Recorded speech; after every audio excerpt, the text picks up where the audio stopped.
Well, it's been a bit since I last streamed, but we're finally in. I got my Furina, I got her really quickly if anything, and could potentially get a C2 by the end of this patch, which I appreciate. The one time the game was incredibly nice to me. Now, which section am I in? I'm gonna assume it's the main area here. Before we get started, assumptions that I've made in the past is that Furina,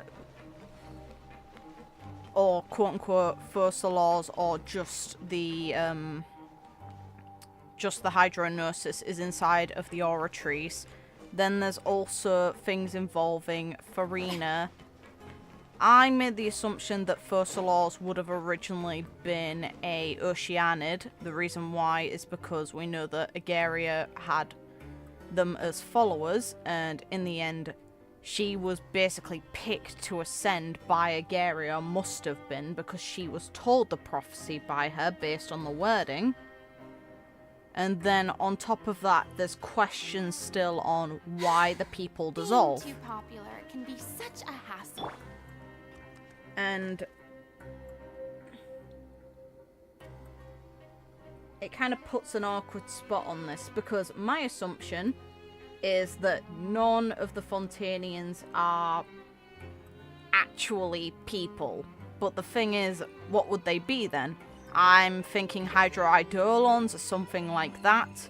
Something that was created artificially, which is why the water impacts them. Because if the Primordial Sea impacted every human into that, it wouldn't make it questionable what they are. But because it doesn't, it's a big question mark on what the hell the Fontainians' deal is, because they're the only ones this is the case for. Don't need confirmation, don't need any information. To me... You're not sure what to do next. Stop talking! Shh. Paimon, I paused to shut up the character audio, not for you to contribute towards it. But, in the case of this, it's a bit messy because of that. Because they're not the only ones impacted, it makes it a question mark on what their deal is. And we saw when Vosha... Paimon, shut the hell up! I'm not even moving my controller. Anyway. Oh, God. Lost my train of thought.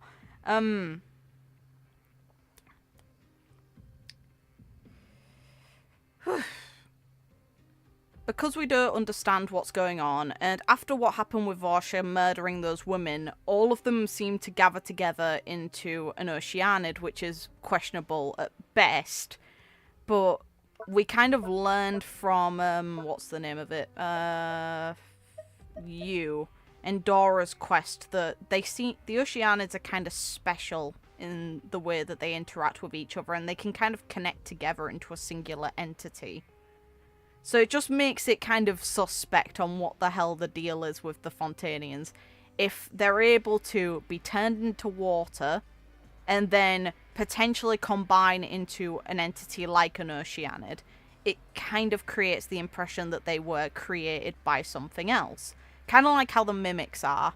And then Furina's gameplay also kind of makes me think of how the Oceanids summon their familiars. But even to me, it sounds really crazy. If it ends up being the case, I'm only going to have more questions on what the hell's going on and how this even happened. If it's not, then I'm going to feel real stupid. Now I can turn to Furina because I know she won't talk much during her idols. Let's go.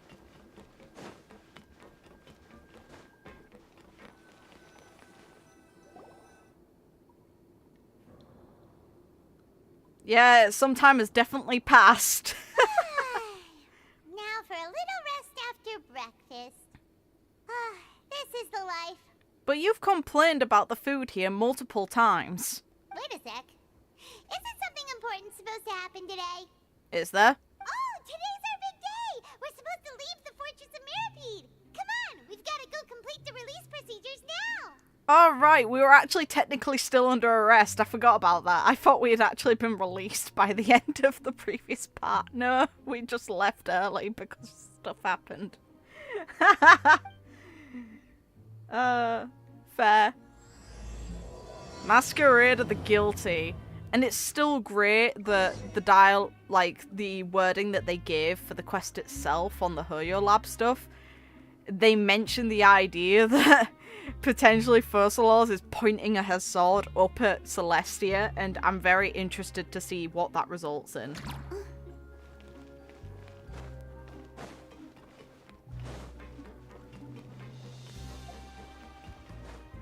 And also, for the sake of, like, story, I didn't even risk looking at Furina's voice lines or her story, because last thing I want is to even be remotely accidentally spoiled. We're so close to the end, it would just be absolutely devastating to get spoiled now.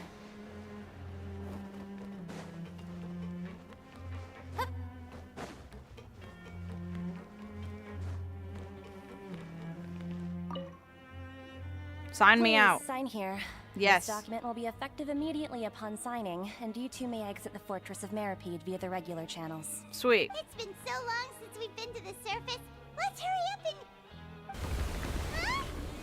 Well, that bodes well. Why do things always have to happen when we're around? It sucks. What's happening?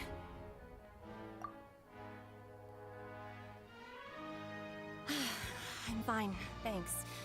But I wonder what that tremor was just now. Good question, same. Let's go ask the Duke. He won't be busy. New life's beginning. Okay.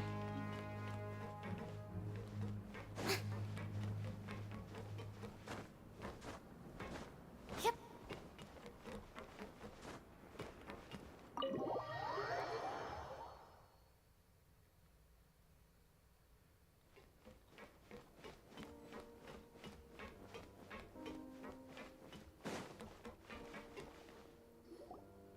Your Grace? Why are we calling him that still? Wouldn't it just be Risley? Like, we've done his story quest. Good to see you two.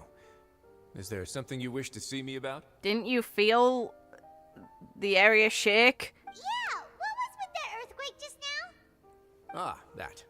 The tremor didn't originate from the seafloor. In fact, it seems it came from the surface. What the hell is going on? Over the years of serving as the warden here, I have developed a sense for distinguishing between what occurs on the surface and what occurs underwater. Besides, the seal that Monsieur Neuvillette set in place won't fail so easily. Fair. So the fortress is okay?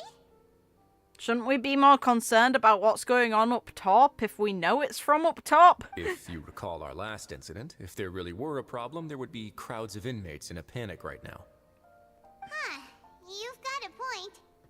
Okay, seems we need to get back up to the surface and ask about what happened. Okay, good. By the way, do you know what day it is today?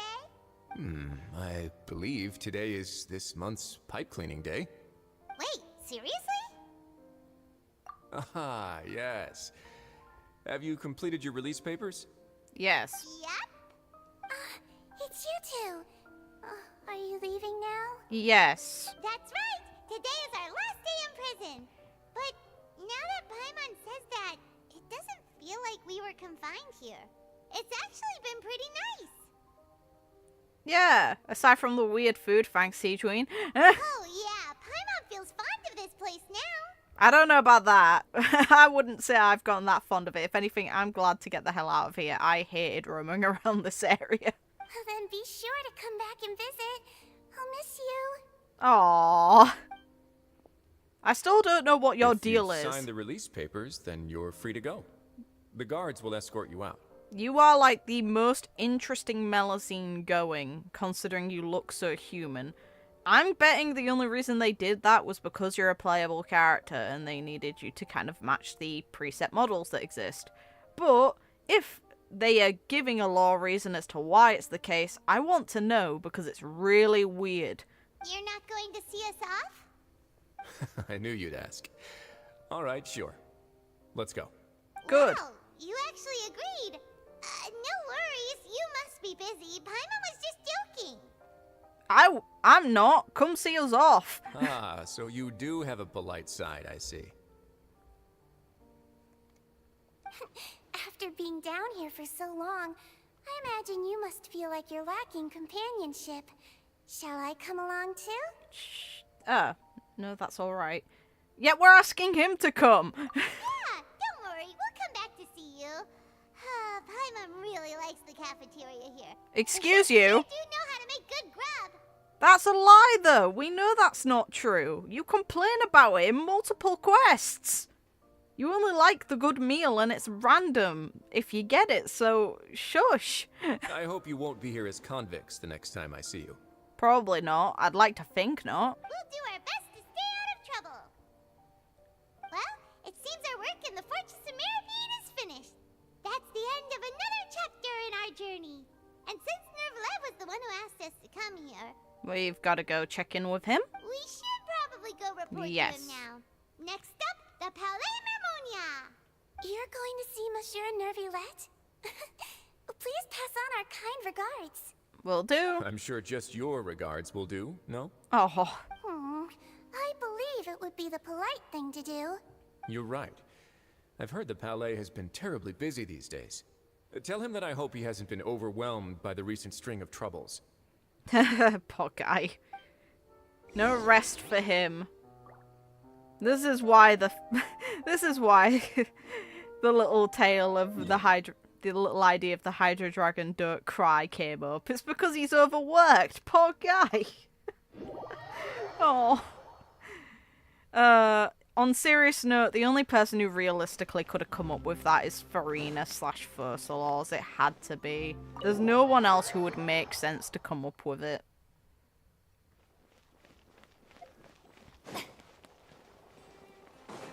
Oh, I forgot the layout of this place. It's further in. Yeah, there it is. The Palais Mermonia sure is buzzing with activity today. That doesn't bode well, you know. Halt! Huh? Oh, it's you two. Apologies. Monsieur Nervlet did say you'd be welcome at any time. Excuse me. Would you mind helping me take a look at this report? I'll be right there. Sorry, I've got my hands full here. You can see yourselves in. Okay. Everyone's so busy. Seems a lot has been happening.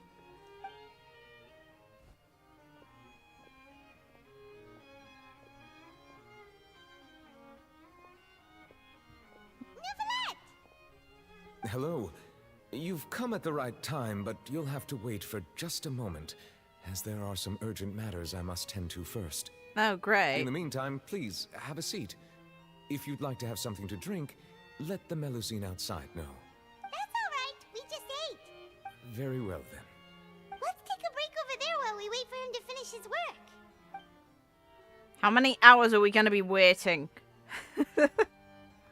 Is this guy? When does he actually get off work? All right.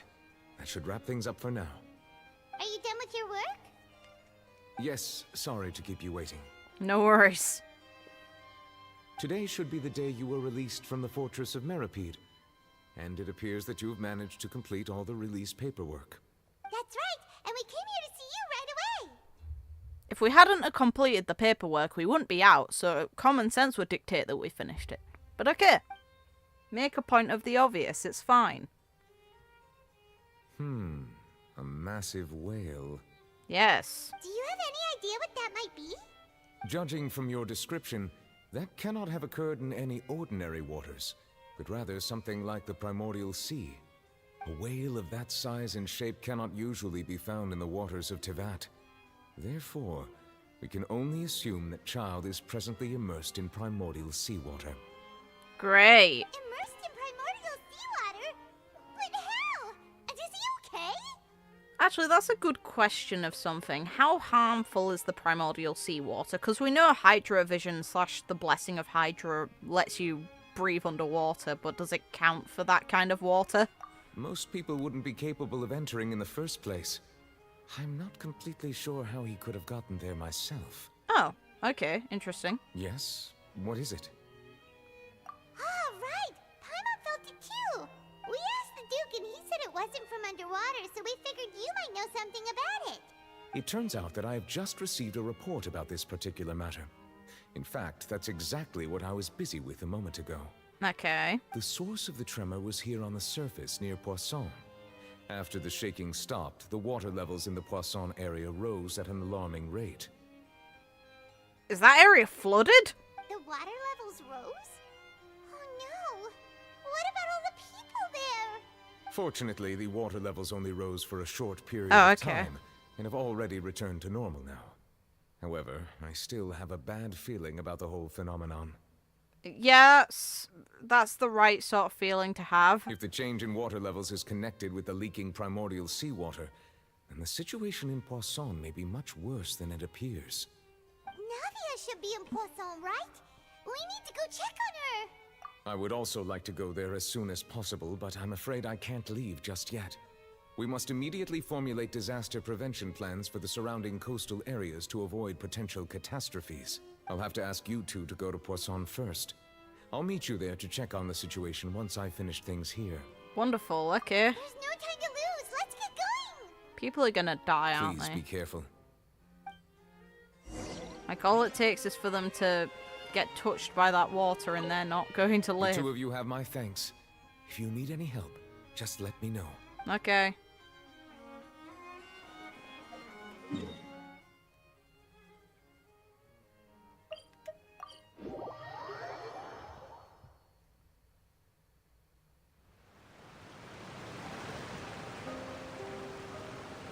Oh no! What happened here? It briefly flooded, like he mentioned.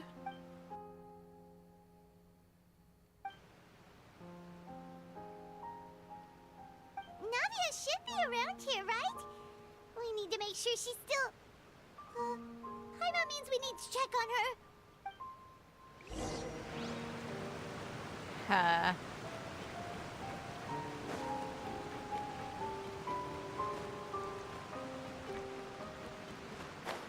I also still need the glider for this girl. I'm close on reputation rank. Just a few more weeks. We haven't seen a single soul all the way here. Oh, this is getting scary. We can hope they were evacuated. What will I ever do now?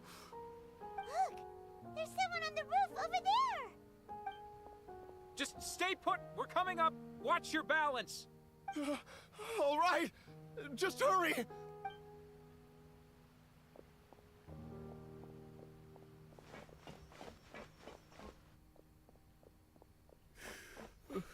I'm not young anymore.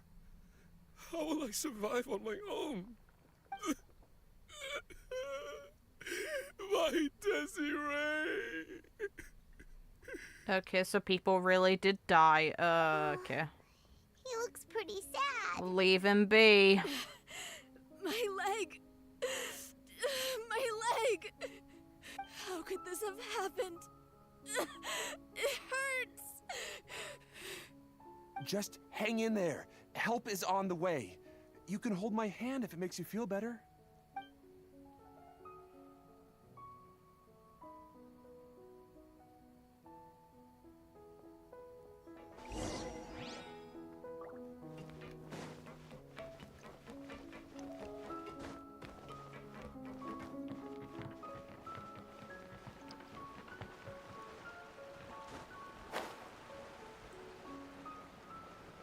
Hey, there she is. Game. You picked an awkward spot to do that. Navia, she's over there. Hey, Navia, are you okay?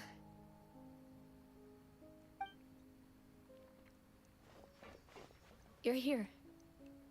Well, don't you sound hurt. We Okay. heard there was a situation in Poisson, so we came as quickly as we could. Yes. As you can see, the water level suddenly rose. It caused quite the disturbance, in fact.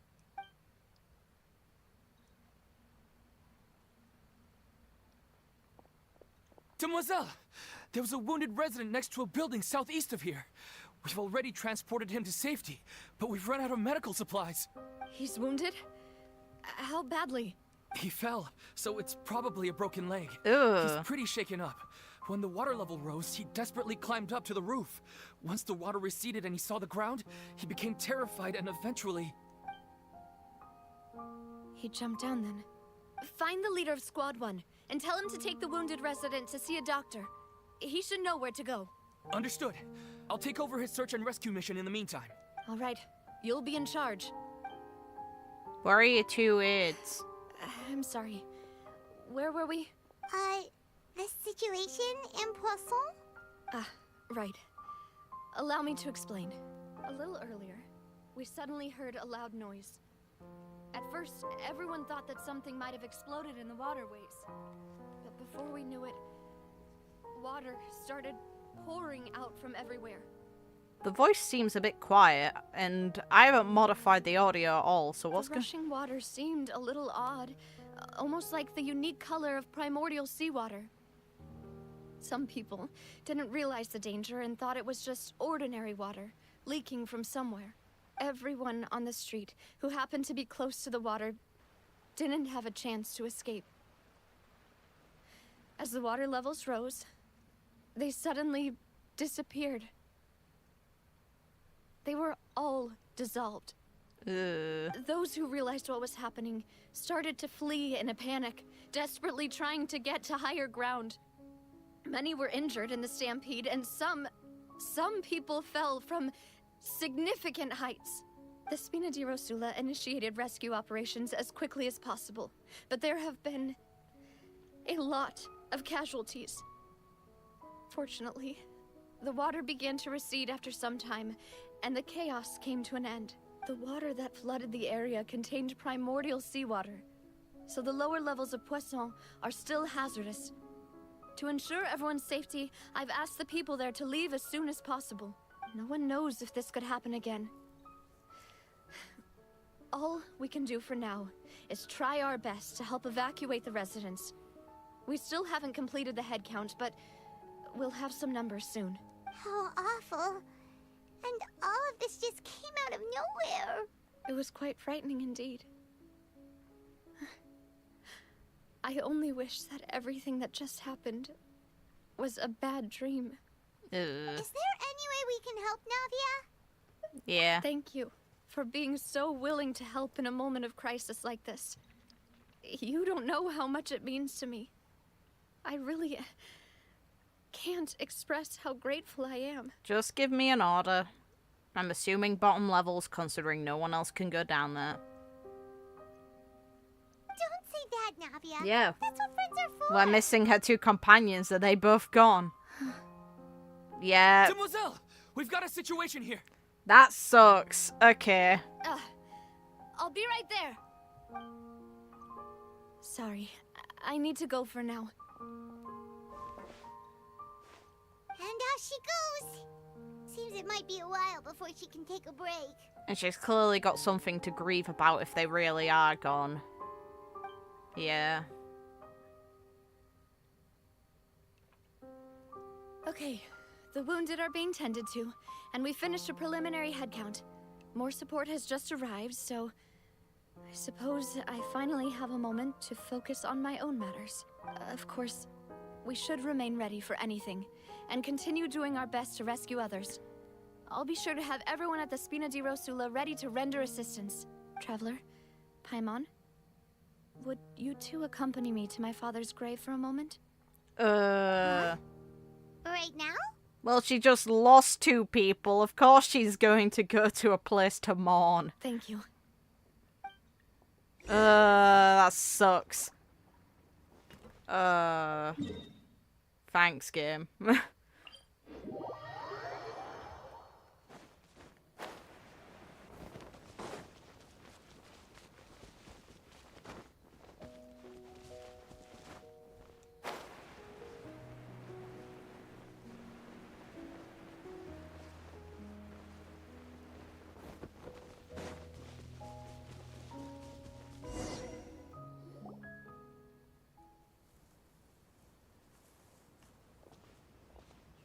Not a lot of people here, huh? Well, given the time of day and the whole situation in Poisson, Paimon doesn't think there'd be a ton of people here visiting graves. That's how things are now. The living are so exhausted that they've no strength to spare any words for the dead.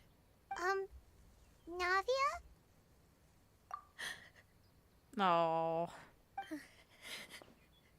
Poor girl. Navia Paimon, of course you don't catch on. Sorry. I just... Poor girl needs a hug. Malus and Silver. They won't ever come back here again. What should I do, Papa? Huh? What happened to them? Everyone agreed on the rescue plan, but still, I was the one who initiated it. They were helping evacuate the residents, but they couldn't leave in time. And they were caught in the seawater.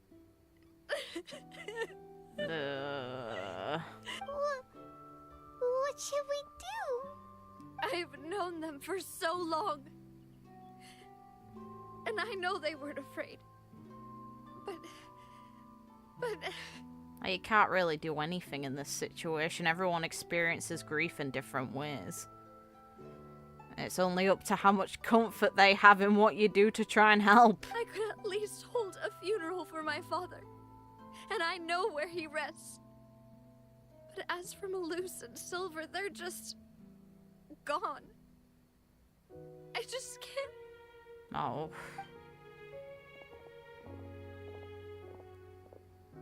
Everything looks so clean after it rains. Even the gravestones. I didn't expect that you'd enjoy a glass of red wine in front of Master Callus's grave. I can understand. Besides, the scenery here isn't half bad. See, it's not just me. I always want to bring something when I visit Papa. Perhaps we might even have a picnic. He wouldn't be angry, would he? Oh. How could Master ever be upset with you, Demoiselle? Yet the cemetery is the home of those who have passed, is it not? Everyone ends up here sooner or later, no matter who you are. Buying yourself a plot in advance, are you? No need yet. But when I do, I hope you'll let me be buried beside Master Callus, Demoiselle. Aww. Hey, stop joking around. I'm quite serious. That way, it'll save us both the trip to see each other whenever you visit your father's grave. That makes sense. In that case, could I be buried on his other side? After all, besides you, Demoiselle, the two of us could certainly be considered Master's closest companions, no? Personally, I believe we fill those shoes just fine. Why are you bringing this up all of a sudden? Seriously. All right. I'll remember your requests. But I'd really prefer not to talk about this stuff. And what do you mean by saving me a trip?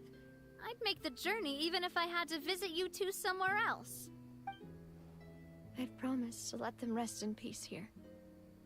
But here I am breaking that promise. I'm sorry for letting you see me in a mess like this. I don't usually cry, really. Paimon doesn't know how to help you feel better. But, well, she understands how you feel. I'd always thought I could make my wishes come true. But now that I think about it, that never solely relied on me. Many things can only be accomplished with someone else's help. Malus and Silver have helped me so much. But by contrast, I could do nothing for them. I'm so sorry. You can spend as much time as you need here, Navia. We'll stay with you. Thank you. Right now, you don't know how much that means. By the way, you can have a look at this. It's a list of victims from the incident that took place here. Oh, do I really want to see that? Come on.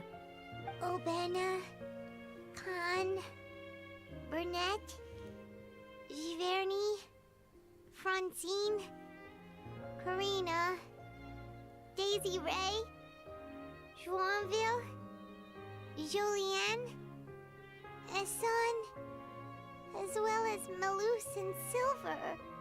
All things considered, as horrible as this will sound, at the very least there were too many casualties. It's a shame that there were any at all, of course, but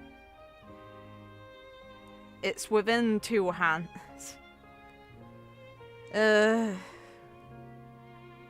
Outside of the other two, we've got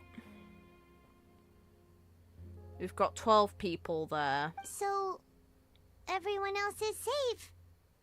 But still... In an ideal world, no one would okay. have lost their lives here. I know what you're thinking. And you're right. We lost Malus and Silver. But we were able to save more than we anticipated. The overall outcome indicates that the cost was worth it. Yes, I agree with this line. Don't think that way, Navia. One person might be saved at the expense of another, sure, but that isn't something we should ever consider a trade. Malus and Silver were not the price for saving anyone. They're heroes. That's a really good line. You're right. Thank you, Paimon. This is your rare moment of wisdom, Paimon. What you said just now was pretty amazing, actually. I'll remember your words. Oh, really? Seems you've become more eloquent in the time don't since we start. last met. Don't you start. God's sake. The knave? What are you doing here? Is everything going well on your side? So you helped. Yes. Fair my enough. People are carrying out the mission according to your request. All the residents of Poisson have been evacuated, and we're preparing to relocate them to higher ground. Fair play. As for these supplies, we have everything taken care of. There is no need to worry. Thank you very much. Wait, do you two know each other? We just met recently. Right, Miss Navia? You seem so chill right now. It's questionable at best. Usually, I would call this a coincidental encounter. But that doesn't quite fit this time. Besides, it never even crossed my mind that a Fatui Harbinger would come looking for me. Thanks to the Knave, Spina di Rosula received generous support from the Fatui, which allowed us to complete the rescue and evacuation work so quickly. But this is the thing. I don't doubt that this crazy woman is for saving Fontaine. I don't doubt that, if anything. It's just some of the things she has done really border some lines and make her out to be completely insane. Mutual aid is essential to fostering positive developments. We were already in the area, in any case, so it was nothing. That said, I must say that you're a lot sharper than you let on. I'm sure you understand what I mean. I apologize for all the ways in which I tested you previously. We've never worked with a Fatui before, and it's extremely important for us to know who we're working with. My subordinates have reported that Fatui soldiers have been observing water levels and taking head counts in various locations. I hear that they've also prepared a large amount of emergency supplies. I'm quite surprised. This is nothing to brag about, nor do I intend to. It is simply the way of powerful organizations to act forcefully, whether they are doing good or ill. You've witnessed that firsthand, in any case. As I've told this traveler before, I know of the prophecy, and I intend to prevent the impending disaster. I don't think that's in your hands. I don't think you can manage that, to be honest. Lending your organization a hand was a natural first step in accomplishing that. As such, do not be troubled by this token of our sincerity. Perhaps one day, you'll also be able to help me in the same way. Should you really be hoping for favors? No offense, but the House of the Half exists in Fontaine, and the people are apparently pretty damn good to them. So, you know. Without your help, there would have been many more casualties. I won't forget your kindness. Furthermore, I sincerely regret what happened to Malus and Silver. I only wish that my people could have arrived a little earlier to prevent this from happening. Don't say that. You and your subordinates did everything you could. Makes me wonder how many of the Fatui are actually Fontainians. I doubt there's many. As Paimon said, Malus and Silver didn't choose to sacrifice themselves for any specific person. And they weren't the price paid for other salvation. They chose to become heroes themselves. I've never liked hearing people put it that way. It's like trying to relieve pain by saying some noble-sounding words. But right now, there's nothing more suitable. They really did become heroes. You're right. I'm sorry for your loss, Miss Navia. Water is life to Fontaine's people, and it also spells disaster. It's no wonder that people always say that prophecies represent fate. Fortunately, I've never been one for such opinions. So, you're one who will try to change fate then? I doubt it's just her at this point. Of course. That is why I'm going to Hotel Bouffe de Thé. I still have some things to take care of, and the children need my attention. By the way, Traveler, Paimon, one more thing. Oh god, what? Alright, then we'll just... Huh? This isn't right. Paimon thought you would ask us to walk with you for a moment so you could tell us something in private. That is a clever and useful conversation technique, which I do like to use when necessary. But there's no need today. It would not hurt to have Miss Navia listening in. Traveler, I'm sure you remember that I said we could work together when we had the chance. I'm a bit on the fence about that still. You and I both know that there may be issues with the Primordial Sea. Previously, it was the Fortress of Meripede's sluice gate, and this time it was the water levels in Poisson. These are both signals. Yeah, Indeed. Allow me to share the latest intel I've received from the House of the Hearth's intelligence network with you. Okay, fair play. During some recent investigations, a child claimed to have discovered some ruins near Poisson. The ruins date back to ancient times, and seem to be worth investigating in many ways. Judging by the dating of the ruins, they may be related to the prophecy and the coming crisis. The situation is becoming more urgent, so any pertinent information will prove extremely precious. My people initially came to prepare for ruin exploration. Unexpectedly, this disaster struck, and at present, we're all busy prioritizing the rescue effort. So that's why the Fatui were already in Poisson. I wanted to take the children along, but unfortunately, Linny, Lynette, and Fremine have all been dispatched to higher ground to assist affected residents. Makes sense. Linny told me that outside of the house, the person they trust most is you. Fair. Which is why I want to give you this task. Fine. The House of the Hearth's members see each other as family, but Linny, Lynette, and Fremine said that they also see you as such, even though you are not from the house. I'm sure you already understand how earnest they consider their friendship with you to be. Oh, that somehow makes Paimon feel kinda happy. Paimon, really? The intel I just shared about the ruins could fetch a high price. But since the children consider you family, it's only natural that I freely share it with you. Got it! So all we gotta do is go to some ruins, right? We can handle that. Excuse me, but may I tag along?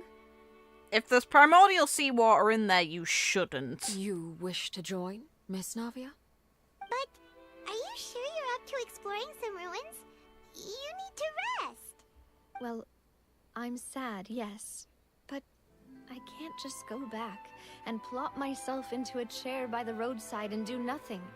There's no point in being depressed while we still have a disaster on our hands. As my father's successor, I must live up to the hopes he had in me. Strong girl, let's go. Besides, I'm also doing this for myself. I need something, a distraction, Aww. to keep my mind off Malus and Silver. Makes sense. Let's go. Since you put it that way, I have no objections. What do you say, Traveler? All right. The ruins are to the south of Poisson. Here's the map. Okay, the three of us will handle it. Come on, let's pack up and get going. Sweet. Poor Navia. Wait a minute. Yeah, no, she's completely gone. Fine.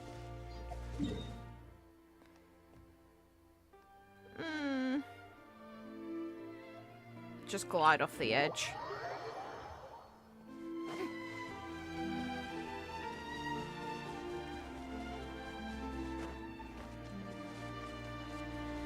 If these guys still attack, that's bloody rude. Yeah, they'd still attack. Okay.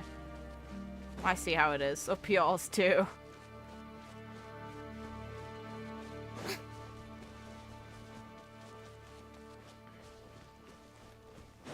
I'll get the other points later. I have explored a bit because I needed Furina to a level that's decent enough for me to actually use her. Otherwise, she's just gonna die. And I'd rather actually get some use out of her. Especially considering she can swap between Numa and Ursa, so she's going to be good during that whale fight.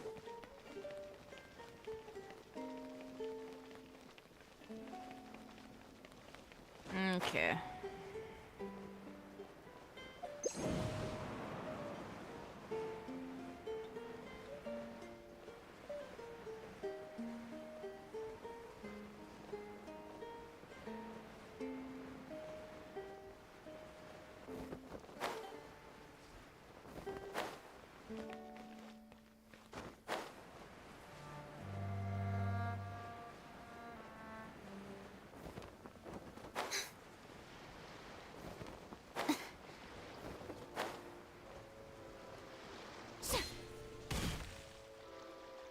So, are these the ruins the knave was talking about? Whoa, talk about old. They seem to be pretty ancient, all right. Let's go in and have a look. Just be careful. Let's go.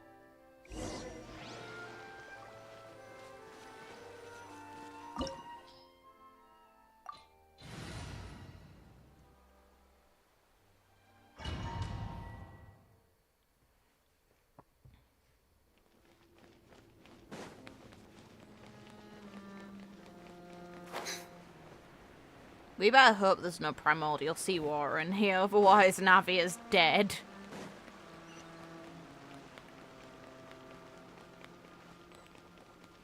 Shine down. I see everything. Silence! You interrupted. Shit.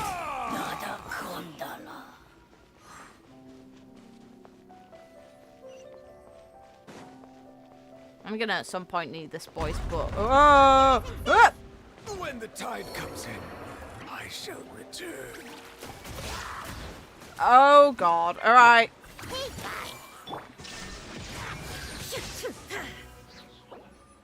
That was rude.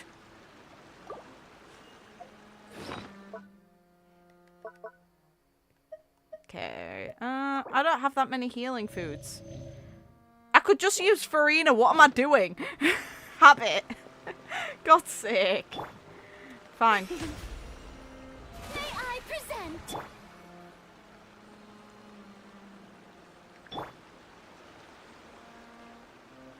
Just habit. My instinct is just go for the in-game food, which will be a good habit later. Probably when it comes to the boss, because I won't be able to swap this freely, but whatever.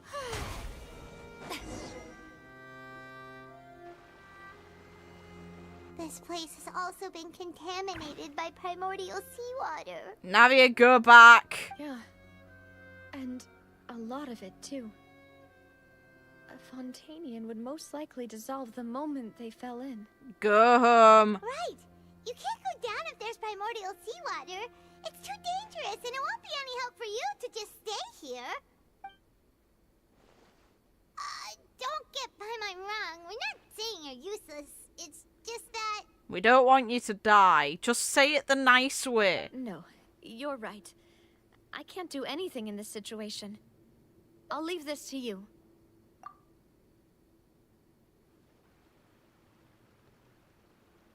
That complicates things. Maybe the only way left is forward. In that case, do you want to wait for us here? The water levels here are unstable, and there's a chance the water will rise. So, staying here wouldn't be safe either. I'll go together with you. Perhaps we'll find the exit just up ahead. All right. Come with us for now then, but please be careful. Let's put it this way. I don't think the Traveler's strong enough to just carry you so high up that you don't touch anyone. Let's try climbing over from the side. Are we able to actually touch the water? No.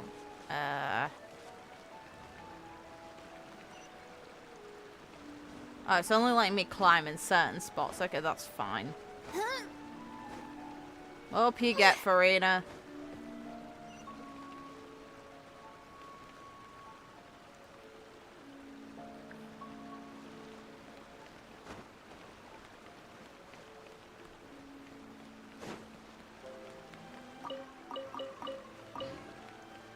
This food would realistically be absolutely disgusting by this point. Let's go.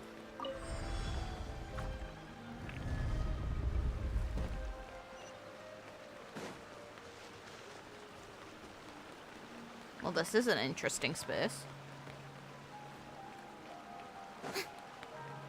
I wasn't expecting the camera to pan out that way. It just threw me. There's something wrong with this bridge. Game? Okay. No, no, no, no, no. Oh, no. You can see she's behind us. This is not a good sign. Grab her! Grab her!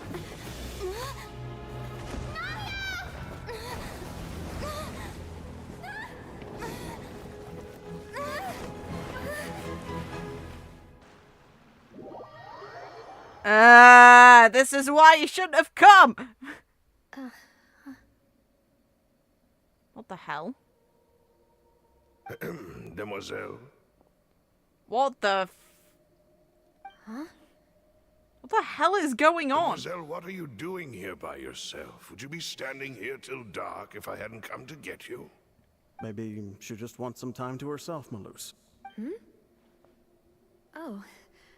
Was I sleeping? Yes, it would appear so. I must be tired. That's quite possible. However, you were the one that suggested we go out for a walk. Oh, right. I nearly forgot. It must have slipped my mind when I dozed off. I haven't had a nap today yet. Have I? This is a familiar feeling, yet something's a little strange. Just a little. Is something the matter, Demoiselle? A lot. Oh, no. No, I'm fine. I was just trying to recall why we came out for a walk. Do you remember Mr. Giverny? He'd requested our help before with foreign Need a merchants drink. who had a debt dispute with him, and we'd resolved the matter not long ago. We were headed to see how things were going with him at the moment. Ah, right. Yes. I remember now. Oh, Miss Navia. Ah, Mr. Malus. And Mr. Silver, too. It's good to see all of you. How have you been? I've been great. Thanks to your help, those bothersome merchants finally realized that I wasn't the one they were looking for. Why, I wasn't even the guarantor for that person.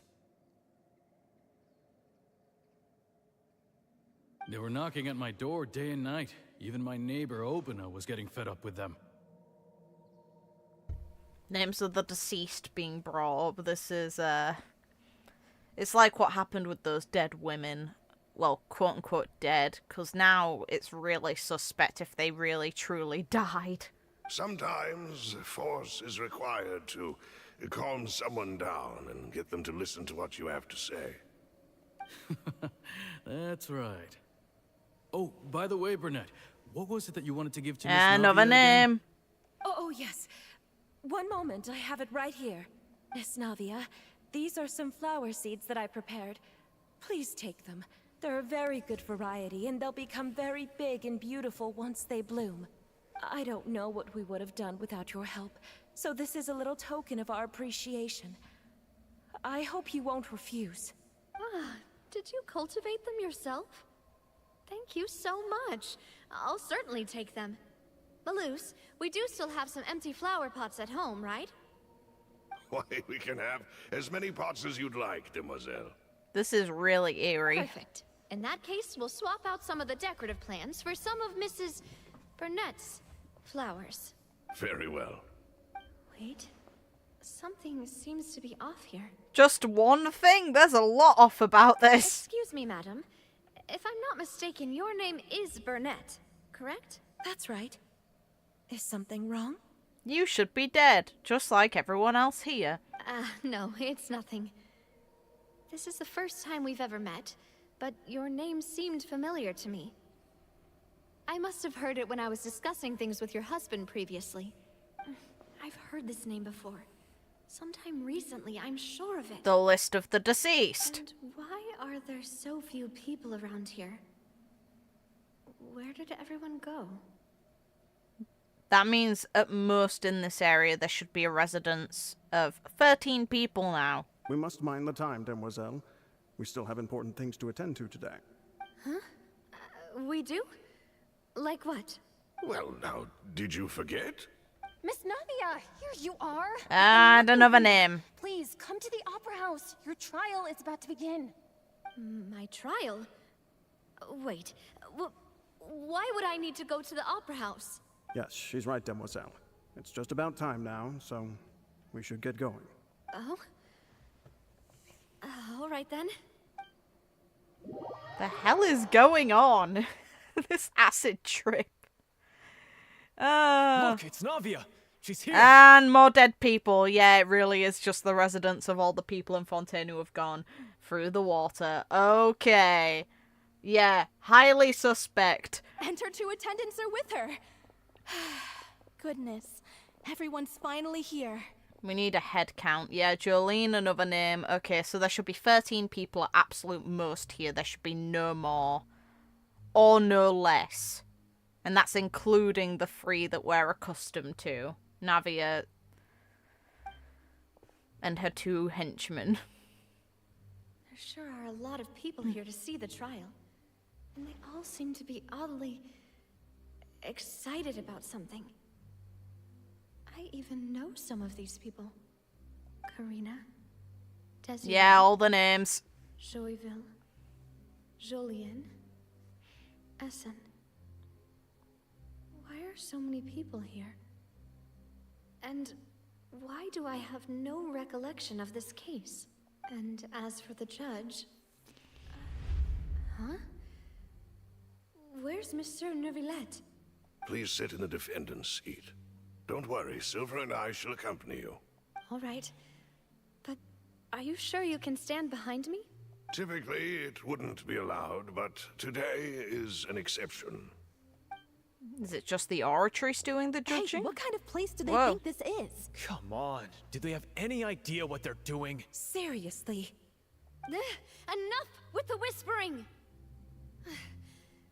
Could someone please tell me where Monsieur Neuvillette is? And why I'm standing trial? My dear Miss Navia, have you not yet realized what you've done?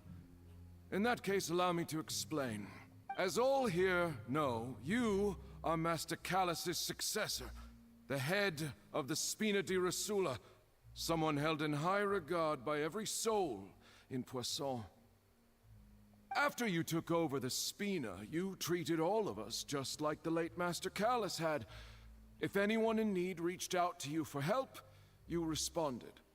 Not only you, but your butler, your subordinates, nearly everyone in the Spina di Rosula fought for the well-being of those in Poisson. Wait a moment. Aren't you just proving that I'm a good person? Yes, correct. Absolutely right. And that is why you stand accused. You have helped so many people get through so many difficulties. You are one with us. We are inseparable. We are one big family, all of us who are from Poisson, inextricably linked. And with you being so important, we couldn't possibly do without you. Therefore, this fair and honorable court shall declare you guilty, and you shall stay here. You will be together with us forever. Huh? What are you saying? Everything you have said is correct. I have indeed done a lot for my hometown, and I would be willing to be with you all, but what is the purpose of having me stand here like this? What is there to discuss? Ah, well, if that's what you think, then I have no further comments. How wonderful, Miss Navia!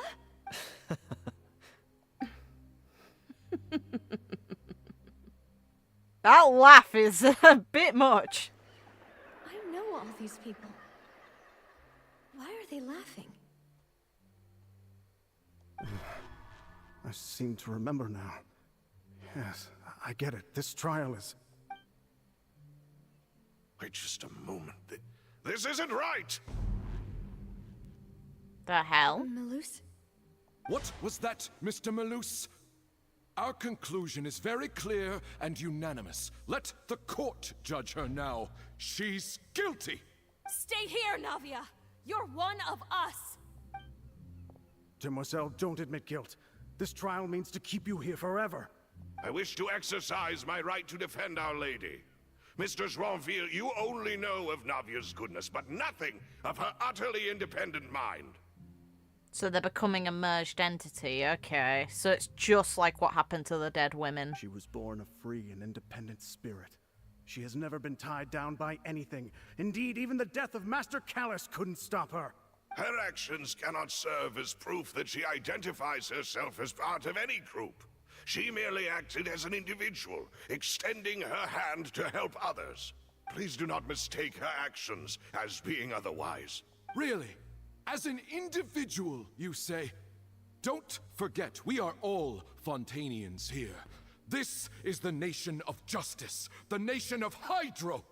Even if Miss Navia only voluntarily rendered her assistance, that doesn't change the fact that her beautiful soul must return to everyone. Water accepts all, blends with all. It will surely accept her kindness. Are the people really bloody Hydro Eidolons or something like that?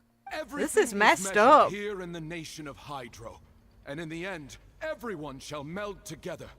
Thus, when a unanimous opinion emerges, that opinion represents justice. Now I speak for everyone. Why are they like this then? Our opinion is consistent. Navia should stay. We and Navia are one. And you would call this justice? Preposterous. You are merely jealous that Demoiselle still has a chance to exist as an individual. Have you forgotten how much you all once longed to become individuals, to become independent? Do you mean to defy our justice? Jesus Christ, what's going on? If your justice is flawed, then why should we acknowledge it? As you said, we can also have our own justice. Silver and I shall defend Demoiselle. And that is how we will enforce justice. Ugh, my head... It hurts. Demoiselle. Silver, it hurts. My head is spinning. All I can see is stars swirling in front of me. I remember now. Everything that seemed odd from the very beginning. Karina, Desiree, Joyville, Jolien, Essen, and Mr. Giverny and Mrs. Burnett, who we met earlier. Even Malus and Silver. I don't want to admit it, but they're all dead. Just like you are. Don't be afraid, and don't admit guilt. We will protect you to the very end. Absurd! Who are you to say that she cannot be judged? We are the majority, and in the nation of trials, the majority is absolute justice. Does Furina know? We are the will of all.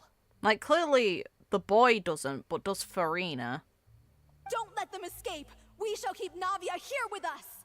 Mr. Malus and Mr. Silver, must you be so stubborn? How could the two of you possibly hope to stand against the collective? Do not resist. This judgment is fair and just. Navia belongs to us.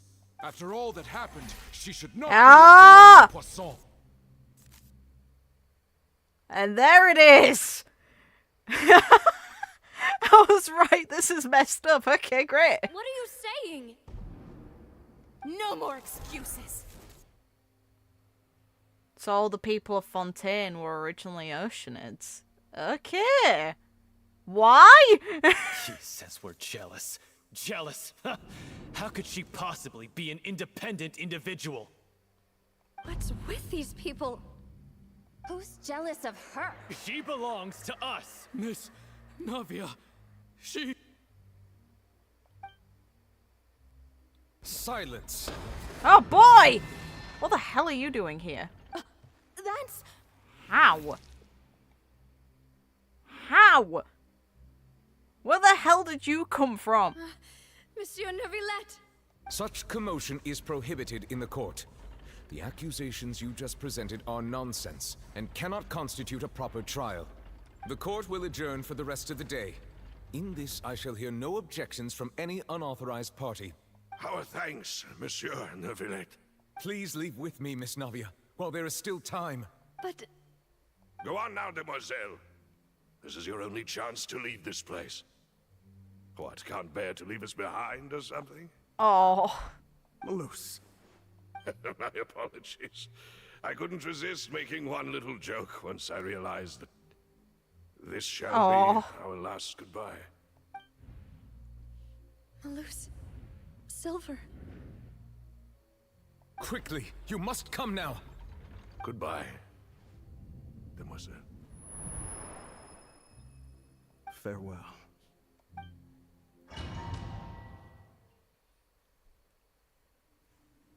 No, wait! Just a second! Navia? You're awake. Good. I must have been dreaming. Malus and Silver were still alive, and they were defending me at some insane trial.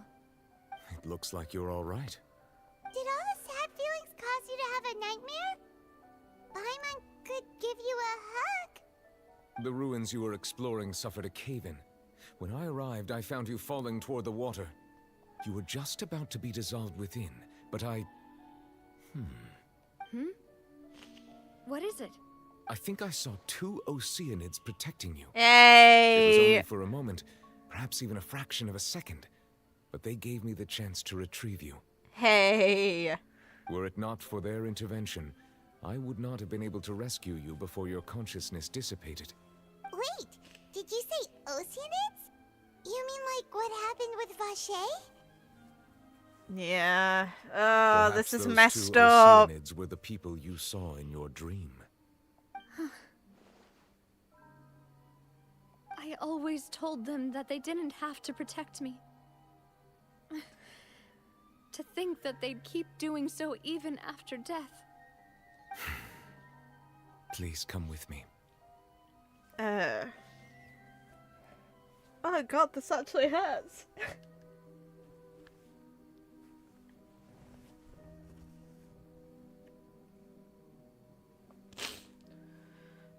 One sec.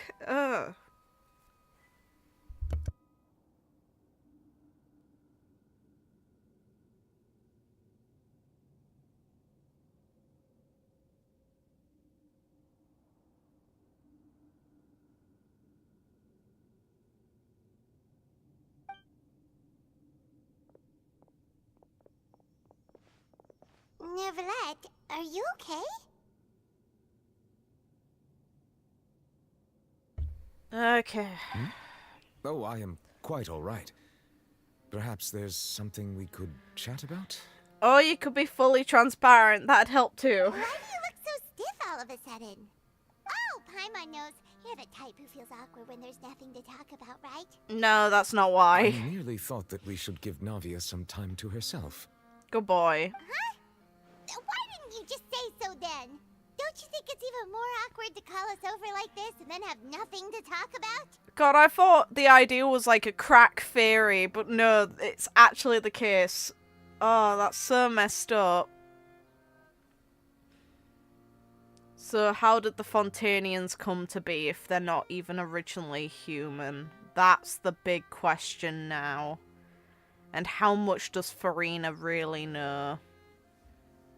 Because clearly something's up with the aura trees. I suppose so. Ah, Sigewinne. I hope all is well with her these days. Her work in the Fortress of Meropide has not been too much for her, has it? No way, don't worry. She's doing fine down there. She's an amazing head nurse. I see. Well, that is good.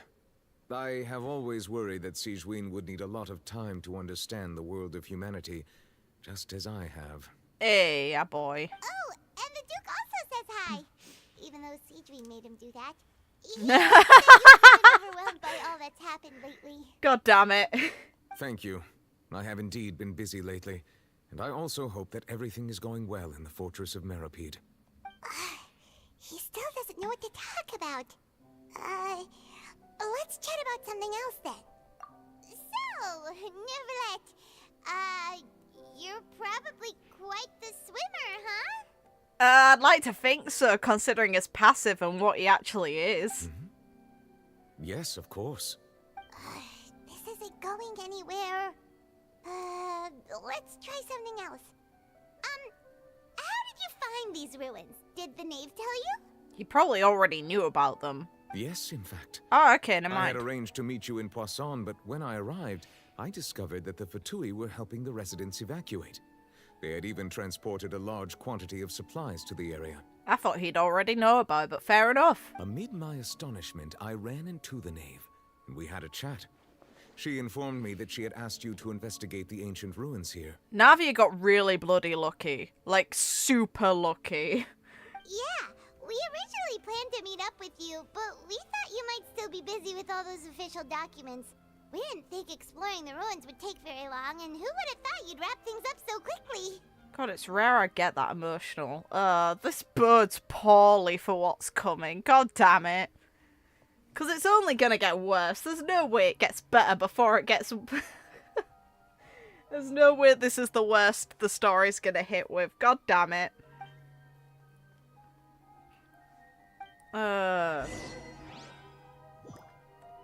Okay. I'm sorry to have kept you all waiting like that. I'm feeling much better now. Poor girl. I guess we should get going again. Will you come with us, Monsieur Neuvillette? Yes, if you wouldn't mind my company. Hey, good boy. All right! Another one joins the party! Let's get going then! Oh, bring it the hell on. I need to vent. I see everything. Settle down.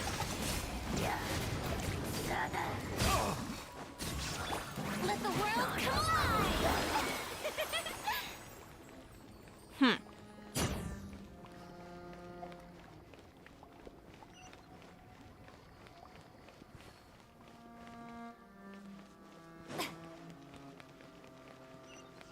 Oh no, another unstable path. Really? I don't sign up for death.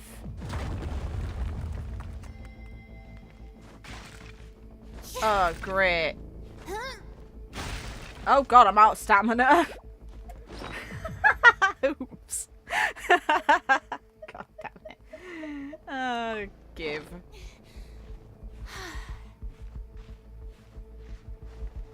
No, what the hell are you doing, Gim? Oh my god. Alright. Everyone hold hands. Bow your head. Watch out! There are rocks falling over here! Oh, great, wonderful. It's not like things could get any worse. Oh, great. Oh, great. Okay.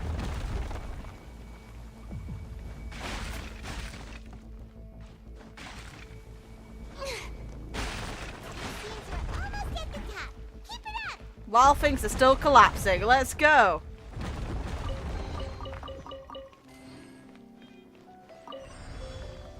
If there's nothing valuable in here, I sign up for killing the knave.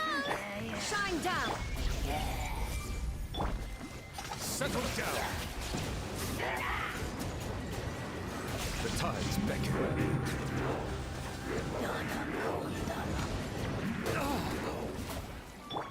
Time to shine. Torn to oblivion.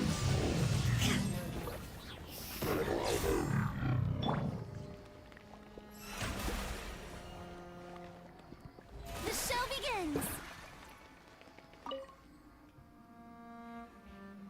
Okay. What's the deal with the floating...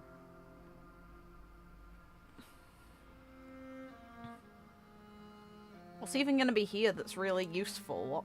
Is it fine?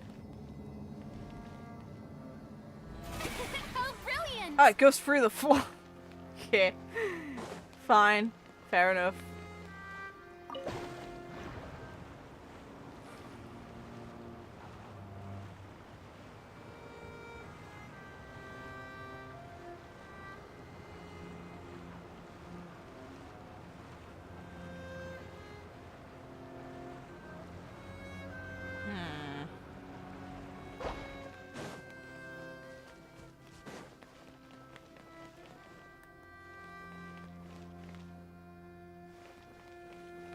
Wait a minute. No. No way.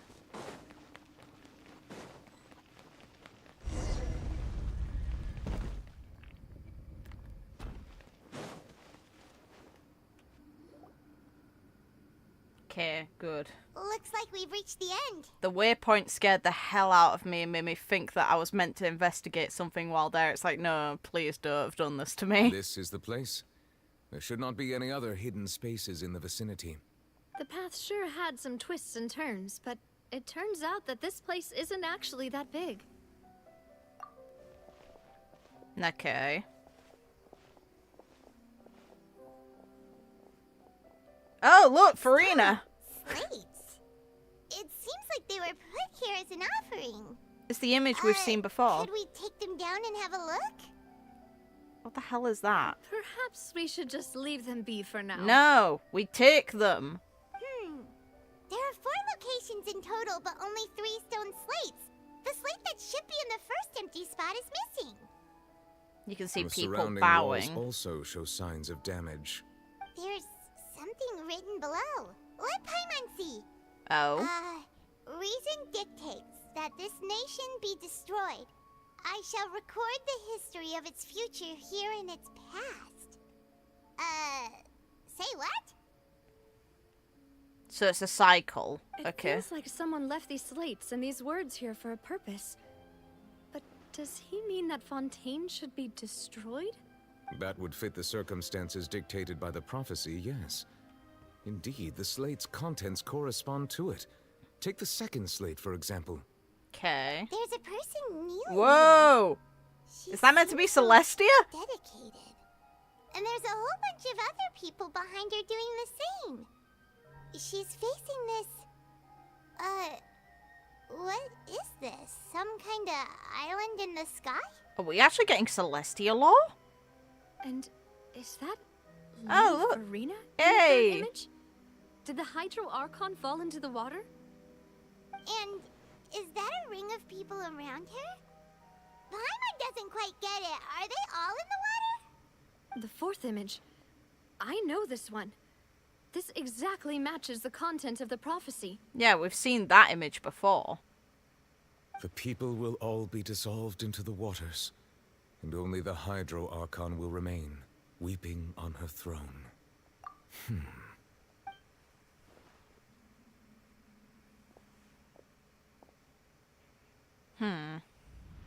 What the hell are you doing? What?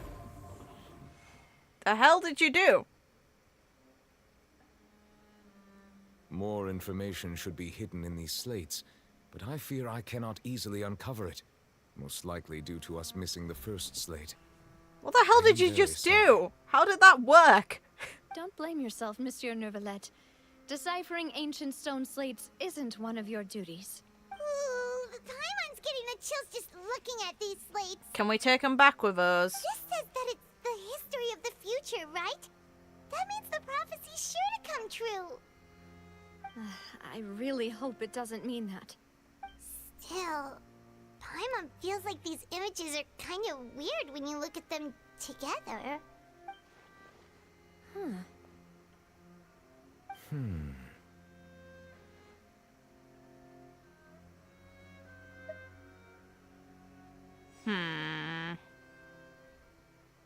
That's right! If the images are in chronological order, shouldn't the fourth, the waters drowning Fontaine, come before the third, where the Hydro Archon herself falls into the water? And yet the order is reversed here.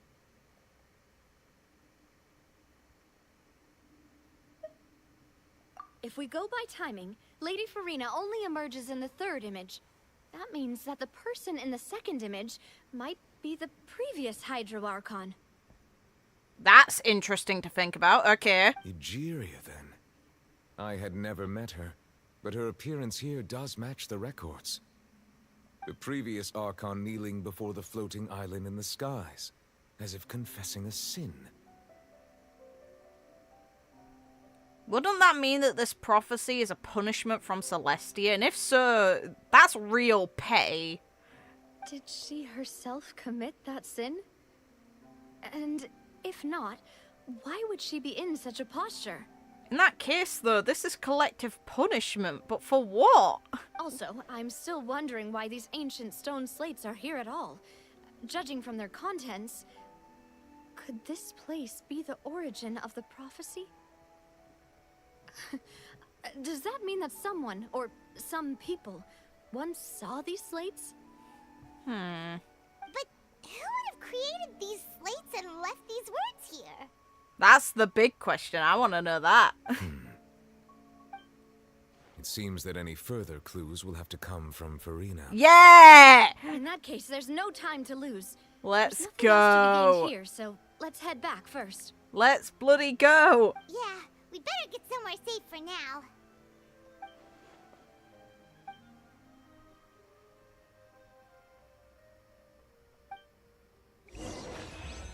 But if the implication is a cycle, that means that there's literally no chance that people are going to get out of this unscathed because it'll just keep happening.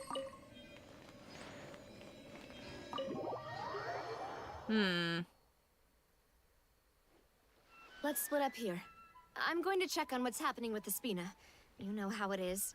There's some things you just need to be there for yourself. Be careful. You've already fallen in the water once. You still have energy for that, Navia? Paimon's already beat. Just head back to the Fluvsandre and have a rest then. Thanks for keeping me company all this time. Aww. I'll depart as well. Thanks for your hard work today. Rest well, everyone. Traveler, I will go talk to Furina tomorrow morning. Yeah! To ask about the stone slates. I want to be in on that conversation. Please let me. I'm sure that you're concerned about this matter as well. If you have time, drop by my Oh, office. god damn it. I don't I'll get to share see the it. results of our discussion with you. Fine. But I'd rather have been there for the actual discussion. Are you really gonna talk to her about this directly? Will that be a problem? Paimon's getting a little scared now that it's come to this.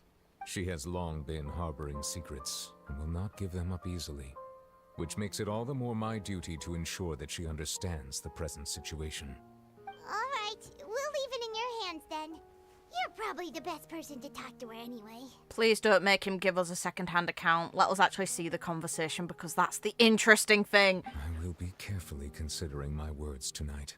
Hey. Traveler, Paimon, our safe house at the Fluvsandre is always open to you, as ever. So please don't think you're an imposition. All right. I'll be on my way then. Stay safe. Please. Oh. Oh. Oh, god damn it, no!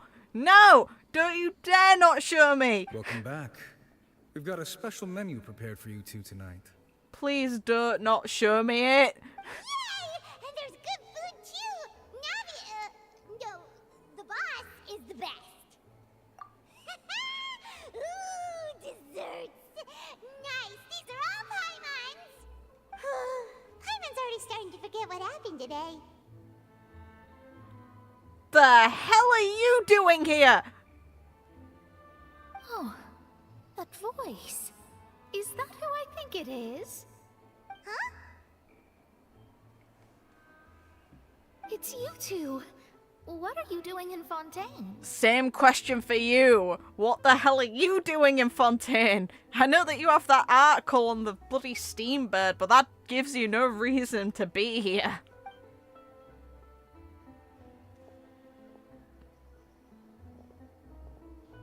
All I am is confused. Seriously, nobody just uses a scry glass whenever they've got time to just see who they'll meet on the road. Still, we didn't expect to see you here. Wait, you're not a Fontainian, are you, Mona? Well, I have some business to attend to here, so I booked a hotel in the city. I was just out for a stroll when I bumped into you. Quite unexpectedly, if I might add. Why did you think I was from Fontaine, though? Is that because Magistus doesn't sound much like a Mondstadter surname? Yeah, let's go with that. Well, I used to have my own surname, which was, well, some other thing. Either way, the old hag told me when she took me as her disciple that the first step to being a great astrologist's pupil was to change that name. There was nothing for it, really. She really is amazing at astrology, so I changed my name to what it is now according to her wishes. To my surprise, however, Magistus is not the name of some ancient house or clan. It isn't? Nope. Although it is used by us in place of surnames, it generally just means great. Wow! Imagine including a boast in your name. Wait, are you gonna have to put that into your genealogy as well? I reckon so. In any case, I'd give my disciple a name like this as well, if I were to take one. Astromancer Barbeloth Trismegistus. The hell? Whoa, that's a long one. Does it also mean great or something? My name means Mona the Great Astrologist. As for the old hag, hers is, in plain speech, the thrice as great scholar of the stars. Just take it as a title specific to astrologists. That woman has one hell of an ego. Anyway. That's great. That's so petty. I know, right? That's just how she is. She used to call herself Magistus, actually, but when she took me in, she changed her name to Trismegistus. Talk about excessive. Magistus is thus the calling card of our school, so to speak, which makes it about the same as a surname. It's all right if you don't get it. This is rude. Look into it further should you need to study astrology more deeply. That sounds terrible. It's accurate, though. But anyway, you're not Fontanian, are you, Mona? You're from Mondstadt, right? Well, I was born in Mondstadt, yes. My parents migrated to Dorman Port, and I traveled with the old hag for a while, after which I settled down in Mondstadt City. Oh, that's a good thing then. At least we know you won't be dissolved by Fontaine's waters.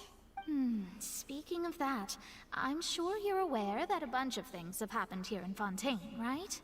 I know you're not a local, but I'd avoid getting too close to any water that looks strange all the same. Oh, it was you talking. I got really confused on who was speaking. Fair. There's something ominous about it.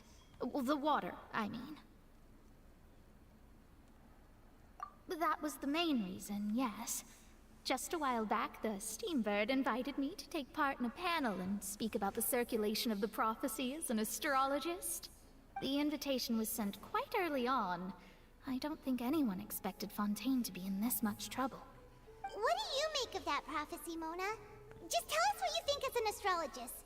Your word would go a long way to make things more certain and less scary. I don't think she's going to be able to help us much here.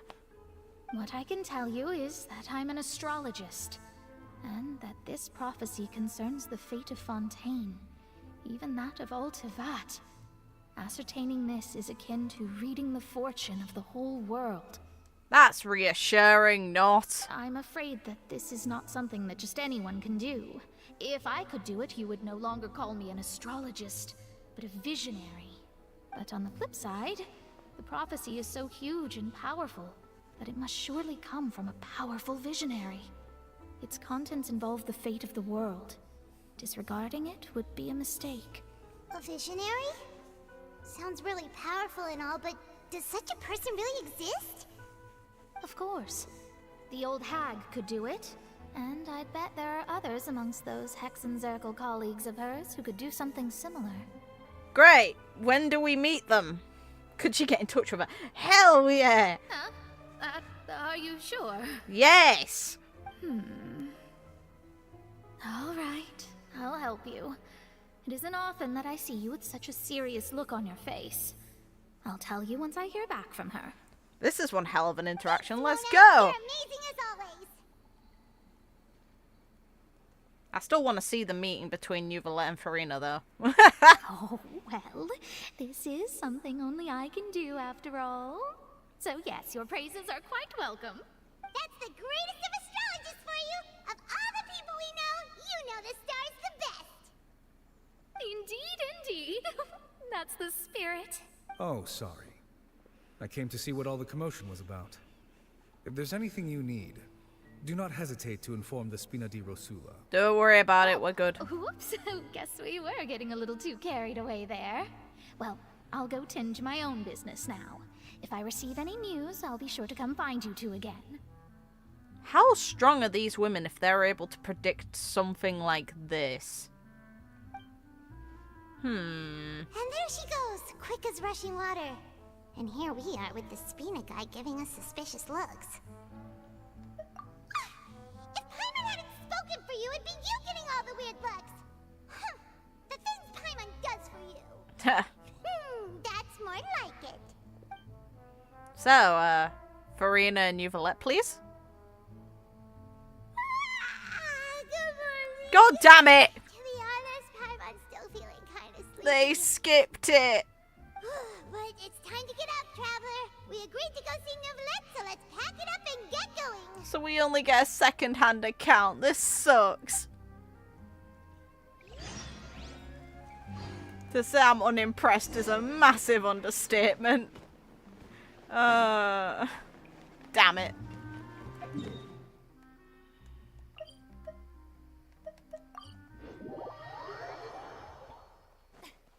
Unless Furina's in there, this is gonna be disappointing by comparison. All I wanted was to hear that conversation and how it went.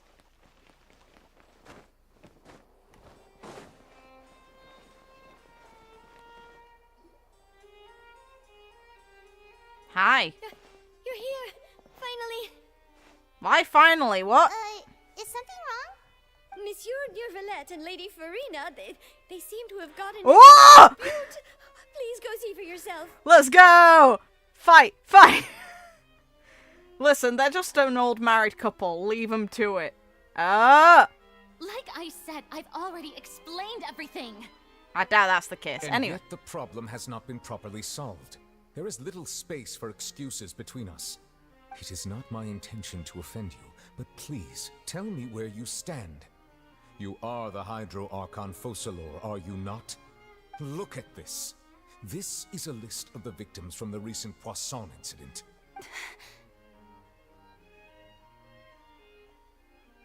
You mean... they're all... We did not arrive in time to avert this disaster, and I will not have it happen again.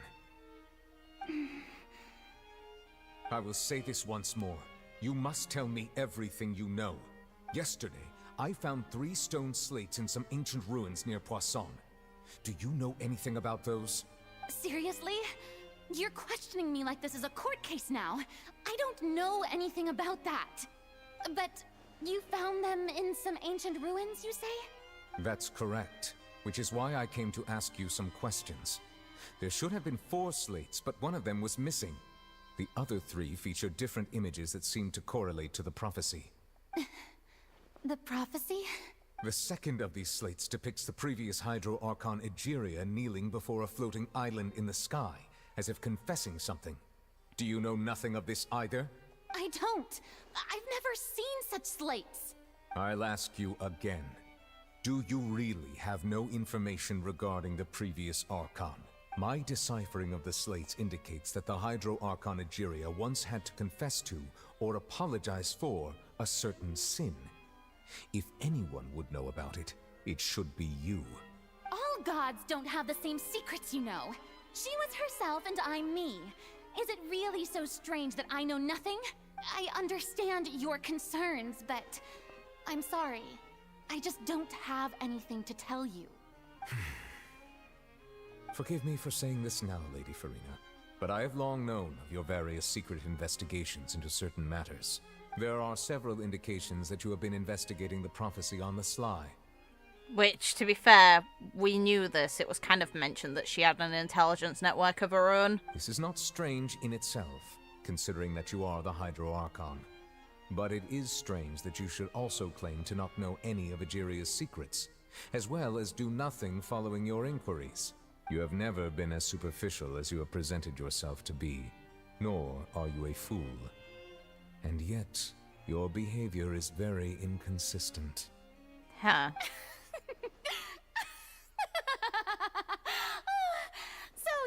watching me all this time, have you?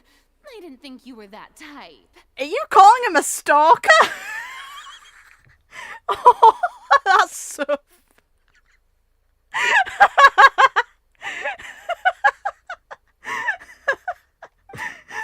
You. His reaction makes it so much better. You little shit. Well, since you know about my secret investigations, then you should know I'm actually working to take care of it. Oh god, that's so funny. She just called him out as being a stalker in the quote-unquote nicest way possible. There's no point questioning or suspecting me. You're the Eudix, but you're still my subordinate. You should be following my lead. Okay. Just trust in me, your Archon, and do as I say. Never mind whether you can truly convince yourself to or not. It'll all turn out fine. That's all I have to say. We do not discuss this matter again. Oh. The opera's about to start. Toodles! God. Well, that conversation went well, didn't it? Okay, thank you for showing me. That was the best. That's probably the best line in this entire game so far. It's just such a dig. Oh, she's doing a runner. Okay. Also, that glowing hair. Elemental power usage. Did Furina not notice us standing by the door? Wonder what's up with her. Nope, didn't mean to cut that off, but it is what it is. I assume you've been outside for a while now? Yes. How do you feel being called a stalker? Oh, you noticed. Seems Furina didn't even realize we were here. She was in a great panic, though I cannot discern the reason. Our discussion reached impasses time and again, a state of affairs that we cannot allow to continue. Still, I do not understand. Dialogue is the basis for understanding, so why did she keep refusing to engage? She clearly has her reasons to keep it a secret. It's like, we know, based on the description for this quest, that the purpose of Fursalos is to point her sword up at the sky. So, Fursalos should know everything. Everyone in her inner circle has noticed that she is hiding some secret. The issue is her attitude. I fear that she will not reveal anything unless absolutely forced to. Probably. We may have to create a situation in which she will have no choice but to speak. Oh? Like what? Oh, so this is how the trial's gonna happen. Normally, people will only reveal the truth when standing trial.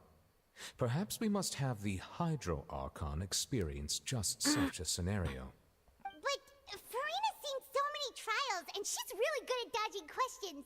How do we make sure that she won't just slip away at the first chance she gets? We will need to consider this thoroughly, join forces with various parties, and then do what we can. This is gonna be fun. If at all possible, I would prefer to recuse myself from this affair, but we must prevent the prophecy from coming to pass. Oh, it's kind of sweet in a way that he doesn't want to put more pressure on her. Good boy. This may be cruel to her, but all Fontaine is in crisis. The information a god possesses is too precious, and so we must take a chance on this. But who will lend us their aid to do such a thing? Oh, God. Oh, God. Okay, they're skipping a few days so we have the prep. Good. Well, that's everyone, huh? Don't stall it, because that would suck. Speaking of which, it was pretty smart of you to think of hiding here. Poisson was just involved in a disaster, so it's presently devoid of people. That naturally makes it the best choice. And here you are drinking tea like it's the most natural thing in the world, huh? Of course. That's what family should do. Sit and enjoy a leisurely time together. Yeah, but this isn't meant to be family time, I'm sure. It's nice to enjoy tea here, you know? Care for a cup? Lend me your ears, everyone. Or perhaps one of you might like to start us off. How about you, friend? Me? No, I don't think I can. Then, how about you, good sir? Hey! I fear that I will cause the mood on this boat to become as somber as it is in court. Well then, I guess we're lucky we've got a local like me to organize things. Wonderful, the spotlight at last. I guess I'll be facilitating things from here. Our girl Navia, let's go. That Oh, was a little Clorand! long-winded, don't you think? Hey! Oh, you might be right. Anyway, to cut to the chase, our friend here, the Traveler, has brought us together to discuss something. Shouldn't we realistically have Rivesley here as well? He's important to Fontaine. I'm kind of surprised. What that is, well, let's start by saying that we'll be pooling our efforts together to create a series of traps. We're trying to snare the Hydra icon. Let's go! Oh, how intriguing. Well, it's just an expression, really. One that I just learned from Clorand, and used on the spot. So, let's invite her to explain in detail. A round of applause, please. Huh? Didn't you say that you would be facilitating this? Oh, come now. Your work doesn't involve much public speaking, right? This is a good chance to practice. You two are quite close You might now, even pick up hey! some fancy oratory tricks to impress your boss with in the future. I see. And what does my boss say? He is glad that you consider him your boss. Do go on. This is an ego trip. Let's go! Yeah! In that case, do any of you have experience hunting? Not that I recall. Fremine and I once used a wooden stick in a basket to catch wild rabbits when we were younger. As for Lynette, oh, right. You were sick that day, weren't you?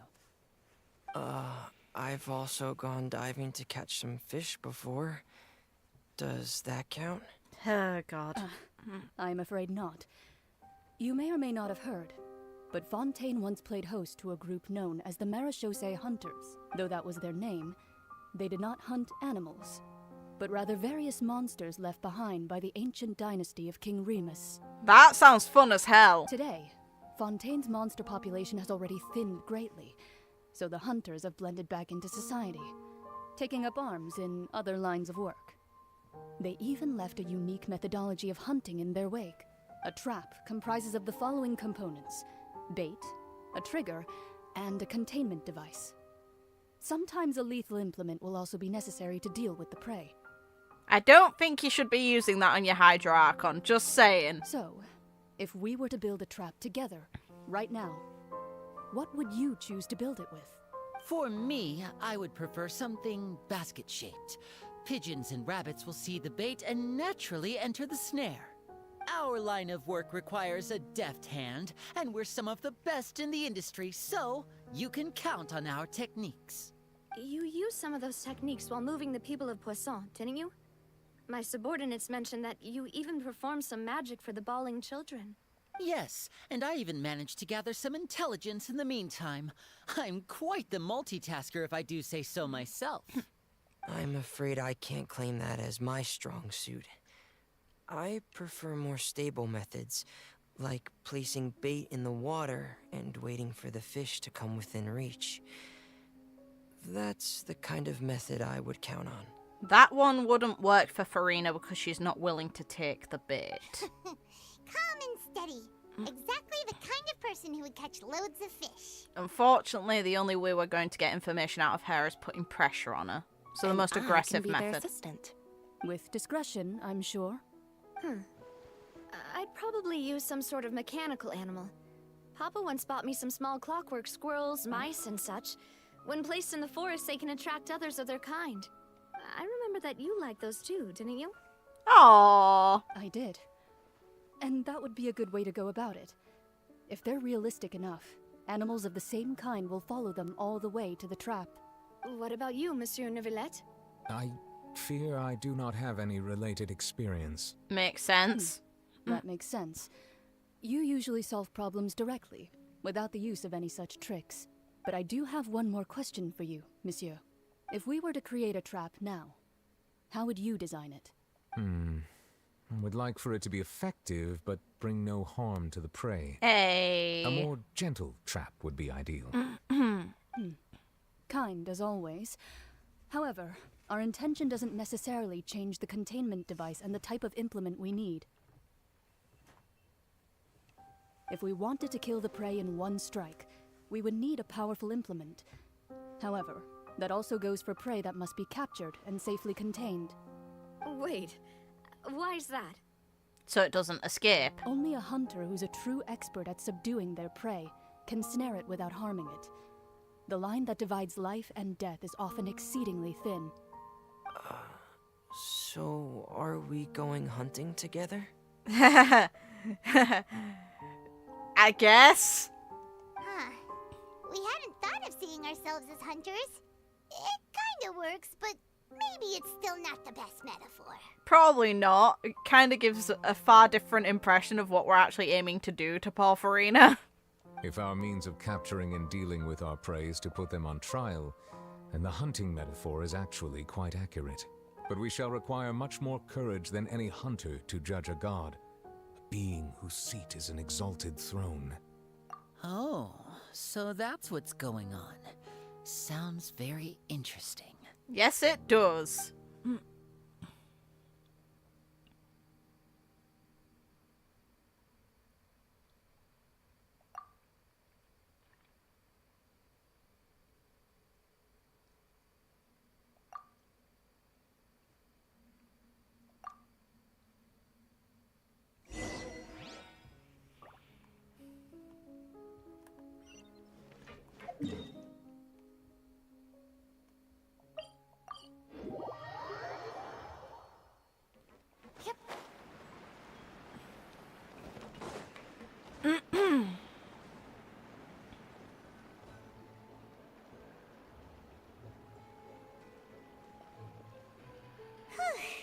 It's been a tough few days, hasn't it?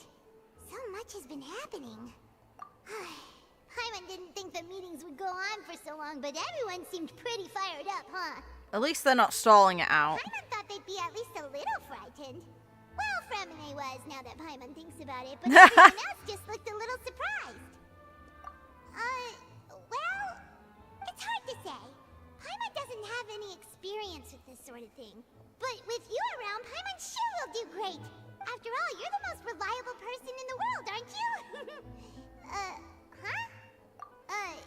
Did you just pour some tea? Paimon didn't notice you doing that at all. Then what's that? Paimon's never seen that cup before. Don't be frightened. I'm just What joining you two for tea. I merely refrained from saying anything till now. Okay. So did Mona's call work? This is weird. Who's that voice?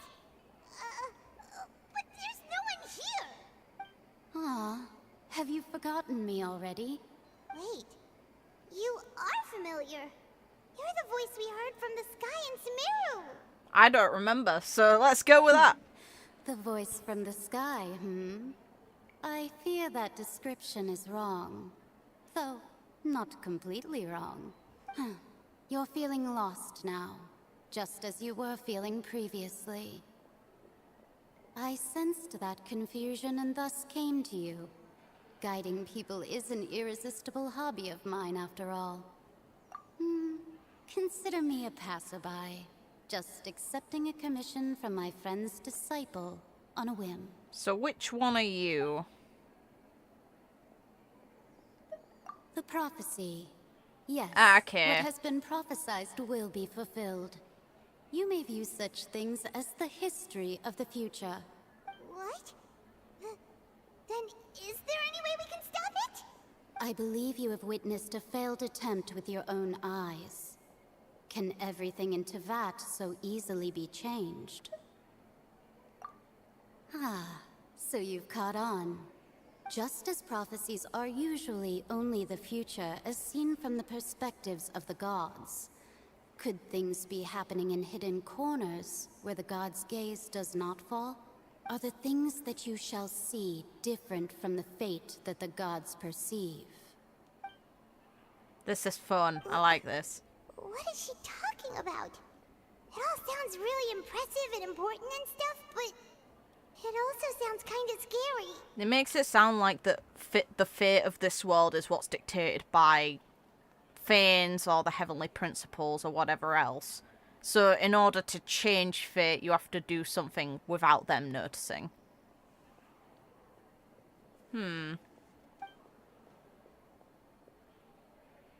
I believe that you understand, right? Some things are insignificant, but others you must reach out to change.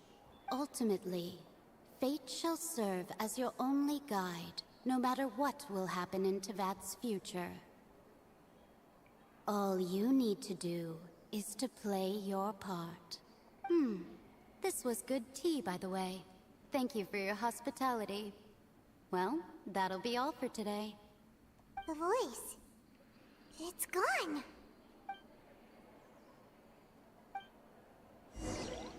Fun. Okay.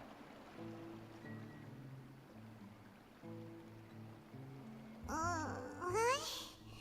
I want to hear someone talking. Good, let's go. Alright, coming. Hey, it's you who's getting lazy, okay? Ha! Well, I see I've walked in on some lively banter. Thanks for the meeting you got us, Mona. Fine, just fine. I went to take part in that Steambird panel. It turned out to be more interesting than I expected. Okay. Not all Fontainians are pessimistic about this. One journalist mentioned that sitting around and waiting for the end to come would be wrong, and that they should make their own rescue preparations. I agreed, so we had a brief chat with her. Did she have pink hair by any chance? Why, yes! Hey! Charlotte. You remember her, right? That daredevil journalist? I'm in full support of her view. Prophecies are very important, but how can people allow their lives to be commandeered by just a few words? That's right! Paimon's glad to hear something sensible for once. Ah, yes. About what we had discussed before. I did try, but I'm afraid I couldn't reach the old hag. I'll try again tonight, but I wouldn't get your hopes up. Huh?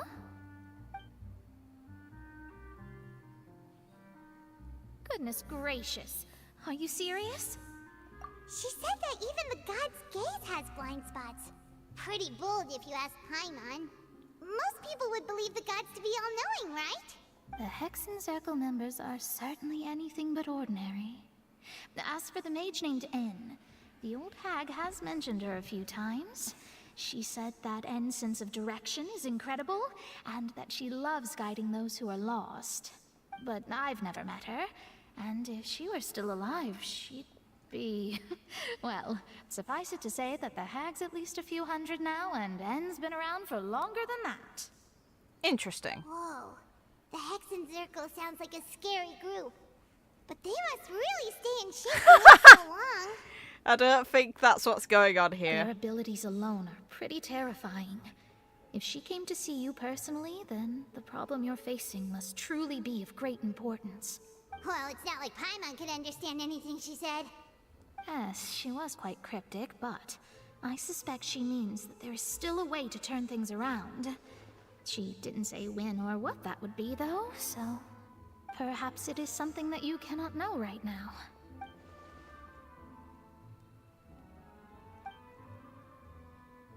Traveler, Paimon, are you two all right? Just thinking. Oh, we're fine. We're just a little down right now. It kind of feels like the end is coming, you know? I see. I feel that same sense of desperation, too. I guess you could consider me someone who has often witnessed fate. So far as I have seen, it cannot be swayed. But even so, I still hope for, and believe in, miracles. Astrology is eternal and rational, but fate may not be. It is cruel, but it can also be beautiful. Perhaps that's what En was trying to tell you. Not to lose heart, and to believe that what you are seeing playing out before you is not yet set in stone. We can hope. I did originally think of steering clear of all this, but I couldn't. Even if this is all futile, I still wish to help everyone. If we don't struggle to the last, then how can we face the end when it comes? Huh. You do have a point. Atta girl, Mona. There I go, talking about astrological principles again. Sorry about that. The moment I start talking about work-related stuff. I need to get going. It was worth trying to comfort you, even if only a little. I believe that you'll help those who are struggling in the same way I did. I suppose that might be why we always seem to meet by coincidence. Paimon feels kind of moved by what Mona said, but also kind of sad too. Chin up, Paimon, Hey, come on. Traveler, Paimon suddenly feels like going outside for a walk. Let's go. Yeah. Let's walk around the city, shall we? There's a few spots we always like to walk by.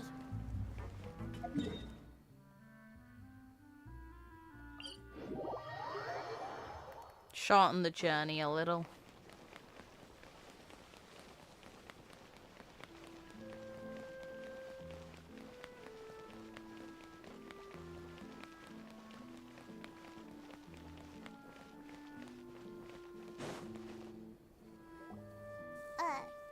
Huh? Our names are written in this newspaper. What's going on? Huh. Paimon see! The underwater stronghold, the Fortress of Meripede, has continued in its noble autonomy, but that does not mean that others cannot interact with it. My recent attempts to enter the fortress bore little fruit. Huh. Guess Charlotte still hasn't given up on that. Rip Charlotte. Thus, did an Outlander friend become the focus of this report? A blonde adventurer with their white fairy legends trailing in their wake. It is said that this mysterious traveler once visited the underwater fortress. So while the fortress's interior remains a mystery behind closed doors, do not fear, for the tales of the traveler contain surprises in spades. Journalist Charlotte's biggest scoop yet, the Traveler's Trail, World Walker. Huh. Charlotte took so many awesome photos of us and we never even noticed her. She hasn't been able to get a hold of anything at the fortress, so since we're easier to find, she's using us as the subject matter instead? Ugh, seriously? Well, fine. Those headlines and photos do look cool, so Paimon will forgive her this time. Yeah, but she might find out about the trial, and this could make things even messier than they need to be. We're here!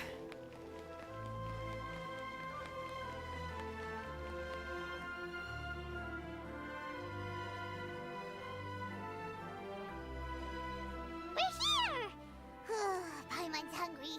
Should we go in and get something to eat?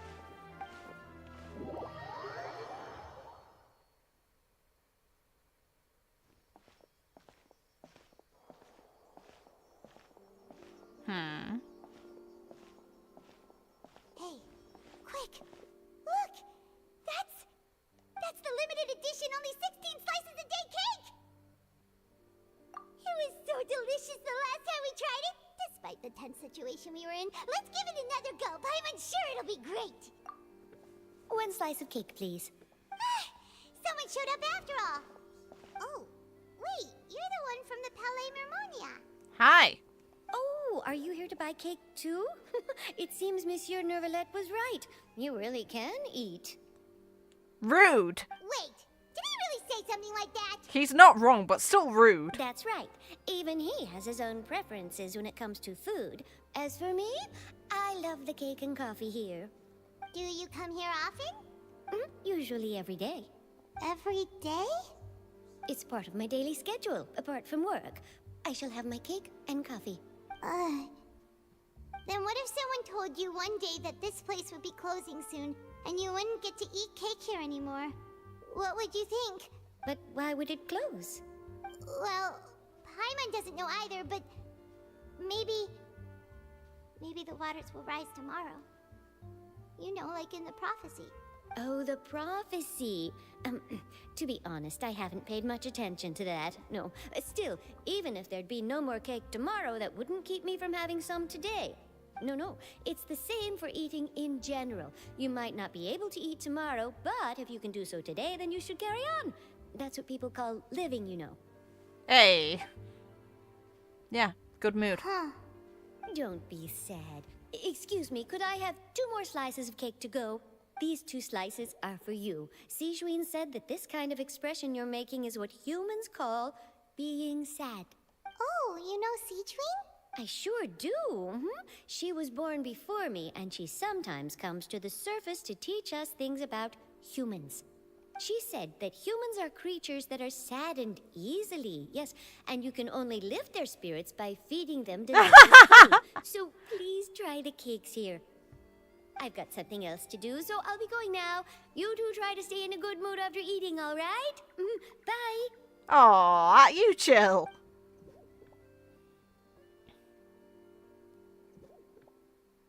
And there she goes. Part of that did not play. All right, let's dig in. I'm unsure this cake will be delicious. It's more delicious than last time, and the flavor gets even better with a sip of tea. It sure would be nice if we could come again tomorrow. Sure would be nice if we could always eat delicious food here.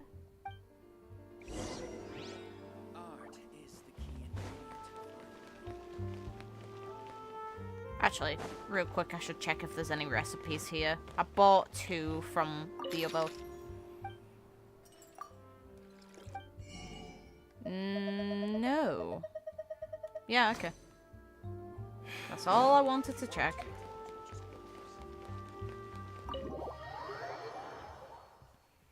Oh, we're near the Steambird office. Let's go look for Charlotte and have a chat. Do we really wanna? Oh, look, hi. Wow! If it isn't the Traveler and Paimon! Oh, have you seen the article I wrote about you? Ha! You've got some nerve! You just used us to make some quick mora! Oh, you needn't worry about that. I heard that you were in Poisson some time back, so I sent you a letter to discuss just that. It appears you didn't receive it, though. It's all right, though. I've set aside the amount intended for you. Hey! At the table with some food. Aren't you good at handling this? Let's go. Really? Oh, you're the best! You're almost a little too easy to win over, Paimon. If I were a journalist with ulterior motives, you'd be in trouble now, you know. Oh, Paimon knows you're not like that. Still, what brings you here all of a sudden? Were you looking for me? When Mona mentioned you, we thought of coming to see you at work.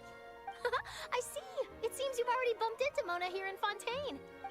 So she mentioned me? What did she say? She said that you're a real daredevil of a journalist. Nice. In which case, can this daredevil journalist dare to request an exclusive interview with the legendary Traveler and Paimon? Can it be after so I can see Furina's trial? Huh? So your article in the paper today doesn't count? Oh, of course it doesn't. That was more like live photography. What I'd like to do is dive deeper and ask you to talk about the things you've seen and experienced. Yeah, are we even qualified enough? Why not? If I say you're worth an interview, then you're worth it. But not right now, of course. I'll need a few days to prepare. Oh, in that case, we'll just chat when you have the time then? Oh, so that's a yes? Ooh, splendid! I'll tell the editor-in-chief immediately. I'll have to apply for lighting, a venue, some props, and... Whew, so much to get done now. Talk to you later. So... Wait, Charlotte, Paimon's still got a question for you. And what's that? If, just for example, Fontaine were to be flooded tomorrow, what would you do today? Huh, that's the prophecy you're talking about, isn't it? I mean, I do hear about it often, but I've never once thought that the day could be tomorrow. If you're seriously asking, then I might try and think of a way to leave Fontaine. Oh, but I'm still a journalist first and foremost. That means I have a duty to be reporting from the scene. And secondly, I wouldn't forsake my homeland that easily. From what I've seen, most people don't know what they'd do should the worst come to pass. In truth, it might be better just to behave like normal rather than worry over such an end. Yeah, good move. So in all likelihood, I'd probably still be prepping at the office for that interview of ours. I know what you're thinking. That sounds a bit sad, but I've always believed that it's best to do what you enjoy. Just think about it. If this nation really were to be suddenly destroyed tomorrow, but I still successfully finish an exclusive interview with a truly unique person, then the story I would wind up writing would truly be timeless. And then do you know what I'd do? Well, I'd write that story, send it for printing, and use messenger pigeons to get copies out to the various nations as soon as possible. I'm not a dreamer, nor am I a workaholic, but I do love my job. Hey. I'm proud of leaving such an article behind. If only real I was born to be a a journalist. If only real journalists had that kind of integrity. There's not many like this anymore. But anyway, that's my answer. And on that note, I'll get back to my preparations. That's so nice. All of a sudden, Paimon actually kinda envies her. Anyway, let's go and take a look at the sea, shall we?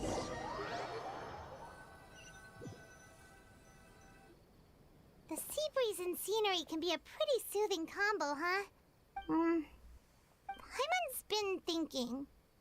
If it wasn't Fontaine, but all of Tevat that would be destroyed tomorrow, where would we go and what would we do?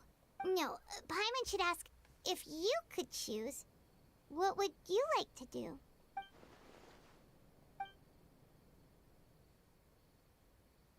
We've always been moving to the next destination, so we haven't spent much time thinking about these kinds of things.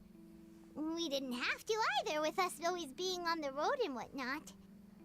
You mean, still traveling? Huh. Wait, isn't that what we've always been doing? Yeah, nothing changes.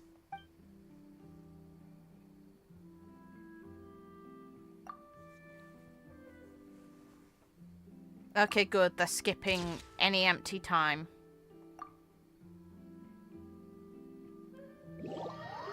Please give us the trial. Feels like you'll grow mold if you stay here long enough. But it's still better than the Fortress of Meripede, that's for sure. It's not only damp there, but salty too. Ah, so the two of you are still here. Wonderful. Oh, you're from the Palais Mermonia, aren't you? Yes, I'm Isadora. Monsieur Nervillat sent me to look for you two before. I heard that afterward you went to the Fortress of Meripede. Not at all. I'm well aware that you're friends of his. Actually, I'm a message from him. Come on. Yes, inside the Opera House. The Maréchaussée Phantom has declared the incident a small-scale riot. A riot? Well, that said, I don't personally think it was that serious. Lady Furina was watching a performance at the Opera House, and while she was resting during an intermission, some other audience members suddenly started harassing her. Poor girl. Loudly accusing her of doing nothing about the prophecy crisis. And before she could respond, others started to join in. The crowd continued to grow, and protests against the Hydro Archon started to break out. So people have started to put the blame on Furina. Guess they finally found an outlet for the pressure they've been under due to the prophecy. Poor girl. I agree. People will naturally rely on gods, as is customary. But the moment people feel threatened, gods are also the first to be blamed. So what happened after that? Is Furina okay? Seeing that the situation was spiraling out of control and that further argument was pointless, she claimed that she'd gotten tired of this and left in a hurry. The Maréchaussée Phantom had their hands full maintaining order and did not catch where Lady Furina had gone. Only when things had stabilized did we realize that she had gone missing. Oh no. So, you mean she's still missing? That's right. The Maréchaussée has dispatched many people to search for her, but we don't have any leads yet. That said, I don't think there's much to worry about. She is a god after all. Even if she were to fall into the hands of rioters, what could ordinary people do to her? Good. Monsieur Nervillat sent me to tell you about the situation, but he didn't say anything else. Don't worry, this is more than enough to go on. Thanks for keeping us informed. Poor girl. Is that so? Well, all right then. In that case, you two take care. I'll be heading back to the Palais now. Guess we're going to look for her. Well, sounds like we should hurry over to Poisson then. If we know Furina, she won't try to fix things in this situation. Instead, she'll look for a place to wait out the heat. Hey. And as we also know, she may be loud and dramatic, but she doesn't have a heart of stone. When Nervillat was talking to her in the Palais Mermonia, and she heard about Poisson, she couldn't hide her sadness and remorse. It would be hard for her to ignore being accused by the public today. Paimon thinks Furina's probably taken the opportunity to slip away to Poisson and try to relieve the sense of guilt that she's feeling. Well, what do you think? Paimon knows the answer, of course, but Paimon can do the analysis to back it up, too. Cool! In that case, there's not a moment to lose. Poisson, here we come! She actually has a brain at times. It's impressive. Okay, Furina. This place looks deserted. Guess all the survivors must have evacuated already. All that's left here are signs of devastation. Could Furina Yeah, really there be she here? is. Let's try to find her as soon as possible. Let's go.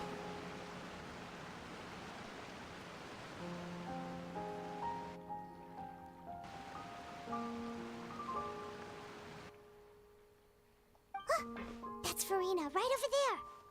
She really is here all on her own. Should I just give up? This is all meaningless. Oh. What was meant to happen did happen after all. Everyone's dead. I'm sorry. I am so sorry. Oh. Give up, Furina. There's no point in holding out.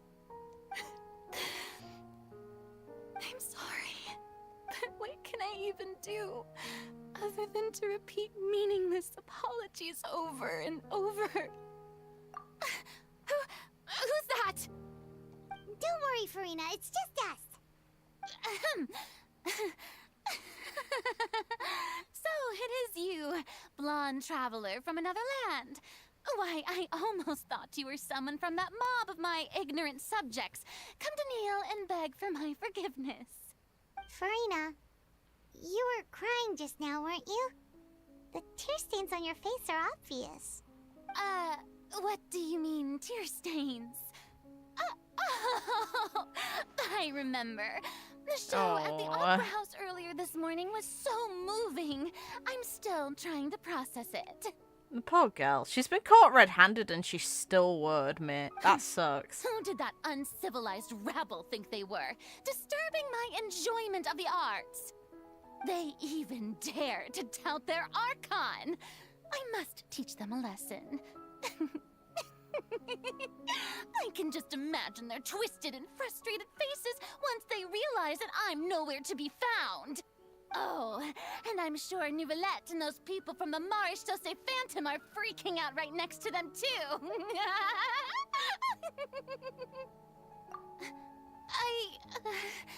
Of course not. Hey, there she is! The Hydro Archon's over there! Quick, after her! Furina, those people seem to be after you. They are? They're just some rabid fans who want to cut the No. line because they haven't been able to meet me in person, aren't they? No.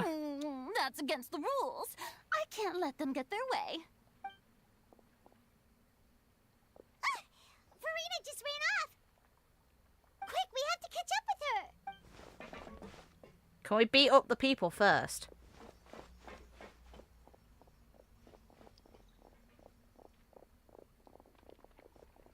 You freak, get lost.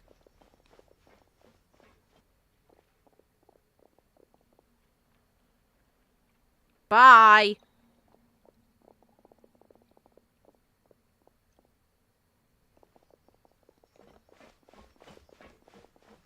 This should be the place, right?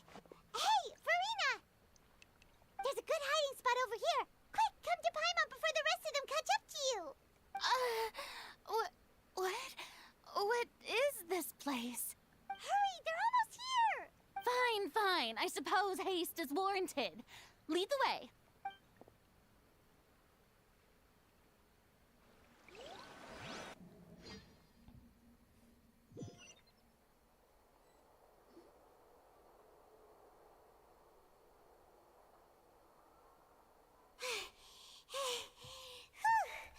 Paimon's exhausted. You hover.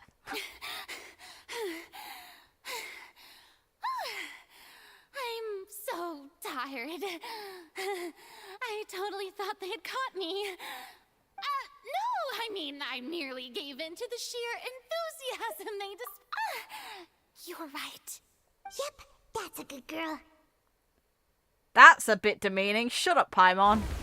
Whoa. What's happening? The ground's shaking. Is it an earthquake? Yeah. A quake of this kind preceded the flooding in Poisson, didn't it? It can't be.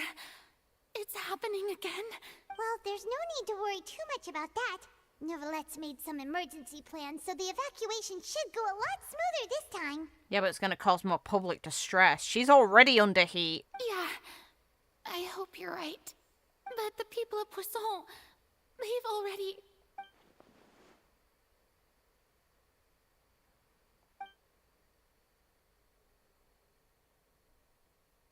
It's true.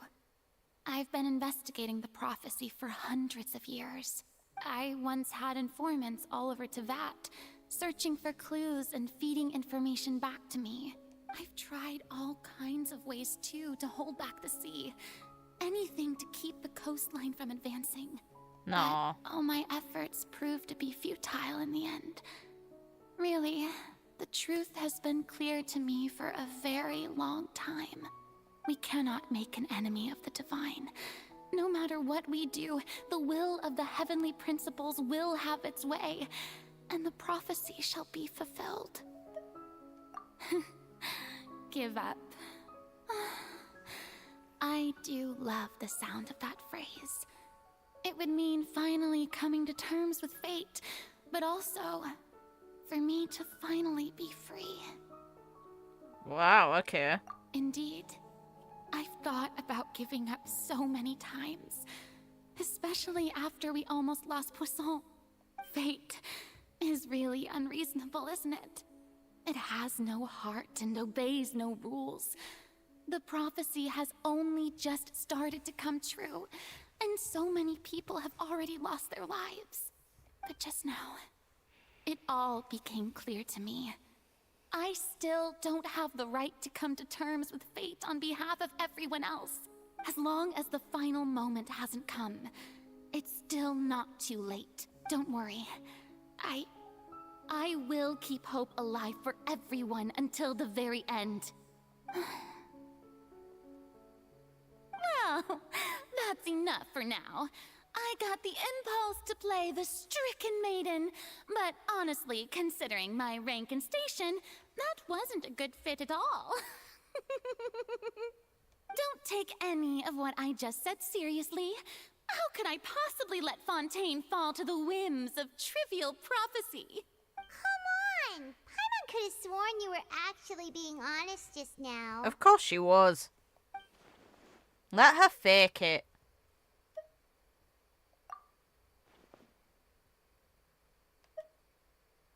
Share my burden. That's impossible. It was fated right from the start that this would be my duty alone.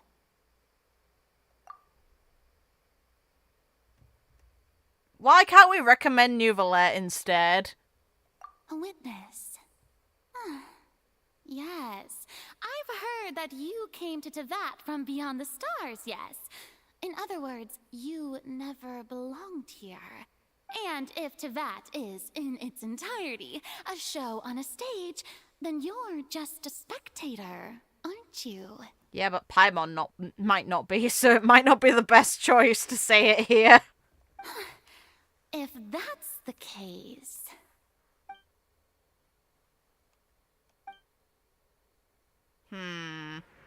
Don't do it. It's not a good idea. Don't do it. Paimon can't be trusted. I want to, but we can't.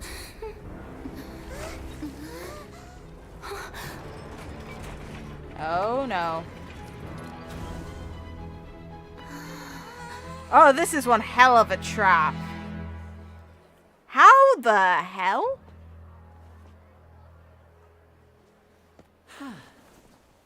Okay, fair. That's sick. Let's go. Trial time. Let's go. Ladies and gentlemen, this concludes my opening performance. Now, without further ado, we may proceed to the trial of our god. So this is what it is. Yes, You deserve praise for the effort you took to raise the dramatic stakes. Do not forget, however, that I am Focalor, the god of justice, the embodiment of justice itself. Does it not strike you as even the least bit absurd to bring the very concept of justice to trial? May I interpret these words as your refusal to stand trial? In that case, you will have the opportunity to defend your honor through a duel. You would draw your blade against a god? Shouldn't she be the one you serve? See, it seems like you have made up your mind.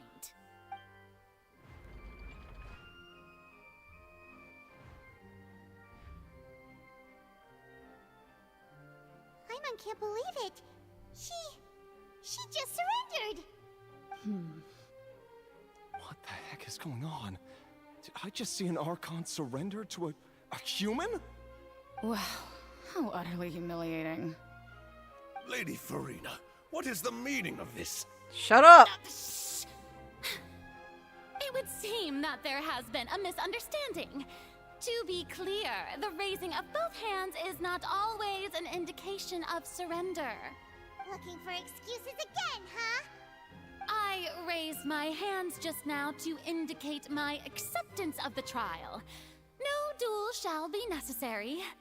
I will admit that I've been running away for a long time. I'm sorry, everyone. I was unable to protect the people of Poisson. It is my duty to stand trial for my crimes. You are not the only ones to be disappointed in me. I, too, am exceedingly disappointed in myself. Aww. But now, it is time for the Hydro Archon to show you her courage and resolve. I, Furina, will use this trial to show the world the true meaning of justice. This time, I will protect you. Hey. Applaud and rejoice. One of the most outrageous and fantastical arcs known to the opera epiclese is now unfolding before your eyes. Mark my words, this shall be one of the most exhilarating and brilliant shows ever to grace the stage of Fontaine. The trial of the Hydro Archon, Focalor, will now begin! Woohoo! Oh, now we're making history! Why are you so impressed, boy? Let her have this, okay? We already trapped her. Let her enjoy at least putting on a show for everyone. Why does it feel like Furina just took over the whole thing? Like, come on! Didn't she just get forced to stand trial for her crimes? Also, even though she's still acting super dramatic, she is taking this seriously this time, right? She has no choice. All right, then. Who will be my opponent in this trial? The court asks the prosecutor to please take the stand. Is that so? Very well. Then please speak, witness of Tivat, my accuser and fated opponent.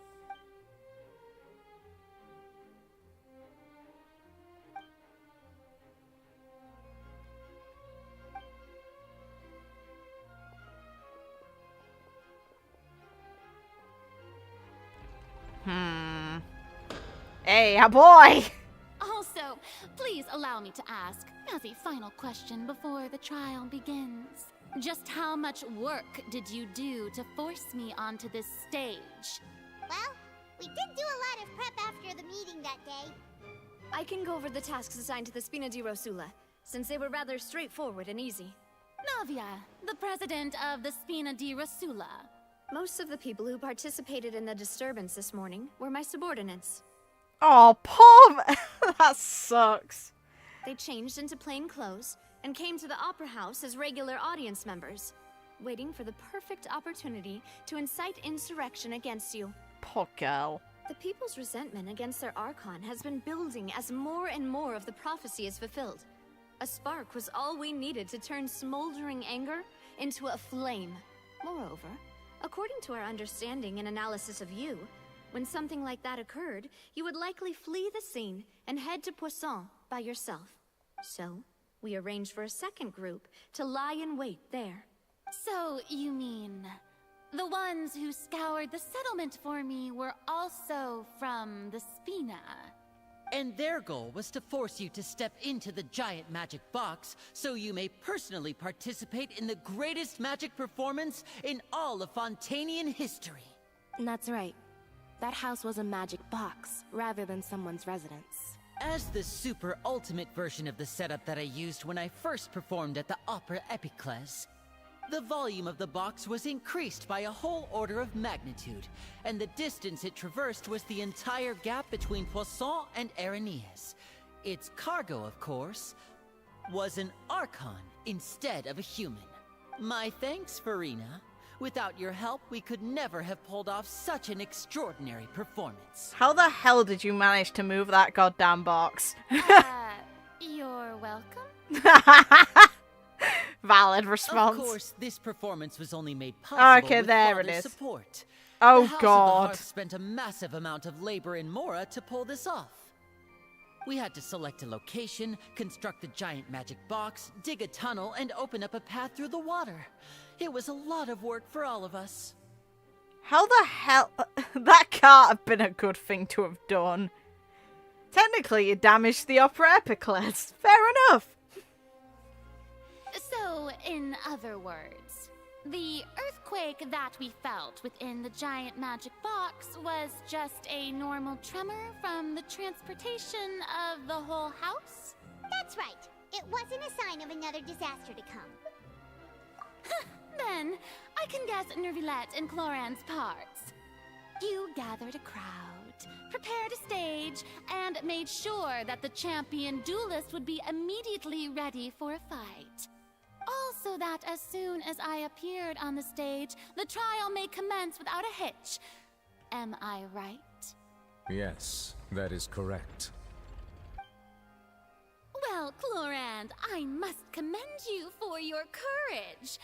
Only the most outstanding champion duelist in all of Fontaine would accept a duel with an Archon without flinching. Thank you. As for you, Traveler, I suppose your role was to keep me distracted with conversation once you found me in Poisson. You'd make sure that I didn't notice anything amiss before revealing yourself as my prosecutor once we'd arrived onto the stage. Okay. Was to give you one last chance. Aww.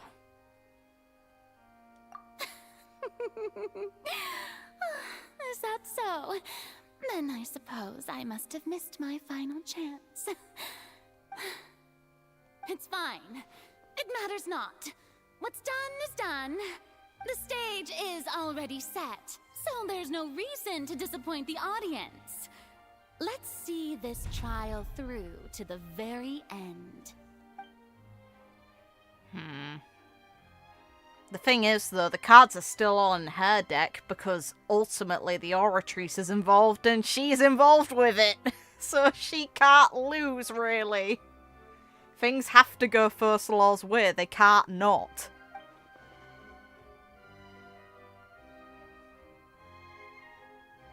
Madam Prosecutor, please allow me to pass this along. This is a document that Miss Charlotte applied for and received permission to share with you during the trial. According to her, it should speed up the proceedings. Okay. Charlotte wanted to give us something? Oh, so she's here too! Hey, Charlotte! Not an appropriate moment. Oh, let Paimon see. Isn't this the exclusive interview that she did with us before? So she's already finished it, huh? Wait, then that means this document is a perfect timeline of everything that's happened ever since we stepped foot in Fontaine! Convenient. So in other words, we can refer to this anthology of evidence every time we want to use something from our journey as evidence for an argument. Let's quickly confirm the information in it.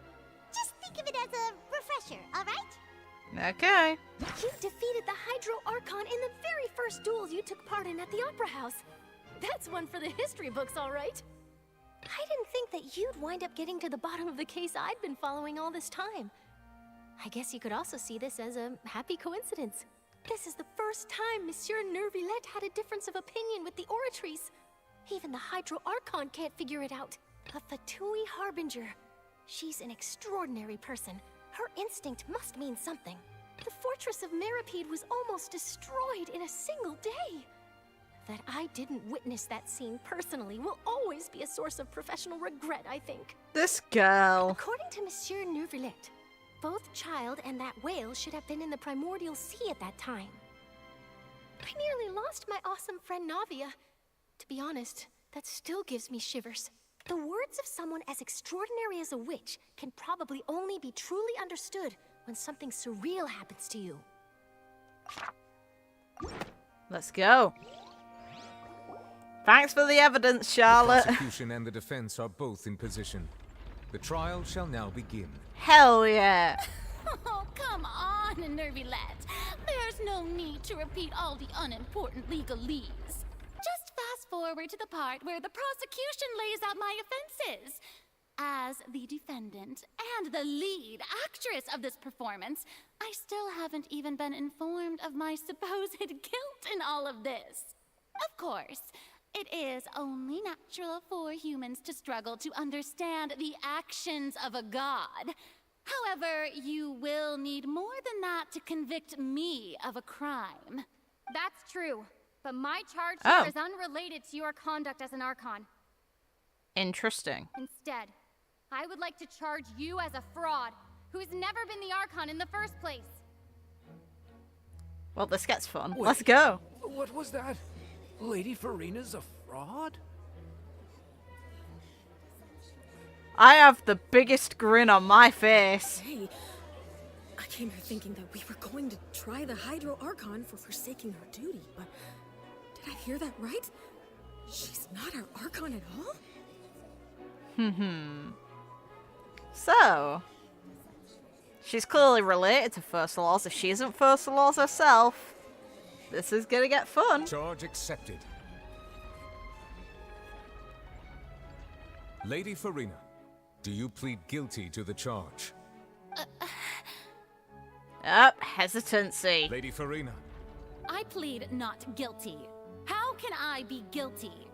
There is no way that I, Focalor, otherwise known as Furina de Fontaine, a member of the Seven and the Regina of all waters, kindreds, peoples, and laws of Fontaine, could be anything other than your true Archon. Yeah. Even though Lady Furina can be rather eccentric, isn't it going too far to doubt her very identity? Yeah, I've never questioned her identity either. Sure, Lady Furina can be super irresponsible, but what grounds does that prosecutor have to make such a huge claim? I have cause to believe that common sense will prevail in this case. Many of the members of the audience have known me as the Hydro Archon ever since they were born. There would be no fooling their memory. See? Even the Oratrice has decided to show me its favor. Are you sure you want to commit to a charge that will never be upheld? If you wish to drop the case, I can promise you as the God of Justice that you will not have to face trial for making a false accusation. We will treat everything that's happened as a dramatic spectacle and move on with our lives. What do you say to that? Entertainment. An argument with near impossible odds, huh? We have to not only refute Furina's claims, but also overturn the long-held beliefs of the people. Well, I tried to give you the chance to surrender. If you must persist, then let me ask. If you believe I'm not the Archon, then what manner of being do you think I am? And if I was not the Archon, then how did I manage to live for over 500 years? Okay, so we're gonna have to rely on the knave's account that she believed she was under a curse. She definitely has to be tied to First Laws. I refuse to believe she's not.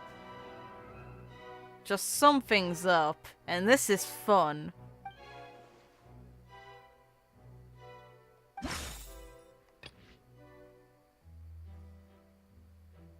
Yep. This one. And if it's not this, I'm gonna be angry. You may be a member of another long-lived race, which would allow you to naturally possess an extended lifespan. And second of all, even if that wasn't the case, there could be other ways to extend your life.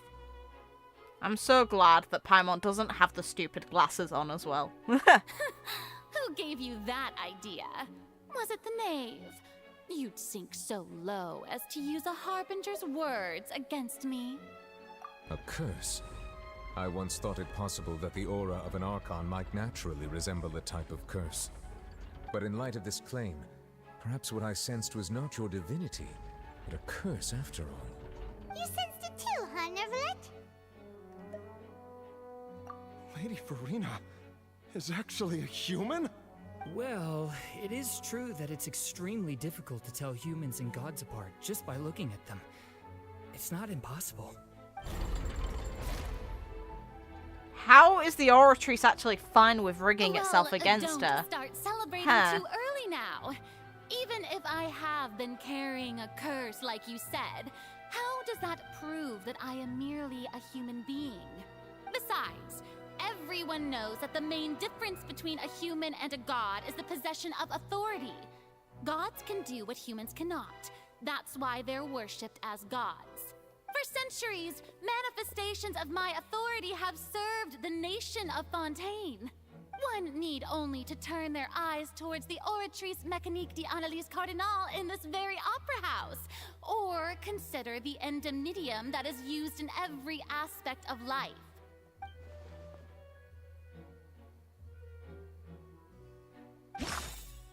Yeah, child's conviction.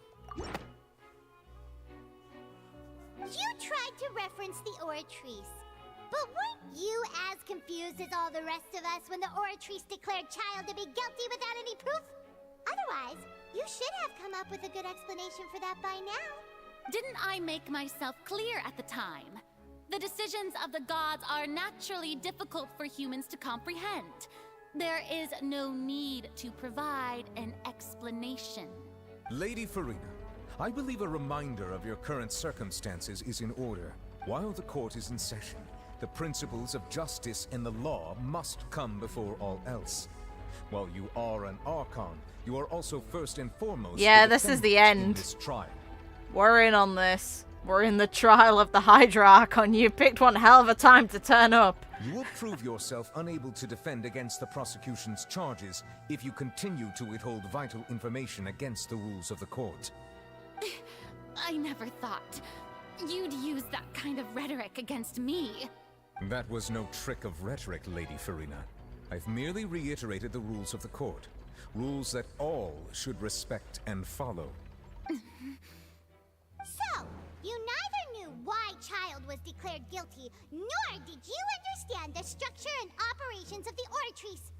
Instead of having been created by you, the manifestations of authority you mentioned have been made by the real Hydro Archon, haven't they? The real Hydro Archon? Well, now you're really losing me. It is true that I did not know why the Oratrice gave out a guilty verdict that day. But the Oratrice handed out that verdict unilaterally, and it has been operating independently ever since it was first created. You can't argue that just because a divine creation is flawed, that the god behind it must also be no god at all. She's still throwing out all kinds of excuses. Seems like she's confident that we won't be able to produce proof that she has no power over the Oratrice. My power as an Archon. There are many ordinary citizens in the audience. How can I just carelessly demonstrate the formidable power of an Archon? If that poses a concern, I'm prepared to extend my protection to the audience. You don't need to go that far.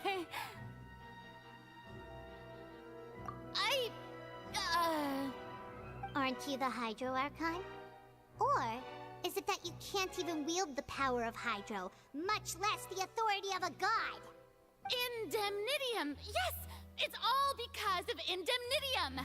all Archons derive their power from the faith of the people, and I've converted the people's faith in justice into indemnitium. Thus did I give up all of my divine power to provide everyone with energy for their daily lives. Have you ever seen a more magnanimous god? To be fair, that's a good excuse. But it's not the case. It can't be. Isn't that a huge stretch? The energy's being used for something, clearly to show Celestia the middle finger. Just... Yeah, no matter how generous an Archon can be, how could they give up all their power? Can a god with no power even still be called a god? It seems like nobody's buying Furina's excuse. Hey, come now, everyone. Please don't stare at me as if I was a liar. I'm still the same Furina you knew, right? The one that you loved. Shouldn't you want to believe in me? Please? You've got to believe me. If what the prosecutor said is true, she really has committed a grave offense. Okay. Did she deceive all of us? And all of our parents and grandparents too? And all of our ancestors? Ever since they were born? Enough. That's enough. Tell me then, if I'm not the real Hydro Archon, then who is? Oratrice! If you have no evidence of another Hydro Archon's existence, nor can you find anyone who can back up their claim to be such, then what grounds have you to say that I'm not actually the real deal? Well, let's put it into perspective. Her hair's glowing constantly, so elemental power is being used from her, even if she cannot use Hydra.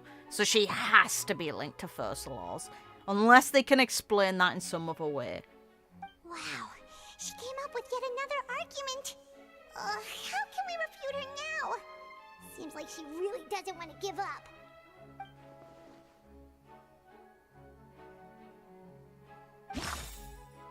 The water. Are we gonna make her go swimming?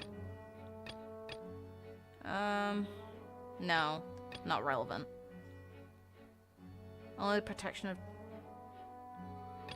I'm gonna guess it has to be this one. Because it's to do with the water.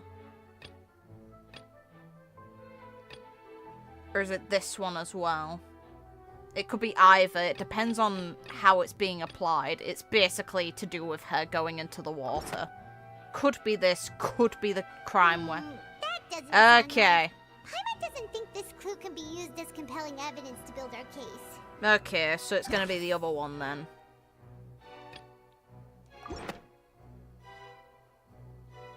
It has been established Okay, thank you. that all Fontainians can dissolve in water from the primordial sea.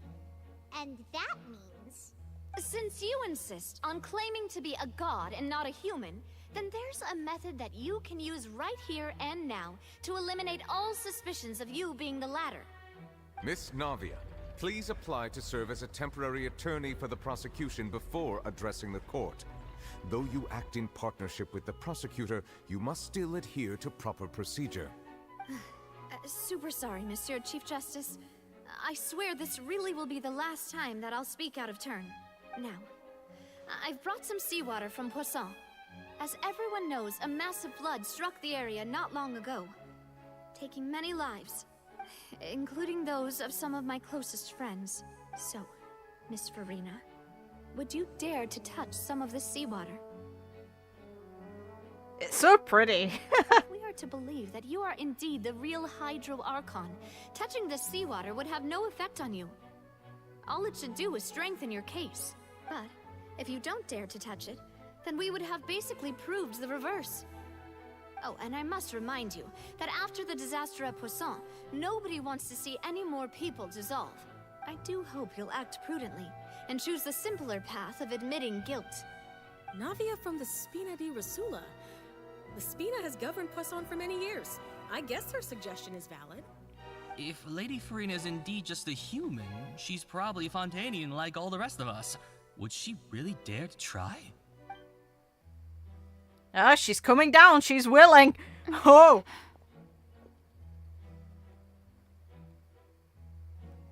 Lady Furina, this test has been unilaterally proposed by the prosecution. As it falls outside the realm of standard court proceedings, you possess the right to decline participation. Well, of course he had to tell her that. But refusing to participate is basically the same as a confession of guilt. She's just staring at the water without saying a single word. It really does seem like she's quite terrified of it. That could only mean... What's going on? Is she really planning to... that's not what we thought she would... Due to the inherent risk of the test, Lady Furina, you may... Hey!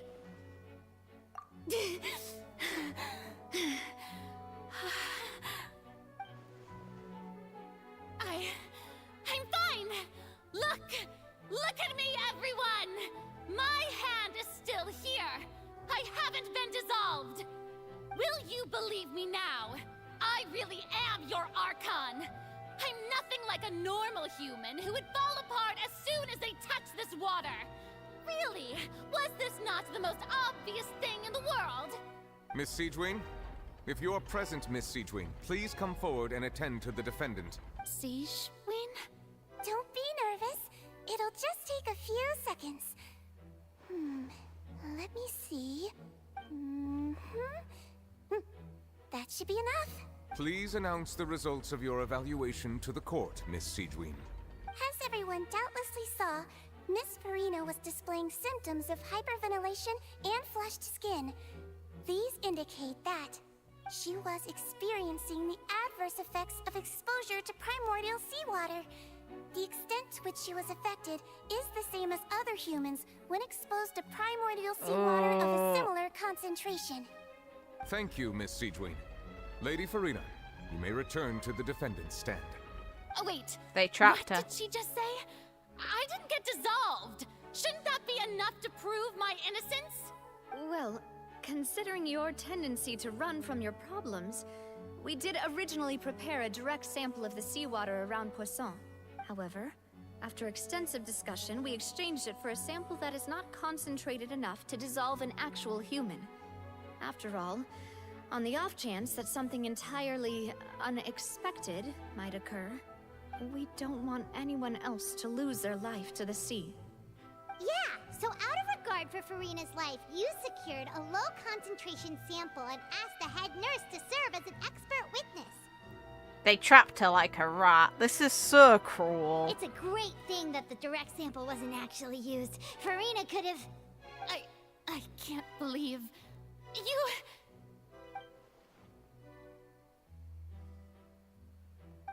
Yeah, she was willing to die for it. Aww. Listen to me, everyone. Please don't give me such cold and disdainful looks. What happened just now didn't prove a single thing. Think about it. How can you conclusively prove that an Archon can't also be affected by the primordial seawater? Also, something to put into perspective, there's a chance that she ascended from whatever the Fontainian people are. Wouldn't that make her still inherently affected? Obviously, that's not the case here. It's just a possibility, so I'm just mentioning it. The people have no way of knowing that isn't the case. It is an excuse she's using, just being balanced here. Also, if I was really just a human, why would I dare to just put my hand in that kind of water?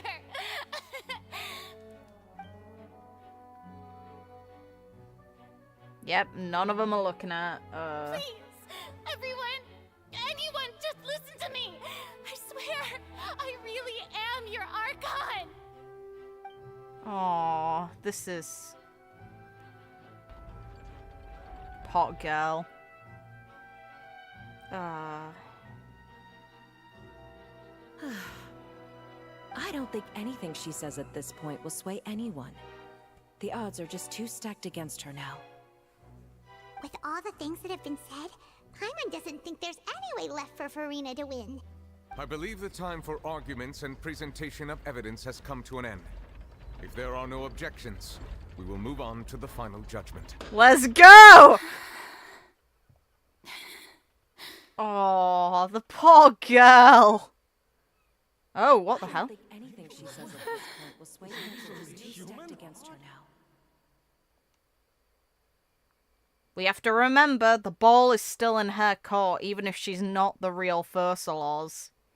The thing that likely is still on her side. In my capacity as Chief Justice, I shall now render judgment on Furina's misrepresentation of herself as the Archon of Fontaine. As a human who knowingly deceived her fellow citizens, Furina is... Poor girl. guilty. Oh. Okay. Oh no. Like we she... shall now turn to the Oratrice Mécanique d'Analyse Cardinale to render the final verdict on the charges. I don't think she can, otherwise she would have ages ago. Like, she must have known. And the ball's in her court. Regardless of what happens, the Oratrice is likely Fursalors. If she's not the divinity of Fursalors, then the Oratrice is. According to the judgment of the Oratrice Mécanique d'Analyse Cardinale, Furina is... Well, what's wrong? What's the Oratrice's verdict? No, the Oratrice also displays a guilty verdict. But... Isn't that correct then? However, the exact wording of the verdict is thus. The Hydro Archon, guilty, Whoa! be punished via the death sentence. Okay, yeah, we knew this, but let's see it. The death sentence? That's actually one of the available sentences? I've always thought that it was just a myth. That's awesome, let's go! The one and only time the death sentence has been handed out at the court, and it's been given to the very person we've worshipped as the god of justice? What an unexpected twist. Furina's been sentenced to death by the Oratrice? We just wanted to use the trial to show her the seriousness of things so she'd tell us the truth. How did things escalate this quickly? This outcome is indeed quite strange. According to Fontaine's current definitions of justice, as well as its recommendations for criminal sentences, is this sentence really appropriate for the crimes that have been committed? Yeah, even Vashay wasn't sentenced to death by the Oratrice. And he deserved it! Real evil mastermind behind the serial disappearances case. Indeed.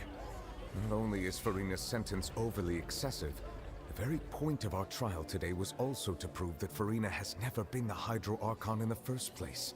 But now, the Oratrice seems to have deliberately invoked the title of the Hydro Archon. What does this mean? Let's go! Please, hurry! Load faster! Excuse me, if I may interrupt. Is the trial still going? Fremine! Oh, you finally made it. I assume this means you've completed your mission? Shouldn't they technically be disciplined for this? Mm-hmm. Any mission Father assigns to me will always be top priority. Oh, did they find it? Is Oh! the first prophecy slate? And we see Oceanids. Okay, thank you for confirming my godforsaken crack theory. This just is an acid trip. So yeah, the people aren't actually human.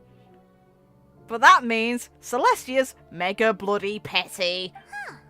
So the knave privately arranged for Fremine to try and find the missing slate. I looked everywhere and finally found it at But the what's bottom the of the sin sea. then? It took me a long time to get around some dangerous stretches of water. Like, Ageri is kneeling down with all of her people, so is it their creation that's the thing that's the sin? Because that's screwed. Why is that such a bad thing that Celestia would hand out divine judgment? But has the trial already concluded? Then doesn't that mean I've come too late? Oh no. Father will be disappointed in me. Also, hopefully I'm not being overly loud. I can turn down the microphone if needs be, but Jesus! Thank you for your hard work, Mr. Fremine. Please allow me to review the record left on the slate. Traveler, I believe that you have already seen the other existing slates, and would like you to come here and confirm their contents. Huh? So what do you see? What is it? Yeah! I believe I've now made sense of the Hydro Archon's crime. It has to do with Fontaine's lost history. Huh? Isn't the Hydro Archon just guilty of deceiving her people? Oh, wait, no, that's Furina, and we've already proven that she's not the Hydro Archon. So when you say Hydro Archon, do you mean the real Hydro Archon we've been kinda talking about? In truth, everything that you've encountered in Fontaine up until this point can be traced back to the contents of these stone slates. However, I'm uncertain as to how much sense they currently make to you. Okay, let's try to recall the contents of the other 3 stone slates. I already... We'll do our best to help you Trust remember. me, I remember. Okay, thank you. Okay. Okay. Okay. Let's go! The first stone slate describes what you just said. It seems to show the previous Hydro Archon using her divine power, and then the Oceanids turn into humans. Does that mean that Fontainians are transformed Oceanids? Oh, Paimon wasn't expecting that. And that's why they dissolve. If Oceanids can turn into humans, then perhaps this process can be reversed as well. The water. The second stone slate shows Celestia floating in the sky, and the Hydro Archon and her people worshipping it together. But the heavens still brought judgment down upon them.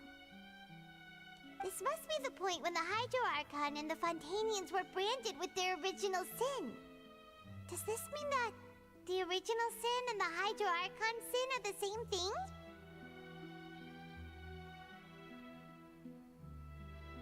The third slate shows the Hydro Archon sinking into the sea surrounded by many people. The thing is, though, if this prophecy is really that old, then it's depicting Furina as we know her now. But this isn't the real Archon, so why would she look like this in the stone tablet?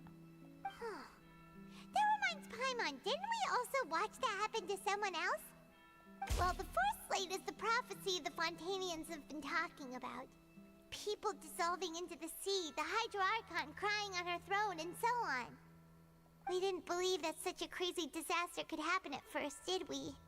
But after that incident, it was just a question of when and not if.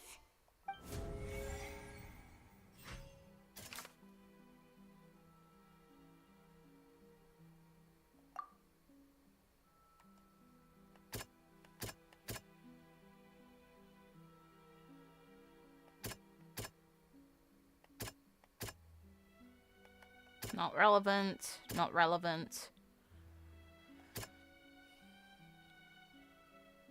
Not relevant. Not relevant. It would probably be this one. No. Other one then. This one.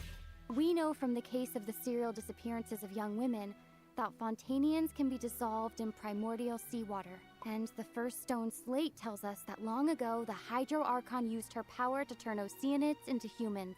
This might be the reason that Fontainians can dissolve. I can't believe I came up with this crack theory and it ended up being right. I cannot believe it. It's so dumb. But the reason I picked the other one first is because we literally see all of the people involved in Navia's trial turning into Oceanids, including the 2 people protecting her.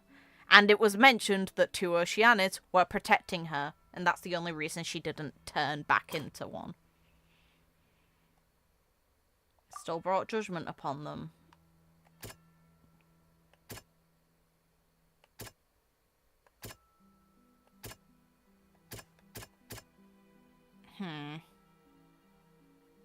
Wait a minute, let's read it properly.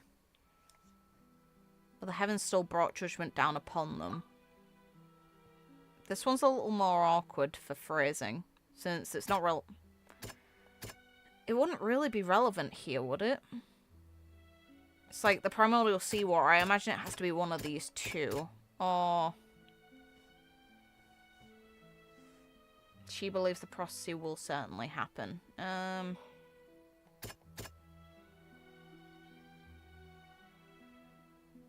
It's a little awkward. No. Okay. No? Okay. This one's a weird one. Nothing to do with that. This one? Huh. What? Oh, okay. Perhaps what is about to take place has all happened before. The Fair true enough. sin of the Hydro Archon that Nervilette mentioned, and the original sin cast down on the people of Fontaine by Celestia, as recorded on the stone slates. Okay, that makes more sense. Fair play.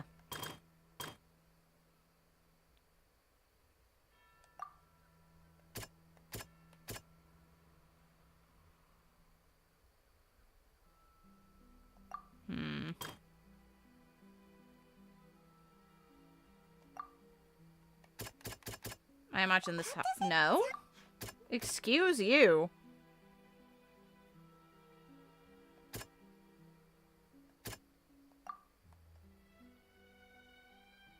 This is false.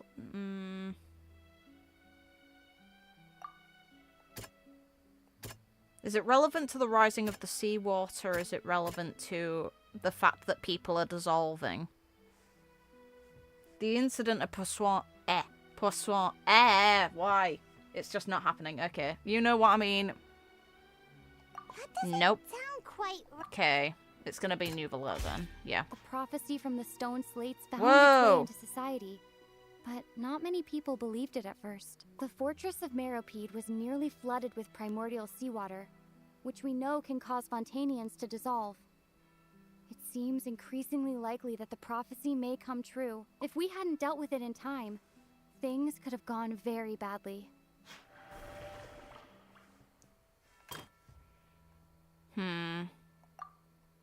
Okay, this one probably ties here. Yeah. Not as simple as falling into the sea. When Navia fell into the sea, her consciousness was subjected to judgment. The stone slates show the people gathered around the Hydro Archon in the sea. Could that be alluding to the same thing? They'll dissolve into the primordial sea but won't cease to exist. Their essence will flow in the seawater, converge, and take the form of an Oceanid. The Hydro Archon was sentenced to death in court, shocking everyone present. Perhaps this means that her sin was actually Fontaine's original sin. Navia fell into the water inside those ruins, and she nearly dissolved. She was surrounded by the people of Poisson in a court within her consciousness, and was forced to take part in a trial meant to make her stay. The eruption of the primordial sea at the fortress of Meropide was the surest sign that the prophecy was about to come to pass no matter what. The prophecy's contents can all be verified by recent events. If we combine what we know together, loads of truths should come to light. It means that the real Hydro Archon has no choice but to act. But it says she has to be linked to them. Even if she isn't a god. There's still information missing.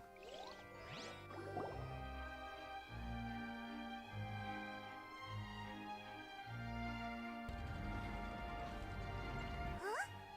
Oh, Paimon gets it now! So that's how you can make sense of it. But then it feels like we're going to have to share some truly shocking revelations.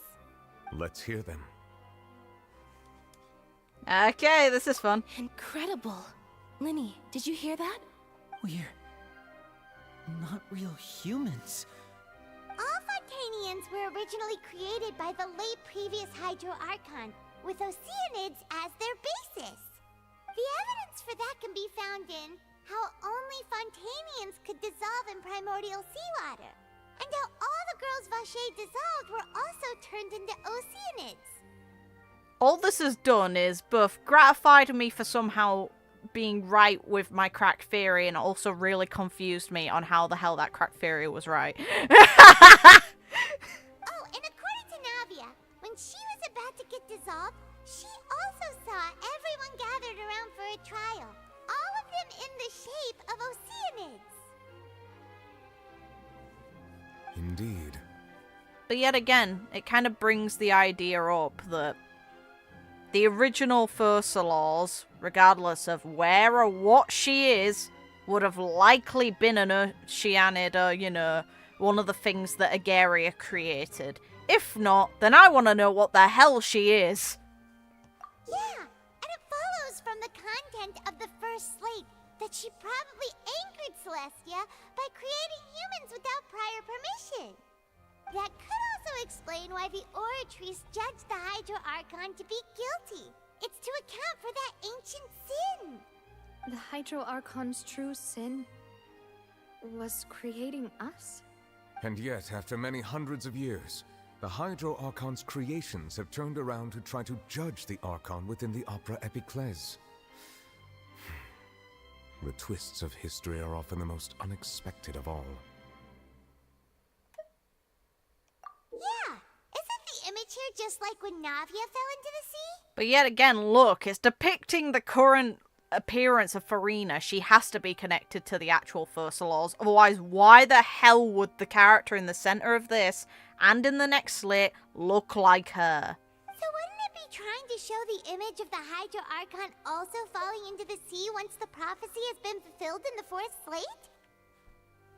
In the end, the people will all be dissolved into the waters, and only the Hydro Archon will remain weeping on her throne. Only then will the sins of the people of Fontaine be washed away. Did Paimon get all that right? You've made some keen deductions. I must say, given how much you still don't know, it is impressive that you've already managed to connect so many pieces of the truth. So what do you know that we don't? Do share, I'm ready. However, while you were able to decode all the information on the slates, they've also been etched with an additional layer of hidden information using a different power source. When we were at the ruins, I tried to decipher the hidden information recorded in the slates. But since we only had 3 slates at the time, good. I was unable to come to a full conclusion. Let's go! Now that the slate collection is complete, I shall make another attempt to decipher the narrative recorded within. If everything goes well, we should finally be informed of the unadulterated truth. Let's go!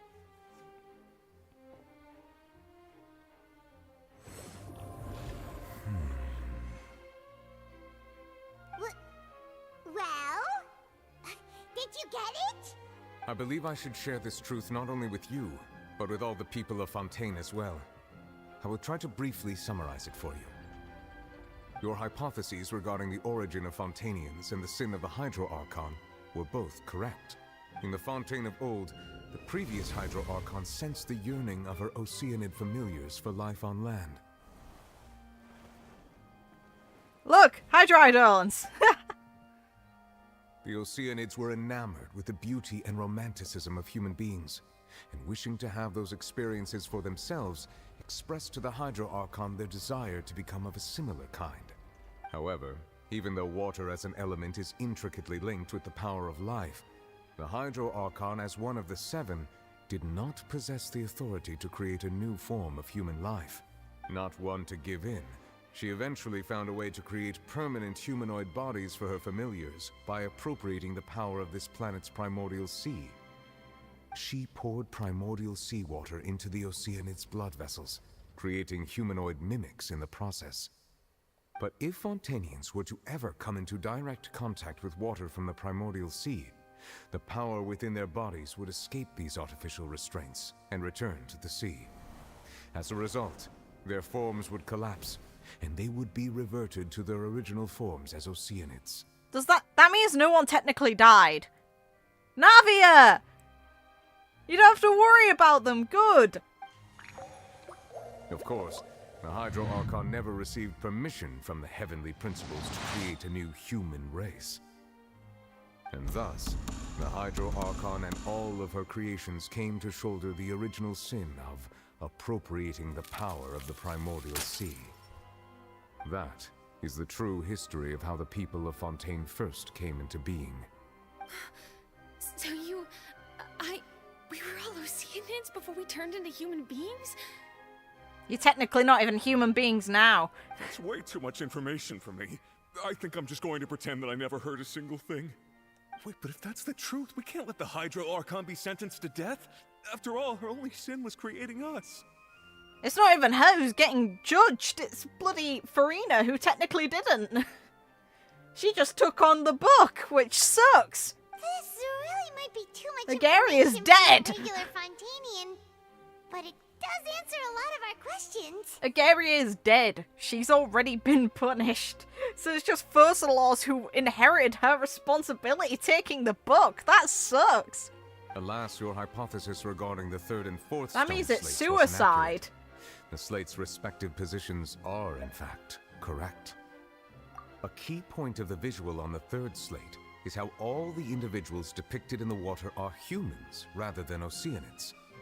They have not been dissolved, which implies that the water depicted in this slate is not water from the primordial sea.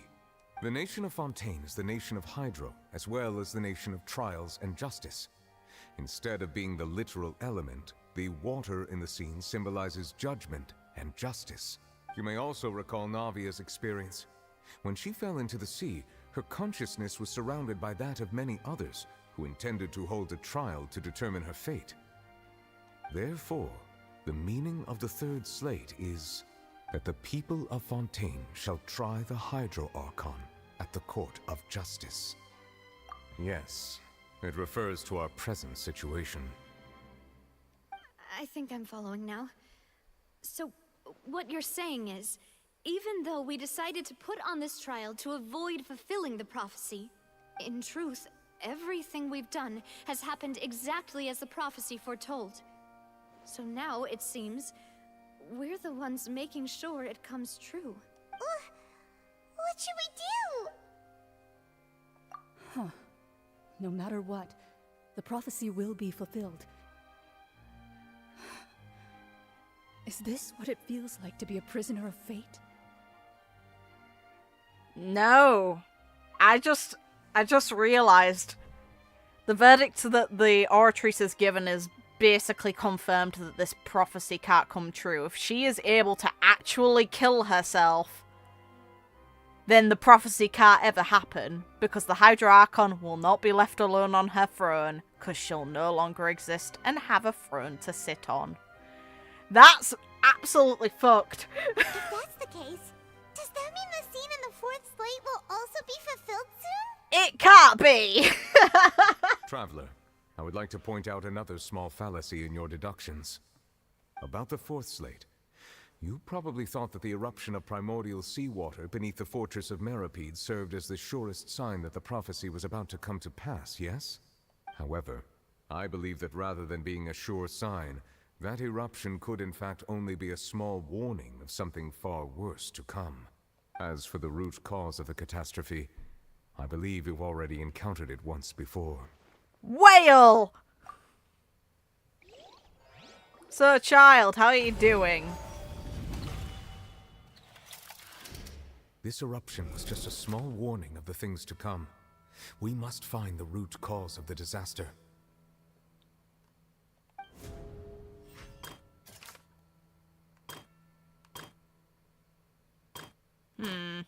Not that.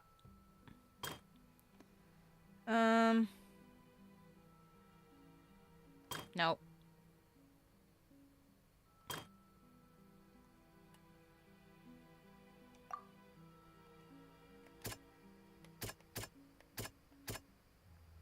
Whale! It was both dream and reality. Whale! If we're talking about a true culprit, that could only be that thing inside the primordial sea, right? The truth, the original sin, the trial, and the root cause of the disaster. But does that mean that the whale's linked to Celestia?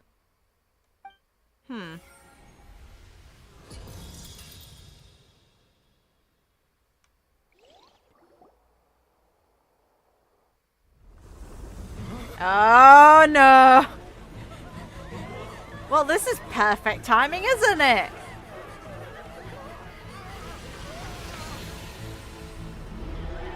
Hi, how you doing? You picked one hell of a time to show up. It sucks that Furina doesn't get her moment. Nuvalet, we know you're capable and cool. Come on.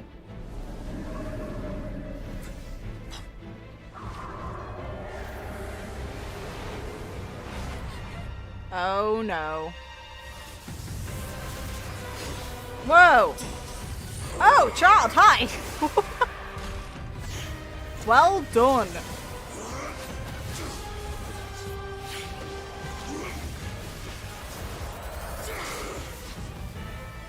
Atta boy. You cannot be doing good though. Back in you go, dickhead. Are you gonna be okay, man? You cannot be doing good. It's been a while.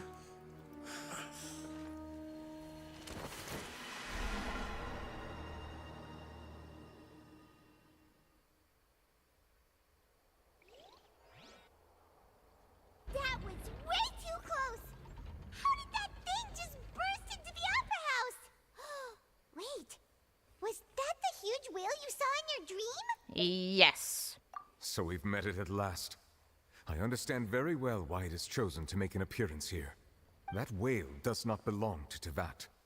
It is a monster that has traversed the stars, weeping all the while. It has been greedily consuming the energy from the planet's primordial sea, using it to grow. That is the main cause for the rising sea levels. And once it has finished consuming all of the energy contained within the sea, its next step will be... You said that when the Hydro Archon first created Fontanians out of Oceanids, she filled their blood vessels with primordial seawater. Precisely. That whale finds the blood of Fontanians nigh impossible to resist. Therefore, when it left the primordial sea, it decided to make its next stop a packed opera house full of food. Food in the form of Fontanians. We just barely managed to push it back, right? In that case, won't it come back to target the people again once it's managed to recover its strength? Of course it will. That is correct. Indeed, it is more accurate to say that we should thank that Harbinger for buying us some time. Without him, the whale would have likely come onto land far sooner. From the way he looked, he must have been fighting the creature for quite a long time. Atta boy, child. Jesus. That battle maniac. We've always known that he had a special connection with that whale, but we definitely didn't expect it to help us out like this. We owe him a solid. Anyway, now that we know that this whale is the actual cause of the disaster recorded in the prophecy, all we need to do to stop the prophecy would be to find a way to beat it up, right? It is too late. It had already absorbed too much of the primordial sea's energy before we could notice it. At this point, it has become practically integrated with the sea itself. Even if the entirety of Teyvat were to be destroyed, it could still survive and swim off towards some other world. That's not something I will accept. I don't think you have a choice in this matter. It's whether the rest of us can accept it. We've already done everything we can, and we even found the true culprit. We've come so far. You can't just tell me that the last hurdle is some impossible foe. That's just not fair. Indeed, that's not how a grand performance should end. And it probably won't, but still, you have no right to complain. All of you shush. I'll fight it to the end, no matter what. At least you have a cool response. So the prophecy will be fulfilled no matter what, huh? I don't know about that. Oh, what the hell? The prophecy. Yes, what has been prophesied will be fulfilled. You may view such things as the history of the future. Okay.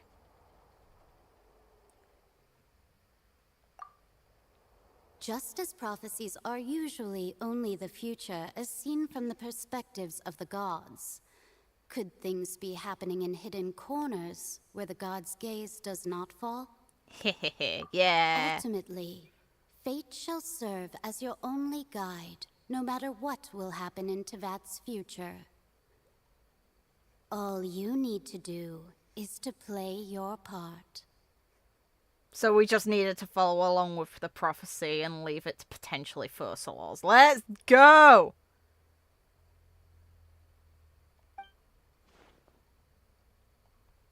Look at what the verdict was, you dipsh!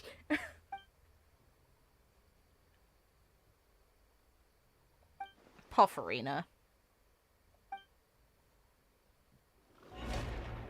No. Oh, this is gonna be fun. Let's go! What's happening with the oratories? I believe it is preparing to carry out the death sentence. Let's go!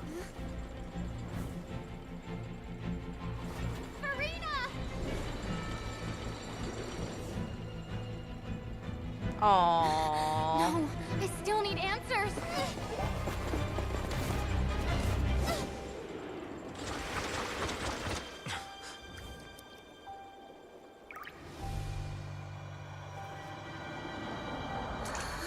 What the hell? Oh? Oh, hell bloody yeah. Come on, give me something real good. Oh? My god! Big blade. Let's go! Come on. Load faster. And hell yeah. You look different. Hell yes. Hi! How you doing? You recognize the hell yeah! God, your voice is different. Okay. Sorry. That shocked expression on your face is just too amusing. I couldn't help myself. You are not Furina. Who are you? Ah, the sweet sound of bewilderment. Marvelous. A sure sign that my attempt to deceive everyone was a resounding success. But to answer your question, I am Fursalar. You know, the god. She's so chill. I love this. Let's go. Fursalar, why did you deceive us? Because it's the only way to win, isn't it? Oh, that wasn't my goal, of course. Goodness, no. But I had to fool everyone else too, if I was to stand any chance of deceiving the heavenly principles. Hell yeah. Deceiving the heavenly principles? That smile. It's all because of that pernicious prophecy. Dreadful, wasn't it? Everyone doomed to dissolve. Fontaine condemned to be flooded. One was not amused. In fact, one was positively bemused when that problem was thrust upon me by my dearest predecessor. That's the former Hydro Archon Egeria for the uninitiated. It hardly gets more disastrous than a preordained national catastrophe, now does it? Okay, this is interesting because I think everyone kind of assumed that the person who went to fetch Neuvillette and help him and like integrate him into human society would have been Egeria, but no, not Egeria. This version of Fursalar's, but it wasn't. He doesn't recognize her at all, meaning Furina went to find him. The music here too, oh my god. Beautiful. She knew full well that the prophecy would surely come to pass. And as one of the seven, she also knew full well that one defies the heavenly principles at one's peril. So yes, as you have no doubt surmised, it was a rather impossible situation that I found myself in. I spent a terribly long time mulling it over, alone on the ocean floor. And I was almost growing barnacles by the time I finally realized there was only one possible solution to this confounding conundrum. I had to outwit the heavenly principles, allow the prophecy to be fulfilled, ostensibly at least, while saving everyone at the same time. I'm a genius, I know. I can only assume that's why Egeria chose me as her successor. So yeah, you did know her. So, were you an Oceanid? This is the fun part. But look at this girl. Although, looking back now, it was hardly the inheritance one dreams of. Between the task of saving the nation, the quotidian duties of the Hydro Archon, and not to mention the original sin of creating a new race of humans, I dare say she left me quite a colossal mess to clean up. But one can only play the hand. Oh! I did not choose this, any more than I chose to be one of her Oceanid familiars. Thank you for confirming it, game. I like that. I like to be shown that my assumption on the Hydra Archon or the god of this specific region would have been based on one. Thank you. So you were also once one of the Oceanids, transformed into a human by Egeria's hand. This proves ascension's possible for quote-unquote weaker races. So, what's the deal with Furina then? I imagine that you are the one who set her on this. So what happened? Yes, I was. I always dreamed of becoming human. And I still do, even now. In my eyes, to be human is to be part of the greatest opera ever known. After becoming a god, I separated my divinity and spirit, leaving behind only a self that was as naive and bewildered as my past self on her first day as a human being. The me you see before you now is that divinity, and the human counterpart I left behind, I named Furina. That means that Furina can technically ascend into godhood again. If this is actually going to end with this woman's death, it's very much possible she could regain her godhood. She'll never be able to be an Archon, probably, depending on how this goes, because there's no one to take her. I doubt that bloody Celestia would want another Archon again after this. She could feel joy, sorrow, and everything in between. She could be as vain and conceited, or as meek and vulnerable as she wished. Oh, okay, so the promotional thing when it mentioned that a sinner gave those compliments to Furina, it was her. Fursalors is the admirer of this girl. That's awesome. Her were of a kind only a human could possess, as were her shortcomings. But in my eyes, Furina's humanity was what made her perfect. She was perfectly human in every way. The person I always wanted to be. Aww. Anyway, so then I cursed her. That's not the way you do that. That's so... Come on, man. That's messed up. Anyway, she's so good. Screw you. All part of the plan, of course. The plan to deceive the heavenly principles. Oh, this is so great. I love it. Do you still remember the final scene of the prophecy?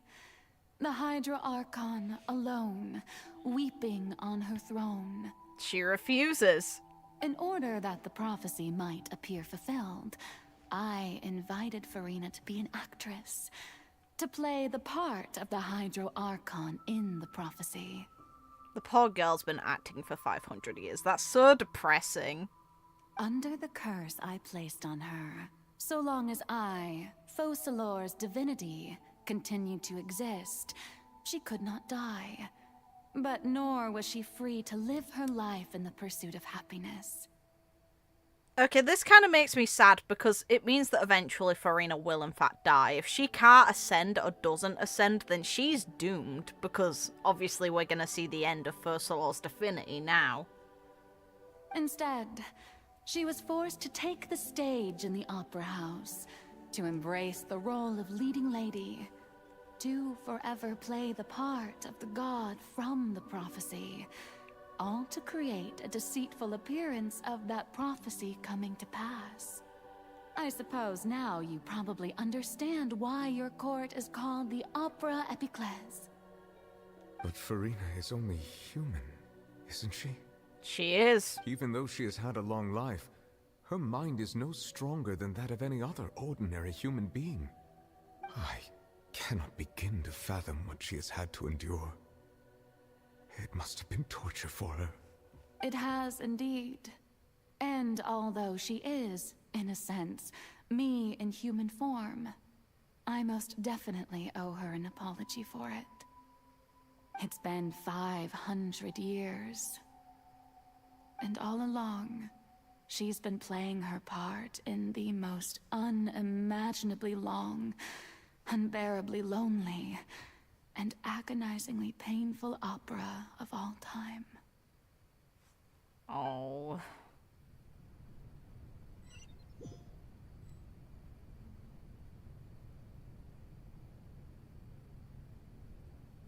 We got in on a discussion we shouldn't have watched.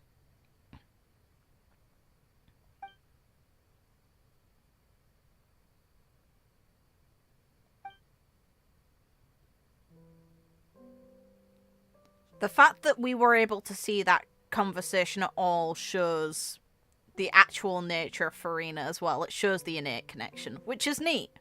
So yeah, technically we were judging an actual god, just not their divinity.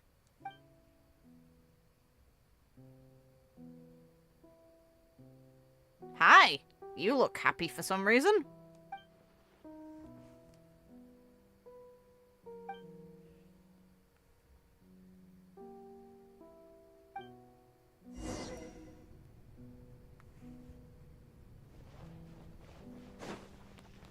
I am a shadow, the true self, and I have to go up the stairs, really?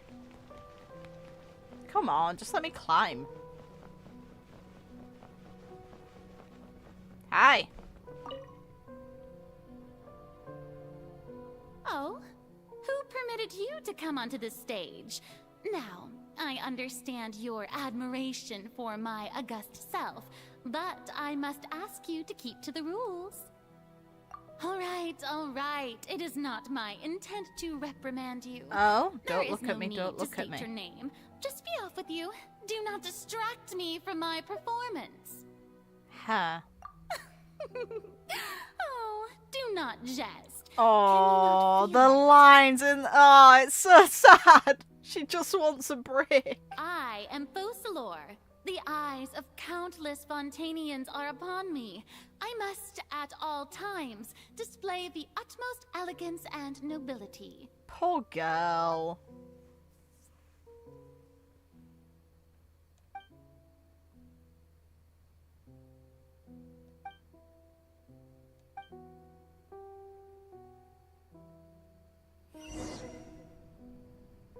Oh. Oh, okay. Dear audience, the performance is experiencing a technical difficulty, but worry not. The guards shall resolve it soon. Piss off. Get off of me.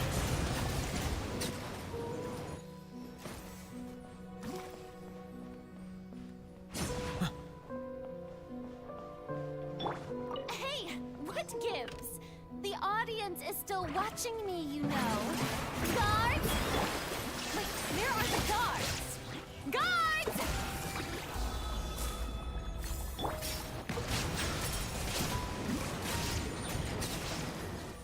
Let's just drop a nuke on them, it's fine.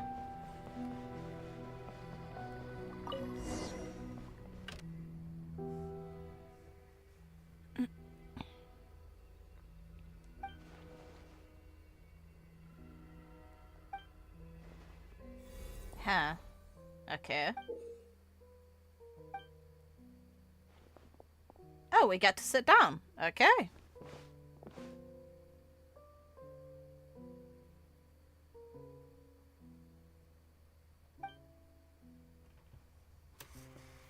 Seen one before before a mirror. Okay.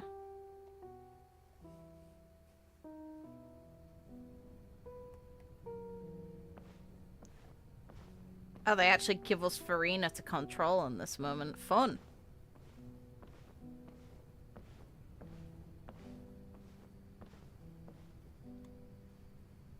Furina.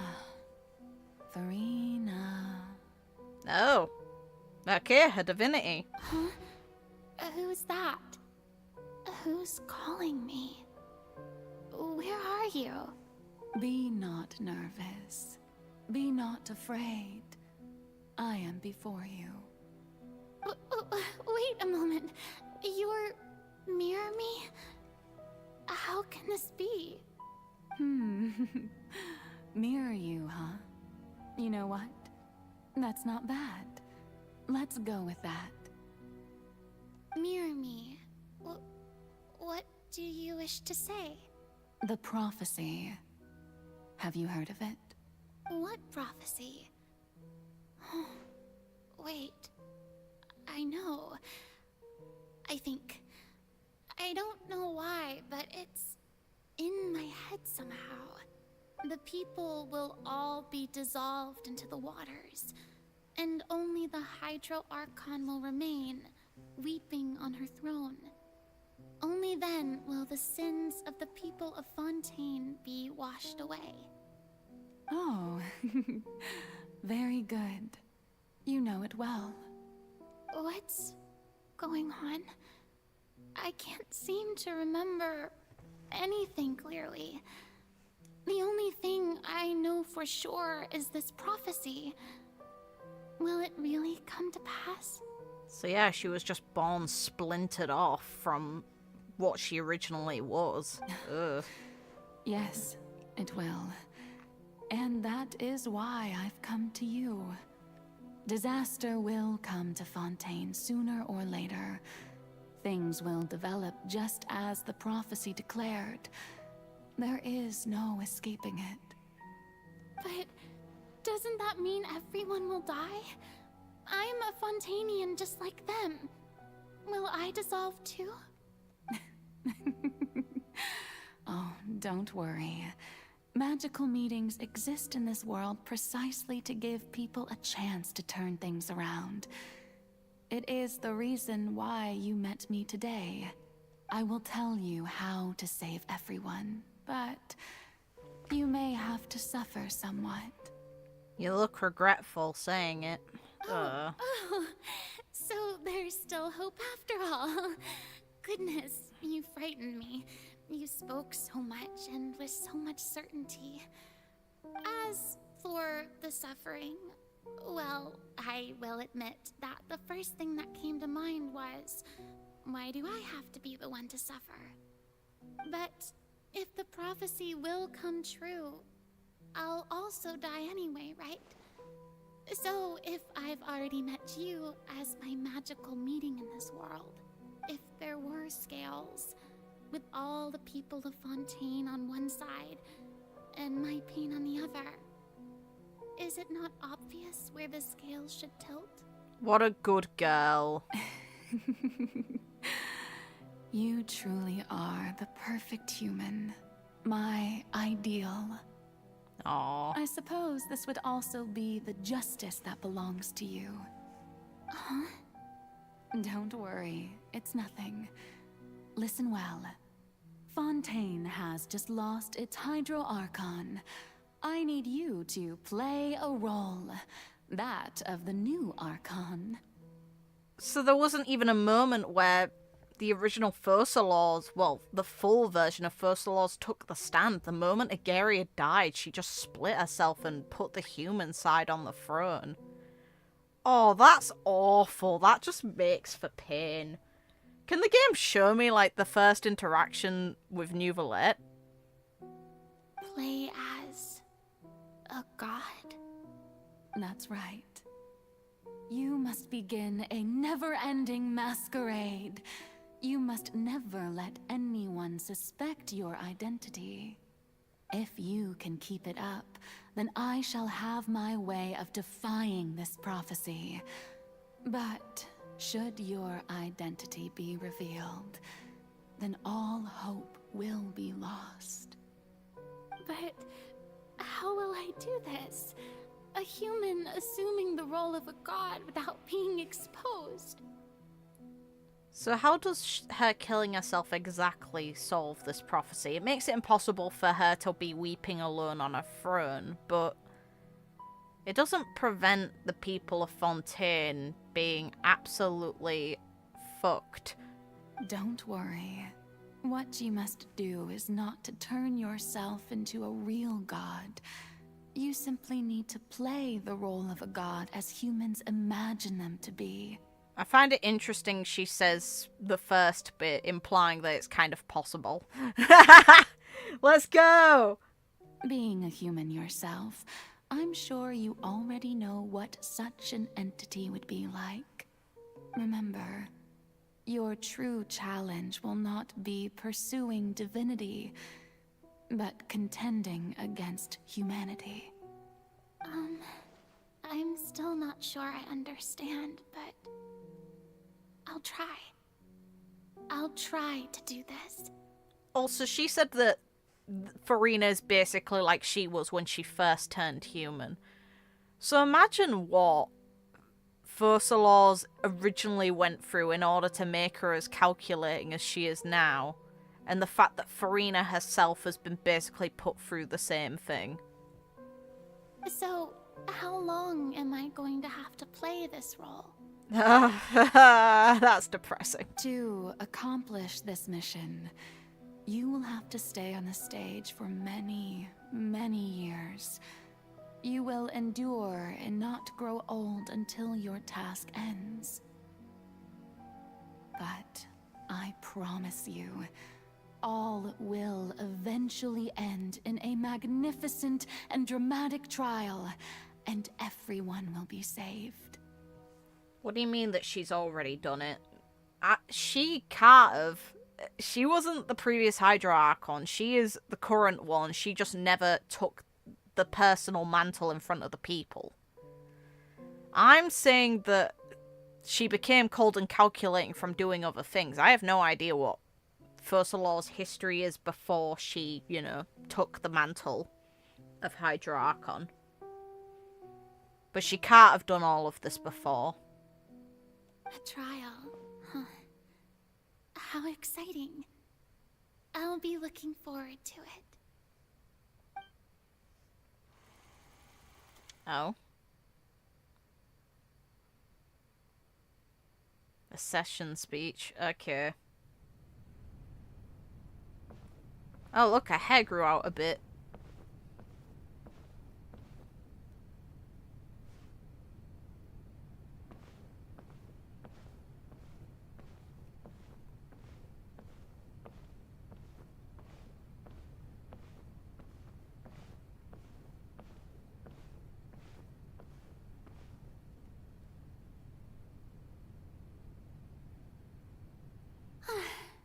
The Maison Cardinalise has announced my accession, but this is my first time. Yeah, I know. People. I know that Furina's the physical form of the god, but I'm not denying that at all. If anything, I said the exact same thing.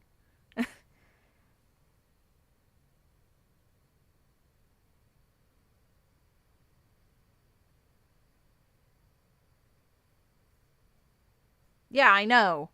I've never not said this. You completely misunderstood what I was asking. I asked what Fursalors herself, the actual one, the one we see in the mirror, went through in order to change her perception so much. Because she admitted that Furina, personality-wise, is like she was when she first became human.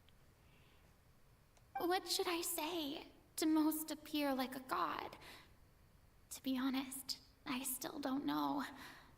Perhaps I should first try to act natural. Summon courage. Oh. Ladies and gentlemen, good evening, and welcome to the Opera Epiclese. I'm sure you've all heard about how I have taken on the role of Hydro Archon. Indeed, I am Furina de Fontaine. I know. Archon.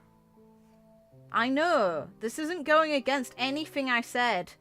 You're completely missing the point I'm making. In truth, I know little about becoming a nation's new god, but it will be my honor to guide you all. As the god Fursalor, the god of justice, I shall do all within my power to lead you into an age of fairness and justice. Once again, thank you all for coming. If you should have any questions or suggestions, please send them to the Maison Cardinalise. The future of Fontaine will require us to work together, after all. This should do it. I thought I might stammer, but thankfully, I was able to convey my thoughts just fine. Okay, and next. That's the new Hydro Archon. Is this some kind of joke by the Maison? I would have thought that a being that surpasses humanity would be a bit more assertive. Hey, did you hear that? She even told us to send her suggestions there at the end. Shouldn't gods be all-powerful? She's being so modest. What's the difference between her and an ordinary person, then? If you ask me, perhaps the succession didn't actually happen. She might just be a Maison-back puppet. Wait, what's going on? Why is everyone suspecting me of being a fake? Oh, this is bad. If I get exposed here, there'll be no saving the people from the prophecy. Right. Mirmi said that I just need to play the role of a god as humans imagine them to be. Calm down, Furina. Think. What do the people want? How would they imagine a god to speak and act? That's subjective, Furina. No one's idea of God is probably the same. Assertive, with a strong sense of presence. One who can dispel all doubt. That is the character I'm fated to play.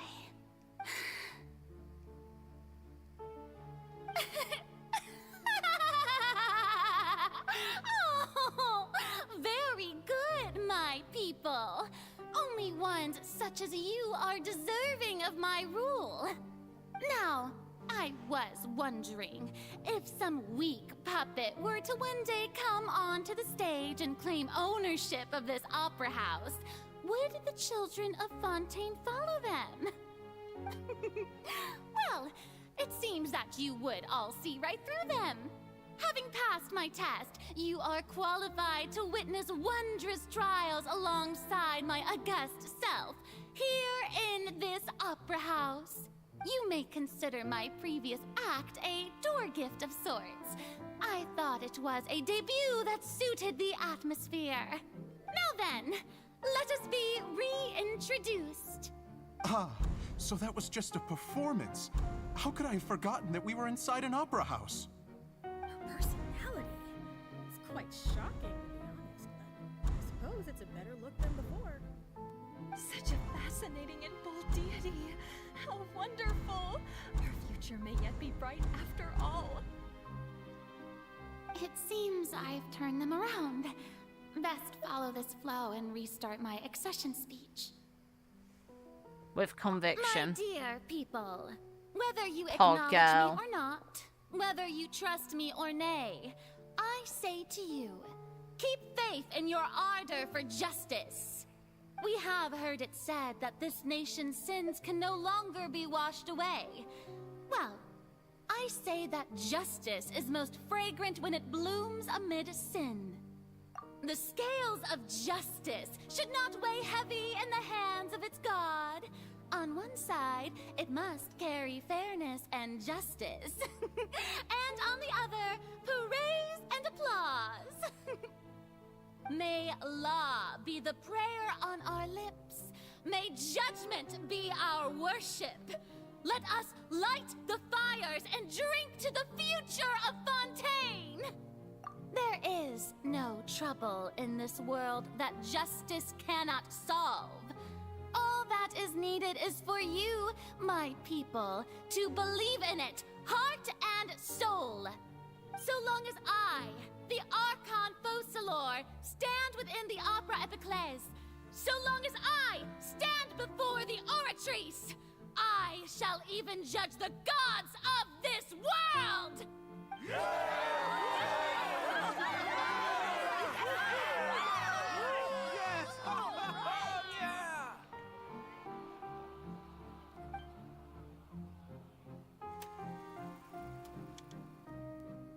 Okay.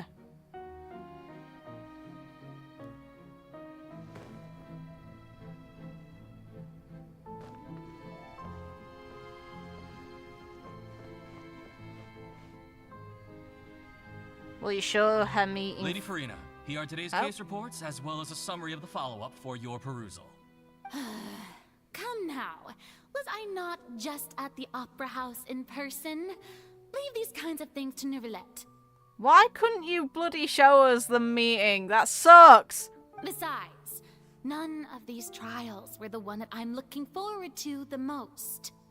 If I may be so impertinent, what kind of trial are you truly looking forward to? A magnificent, dramatic, and wondrous trial. A trial to end all things. How could you hope to understand? That's true. I fear I lack the ability to grasp your divine thought, Lady Archon. No need for fright, and do not take what I said before too seriously. Go now, do your duties. The trial I await. It will come one day. Oh, poor girl.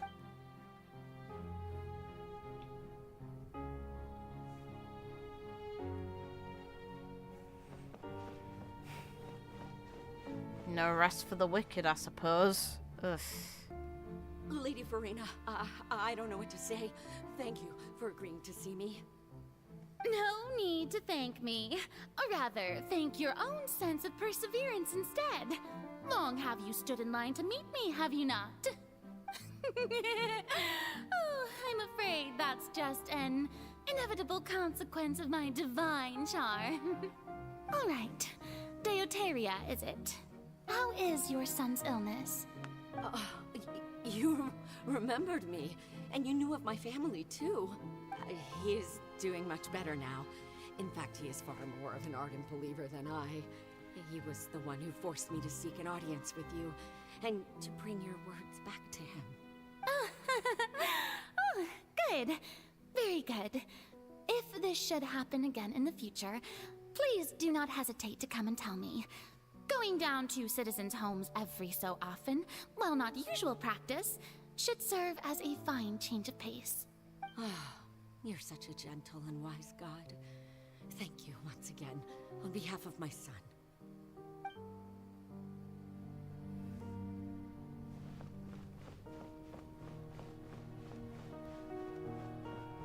No.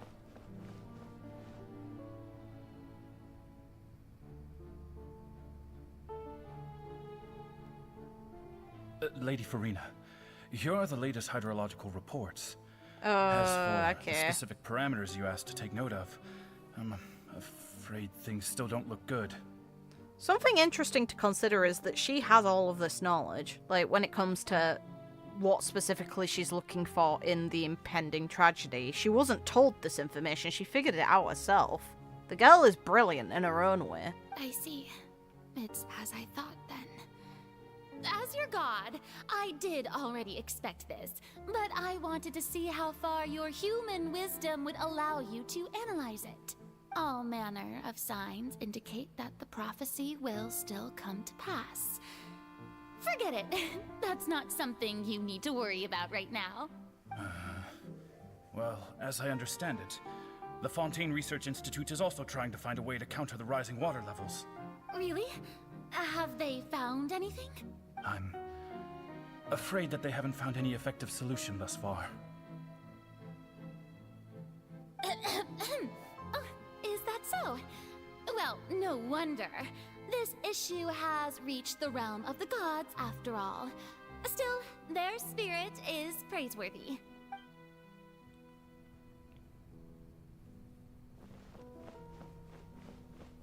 Aww. Yeah, get some rest, girl. You need it. Ugh. The day is finally over. I haven't had a moment to breathe this whole time.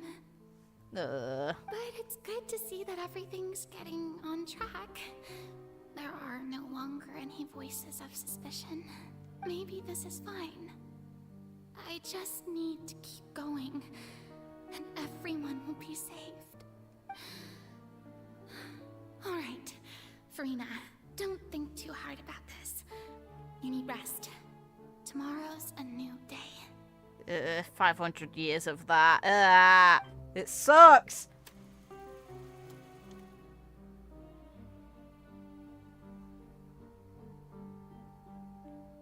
Lady Furina, here are the new trial reports for the latest cases, as well as a summary of the follow-up. There'll be no need for that. I've seen them already. There's no need to go back over scenes I've witnessed in person before. Lady Furina, I've waited so long for this chance to see you in this manner. Indeed, my dear, loyal citizen. This joyous moment is an Huh, honor her for hair's us both. short here. Fair enough. And long Lady again. Furina, Fair enough. We're detecting significant hydrological anomalies near Poisson. Understood. Keep monitoring. Keep me informed should anything come up at the Institute.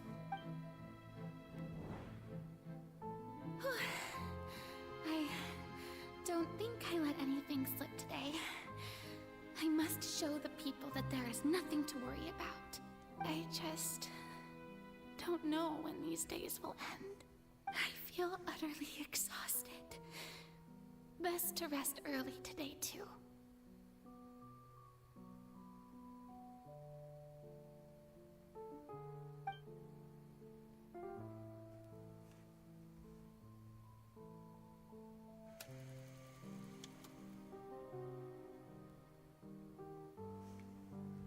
I don't understand the point, why you're making that point. I've never shown a disagreement to what Furina's doing. I'm, if anything, all for it.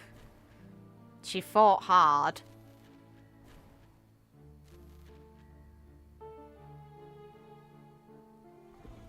In a way that only— oh my god, okay!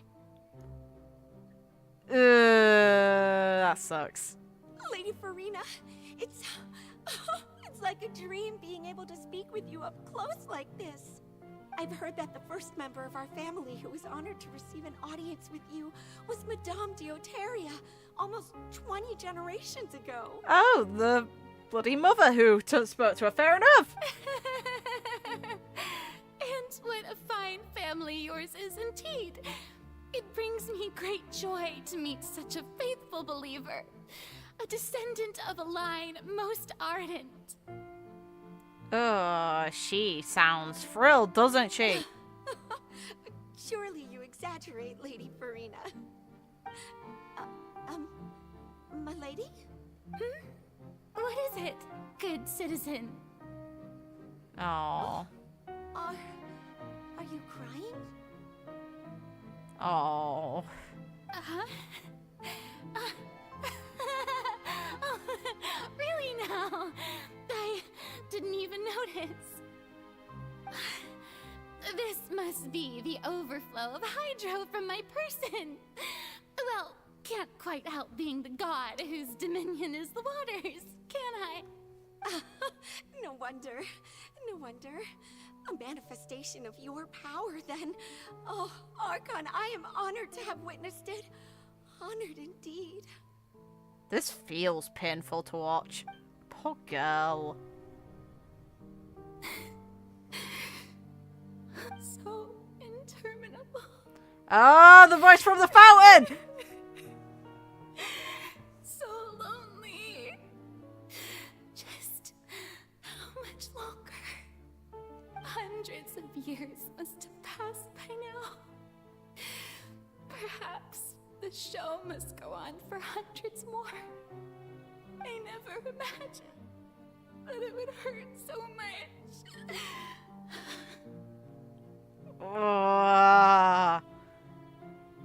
Have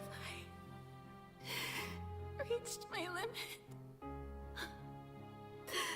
No. Perhaps I reached it long ago. Today I didn't even notice my own tears. I want to tell someone, anyone, about this. But would that not destroy all I've done so far? I've conducted so many investigations across the centuries, but there's not even a sliver of hope that we might break the prophecy. All I can do is keep heart. I must maintain this act. It is the only way to save Fontaine. Please, mirror me. You have to succeed. Oh god, okay. Oh no.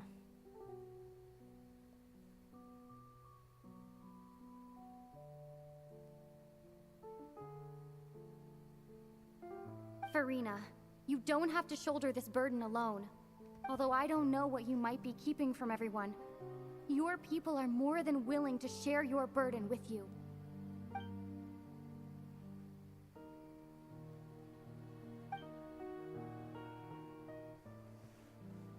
Share my burden. That's impossible. It was fated right from the start that this would be my duty alone. But even if your burden doesn't need to be shared, you can still choose to confide in someone. Just share it with me. I'm what you'd call a witness. A witness? Yes. I've heard that you came to Tevat from beyond the stars, yes? In other words, you never belonged here. And if Tevat is, in its entirety, a show on a stage, then you're just a spectator, aren't you? If that's the case... She's right.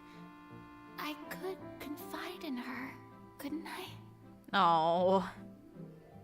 Then we cut, and it was all cut off. That sucks. But if things don't play out as expected, the people of Fontaine will be the ones to pay the price. No, Furina. You shouldn't be selfish.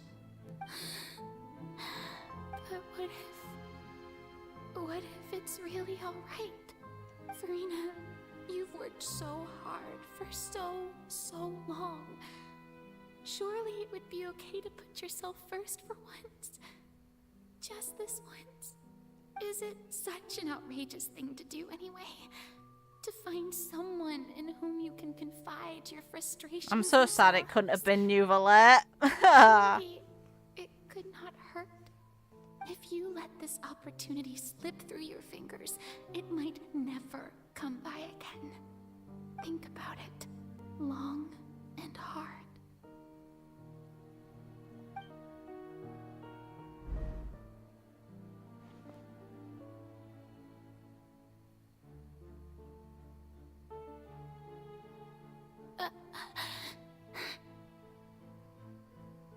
No, I have nothing to say. I am Furina. Oh, what a girl! Everything will surely get better. What a girl, honestly. The girl needs a break. Such a selfless... Oh, that's awesome. Even then, with the right opportunity, she still wouldn't have. All you need to do, dear spectator, is to witness my performance until the curtains fall. You have to accept that answer. She has got one hell of a strength of will. Atta girl. Fine.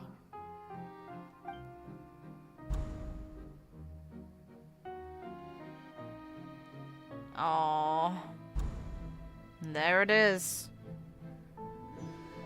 Oh. So even Furina doesn't know the truth? You've never once let her in on the full plan? Yes, it had to be done. To deceive the heavenly principles, you must first deceive yourself. She did very well. If she had let her resolve falter even once in these 5 centuries, Fontaine would have been doomed to the most tragic fate. It seems that trusting humanity was the right decision after all. I believe that I understand how your deception works, but that is only half the truth, is it not? How would you build on this foundation to save the people of Fontaine? That is the most important thing. Ah, good, good. Of course, the Udex of Fontaine has pinpointed the crux of the issue. I'm sure you've long sensed that the Oratrice is no simple machine, yes? All the energy is going to be used, isn't it? Like, we see the giant blade overhead. She's actually aiming to kill herself. Oh my I've always god. suspected that it had its own consciousness. And Lenny did mention that he heard a human voice within the core chamber. It now seems that that person was you, hidden within the machine all along. Am I right? And then I became one with the Oratrice, taking Fontaine's gnosis with me. Yes, it would seem so, wouldn't it? Alas, your understanding of this device still lacks sufficient depth. Go on. In truth, it is no enactor of justice. It is, in fact, a device created to kill the god of justice. Let's go. This is not the ending I wanted, but it's a good ending all the same, because the poor girl who's been a victim of this for 500 years is gonna be free. I beg your pardon? It's a shame it had to come to this, though. Oh, you have it. And to be more precise, not only will the Oratrice take down the god of justice, it will also take down the divine throne upon which she has been placed. That means Neuvillette will have all his power back. Because another Archon won't be able to be instated. She's actually screwing with Celestia. I mean, did you think I would be the sort to enjoy peaceful repose while Furina suffered? Atta girl, honestly. My work over these last 500 years has been to constantly accumulate indemnitium within the Oratrice. But really, some have already discovered that only a small fraction of the energy generated by the device was ever used to provide power to Fontaine. The vast majority has been, had to be, accumulated to enact this death sentence. It was all a part of your plan, then? Both the trial and the sentence? But still, how does that save the people, then? Indeed. This power, accrued over 5 centuries, could Oh. have sustained Fontainians for millennia, had it only been used for that purpose. Almost all of it has now been stored within the Oratrice. But only power of this magnitude could hope to destroy the Hydro Archon's divine throne, shaking the rules established by Celestia, and breaking through the institution that is the Seven. So the Oratrice's call for death was for neither Furina nor Focalor, but for the Hydro Archon. So yeah, technically Furina, who is a form of Focalor's, is fine. It's only the divinity that the Hydro Archon represents that's going to go. The destruction of that divine throne. If I do not misunderstand your intent, you must be... giving back your power. Returning what's Hey! rightfully to you, of course.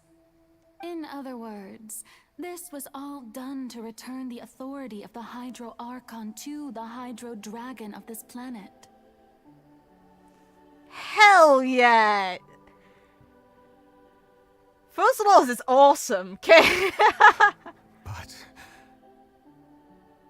you can never forget this act of kindness, boy. It's in everyone's best interest. You make sure Furina lives a good life after this is over. That smile. Oh, what? Getting sad again, are we? The authority of the ancient dragons shall soon be yours once more, O Hydro Dragon Sovereign. And this is the face you make. This is one hell of a great interaction. All you've done throughout the years is just so you can sacrifice yourself at the very end. I've never quite seen it that way, you know. Even now, I'm quite pleased at how well my deception worked.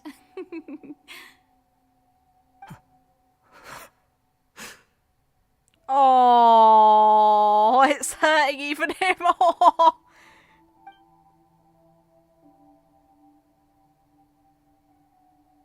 Hydro Dragon, don't cry. Yes!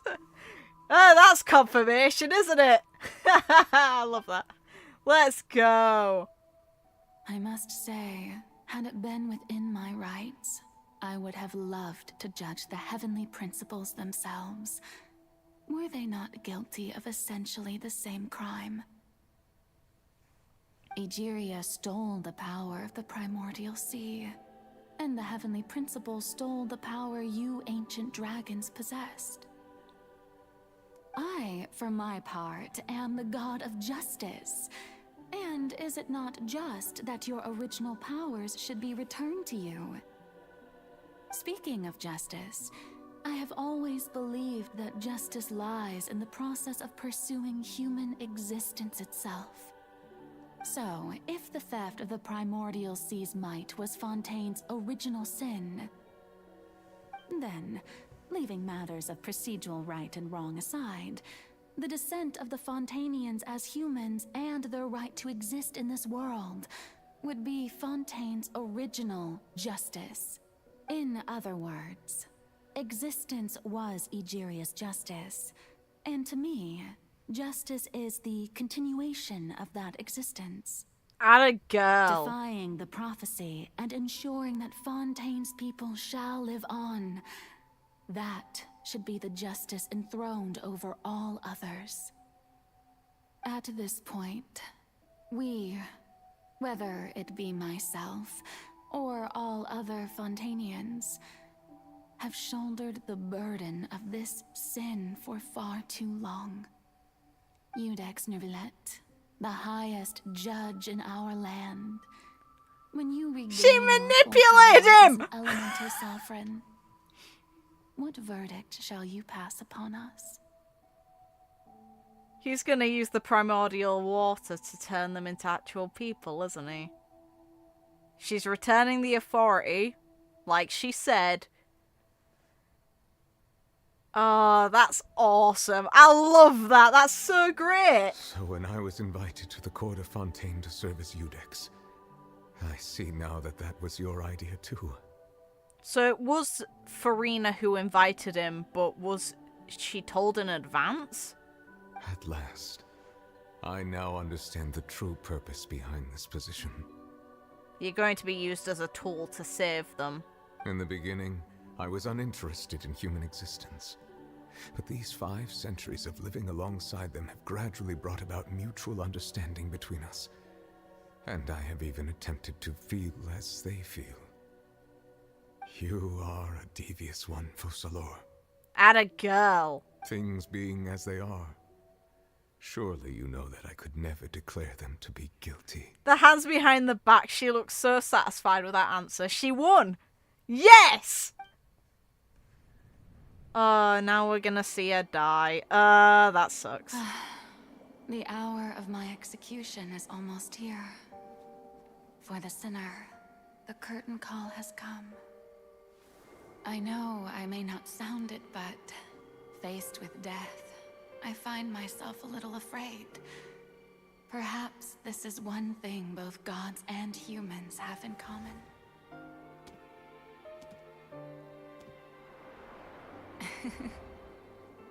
Farewell, Nervilette. I hope you've enjoyed the part you played these 500 years. There's where the voice comes from. Oh, he looks gutted. Oh!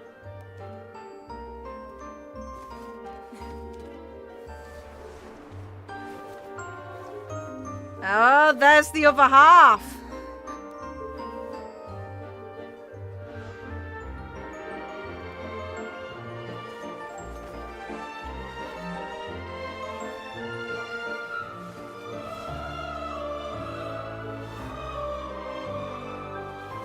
Oh, and there it is. Ooh.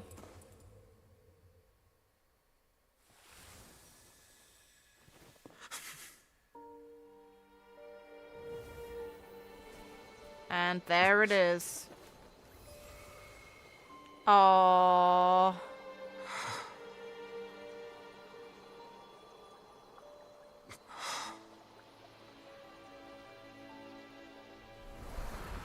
And Furina's finally free. Oh, what the hell?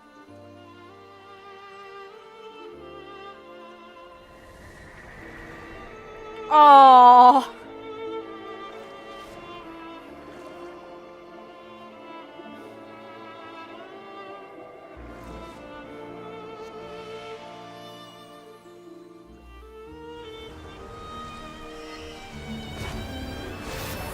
Whoa! Hey! Aww. I, Iudex Nouvelet, hereby declare, people of Fontaine, your sins are forgiven.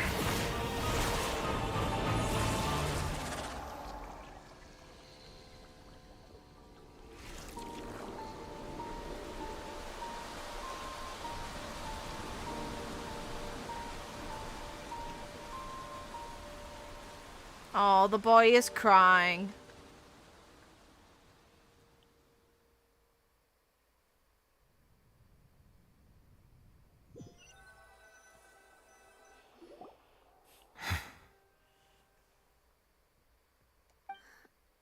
What just happened? Has the death sentence been carried out? Was that bright light some sort of misdirection? I have a feeling that something huge just happened. But since we're all still alive and haven't been dissolved, I assume whatever happened was good for us. It's time to end this. We must mete out punishment to that beast. Didn't you say just a moment ago that it can't be defeated? It no longer has authority over the primordial sea if the Hydro Dragon's here. Let's bloody go! I have gained the strength sufficient to deal with it. Through certain means, I now have the ability to separate the power of the primordial sea from that creature. We should seize the opportunity to pursue our quarry.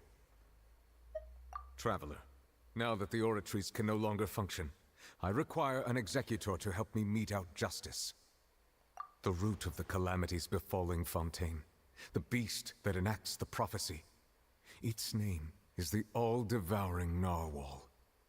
Come with me, traveler. The hour of execution has come. Bring it on! Let's go! Hi, buddy!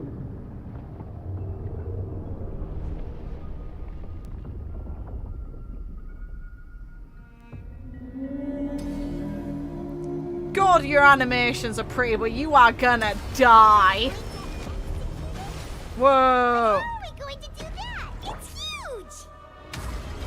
I've already done my best to separate the power of the primordial sea from the way. Considering the size of the beast, I cannot reach the power source. Unless we can find a way to attack it from within.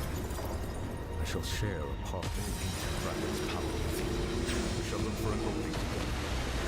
I can't strike it, so this isn't gonna work. Okay. Hi. I can feel its sorrow turning into hostility. Good for it! Great! Isn't that lovely? Piss off!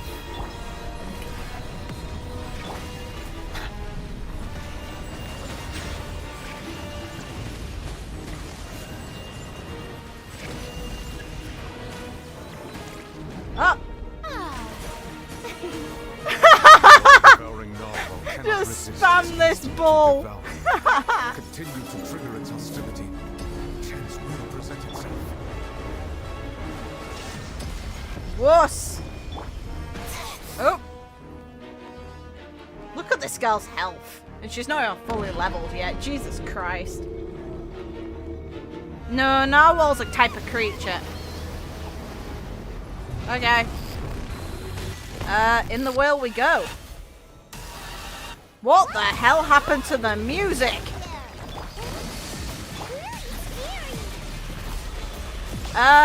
Dubstep, I see.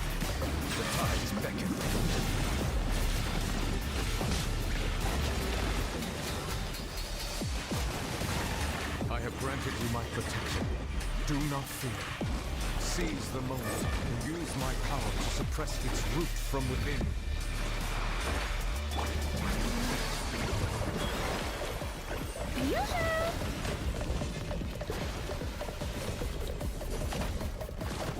Bow your head. Kiss my ass. Fuck off. Give me a break. Oh, no, no, no. No, no, no. There is no escape. God, this is interesting. Oh, no.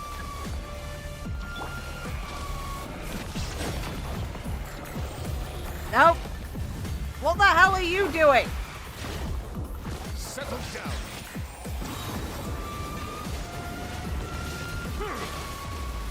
This is not what I expected from that initial part of the music.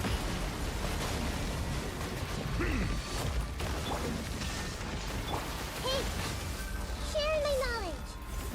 Silence. Oh, what happened?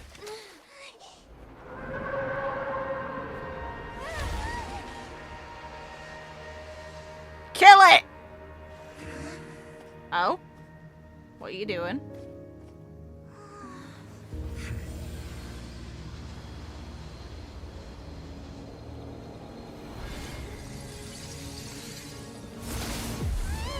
Whoa.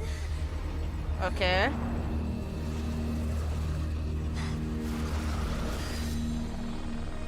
The hell is that? Oh! Hi! Are you Skirk then? You just launched him. Okay, fine. I see how it is. Hi. Nice to meet Thanks you. for helping with the cleanup. It should have been my job, but oh well. Look at your legs. What's going on with your body? It's similar to the whale. It was just supposed to be a short private training session for me. I didn't think that my disciple and my master's pet would start brawling in the meantime. Huh. Well, actually, I had a feeling that it would happen at some point, but they bumped into one another earlier than I thought. What a blunder. I suppose I'll have to swing my sword 3 million times as penance. That power. Who are you exactly? Hyman has an idea. From what she said earlier, she must be Child's master. Skirk, right? Hey! It's just that he gave us the impression that she was the less talkative person. I simply did not have anything to say to the weak. But you, on the other hand, managed to defeat the all-devouring narwhal without using power from beyond this world. So you may speak to me as equals. What sort of person would take the narwhal as a pet? Good I question. have to agree. It's a strange use of a planet's primordial waters just to raise an all-devouring narwhal. That kind of power is wasted on it. It's not cooperative. It eats too much. And I have more important things to do with my time than pet sitting. The only thing that creature has going for it is its looks. All in all, it fails as a pet. Miss Skirk? I think you might have missed the point. Oh yeah, she definitely did, but oh well. The point being? Well, being that this pet almost destroyed an entire nation. So what sort of person is your master? Well, Child's master's master. Wait, is that right? Oh, right. So you don't know him. Sorry, I assumed you did. His name is Sertologi. What the hell? We're getting a lot of lore here, and I don't know who the hell that is. I don't remember that name ever cropping up. I am unfamiliar with that name. Same. Huh. So Master isn't sufficiently famous. How should I describe him then? Have you heard of the name the Fowl? I'm gonna assume that this is the entity that things were praying to in the abyss. The Fowl? But no. Still nothing? Well, how about the Visionary? Vetterfalnir, then? Or Gold Rhine-daughter? Yes, heard of the last one. Definitely. Ooh, that one we've heard. Rhine-daughter's part of the Hexen Circle. She's Albedo's mom, right? Yes!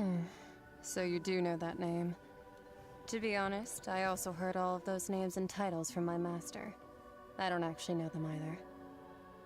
But I suppose you understand now, yes? My master is likely a similar sort to Rhine-daughter. They are both pursuing some form of perfection.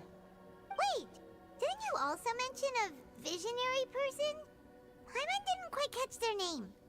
Actually, never mind that. I believe it expedient to inform you that the all-devouring narwhal used up nearly all its strength fighting you. Such roiling hydro energies will prove difficult for the planet's deep seas to digest. As such, the fontaine back on the surface has most likely been thrown into chaos. In other words, the prophecy that you've been fretting over should now be in full swing. What?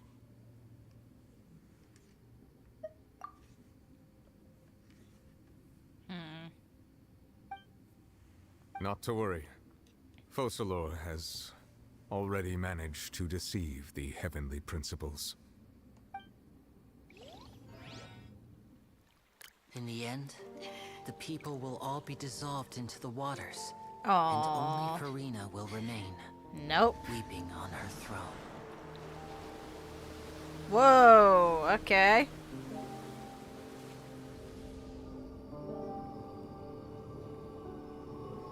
Only then will the sins of the people of Fontaine be washed away.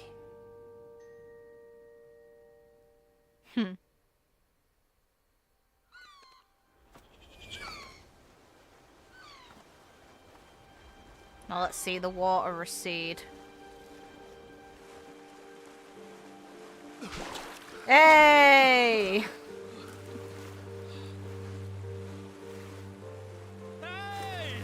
Help! Over here!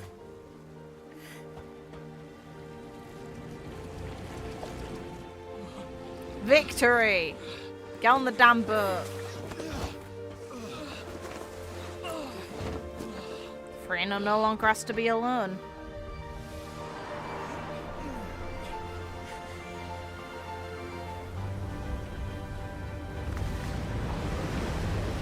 Hey! There's gonna be a ton of boats. Oh, what? Okay, no, that's the Fortress of Meripede big ship.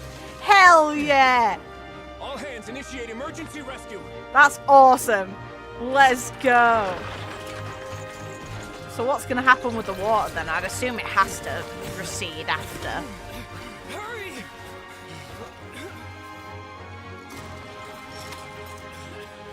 People, the people of the Fortress of Meripede, a big one.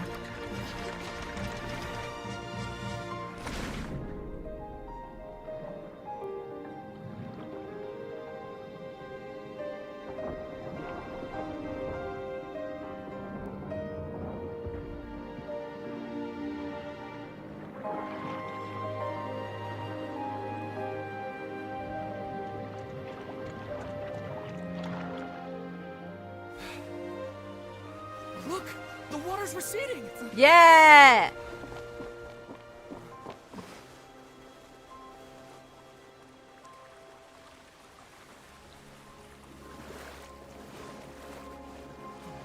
It's a miracle! Water's receding. We didn't dissolve. The prophecy was wrong. The prophecy was wrong. No, it wasn't. You just got really bloody lucky. Hey!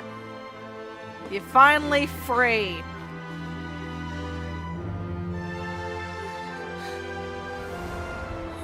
Are you alright? We're safe. The prophecy was wrong.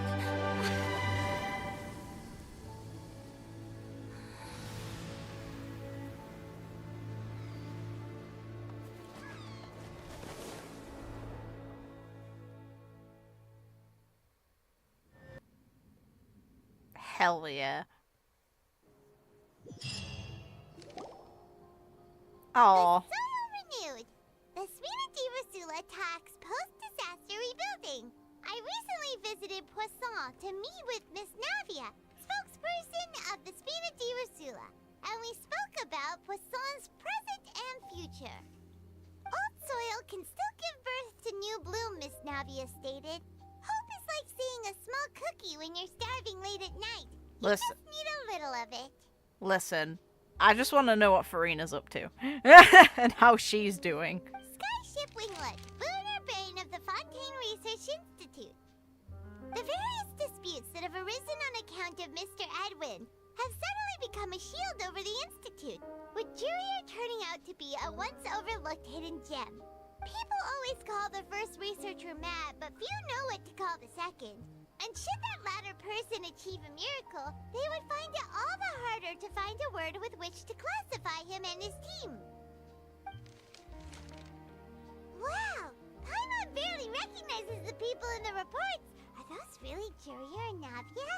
They sound like real big shots. What do you think? Pretty enthralling, huh? The Steambird's idea was pretty simple. With the disaster just having passed, we would print a free edition packed to the margins with good news to calm people down.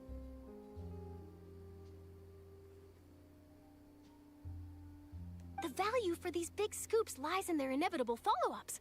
We'll publish further reports and go into the stories behind those people. Edwin's assistant, Jurier, created a true flying ship, while Navia is leading people in the reconstruction of their home. I'm sure that these stories could draw even your well-traveled eye. Cool. Where's Furina? Paimon's curious too! Wait a minute. Didn't we watch everything happen from start to finish? What's there to be curious about?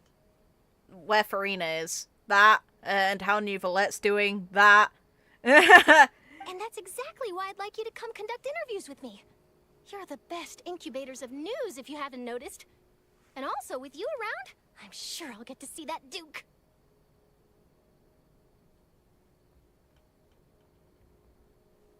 Are you sure? Hasn't he turned you down several times already? Oh, this time will be different. Come on, let's head to Poisson first, and then make a trip to the fortress. There are some things you'll only know when you get there. Come on, I want to know about Furina, man. This is... Oh!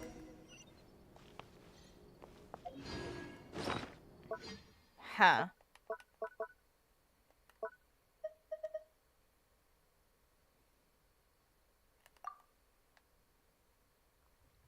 Oh god, it's a massive description, okay.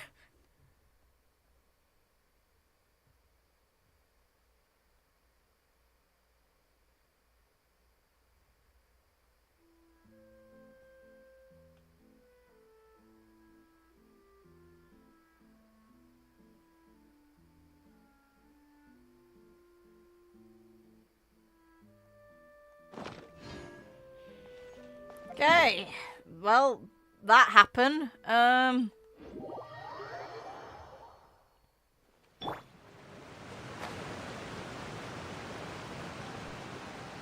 We play as the literal best girl.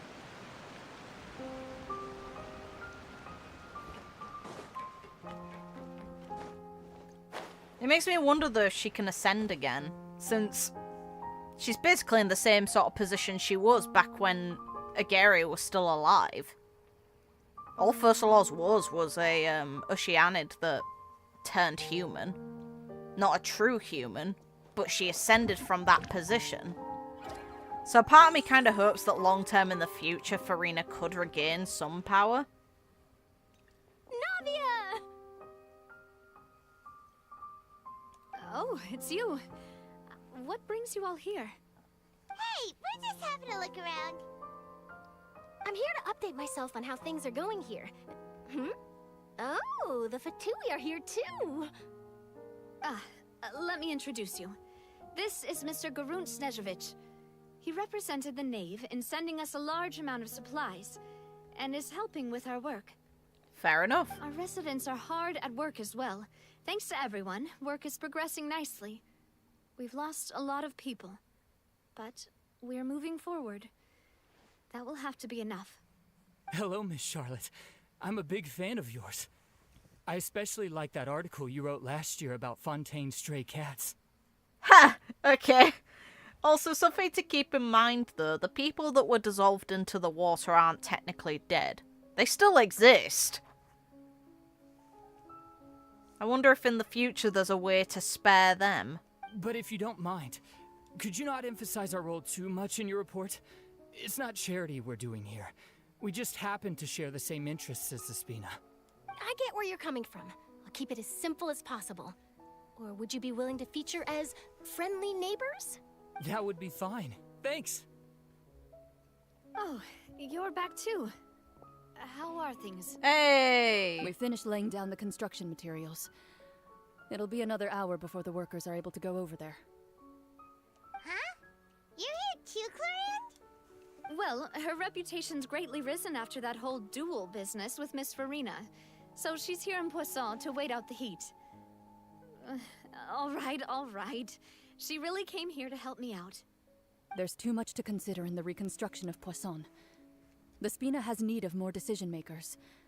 And, well, I do already happen to be connected to Mr. Callis. Hey! Wait just a moment. Do you mind me asking a few questions? You know, about how you felt before the duel, about what it was like facing down a god. There's lots of exciting material there, I bet. Forget it. I'm sure you can find a better theme than that, Miss Charlotte. I see you're the same as always. Couldn't you do me a favor, for Navia's sake? Ha! Well, if we're talking about doing things for my sake, you might as well just take a few more photos of me. Or of the Traveler. It's better than wasting time persuading Clorinde, at any rate. Of course I will. I'm not gonna let her off that easy. All right, then everyone who wants to be in the photo, gather up. And smile.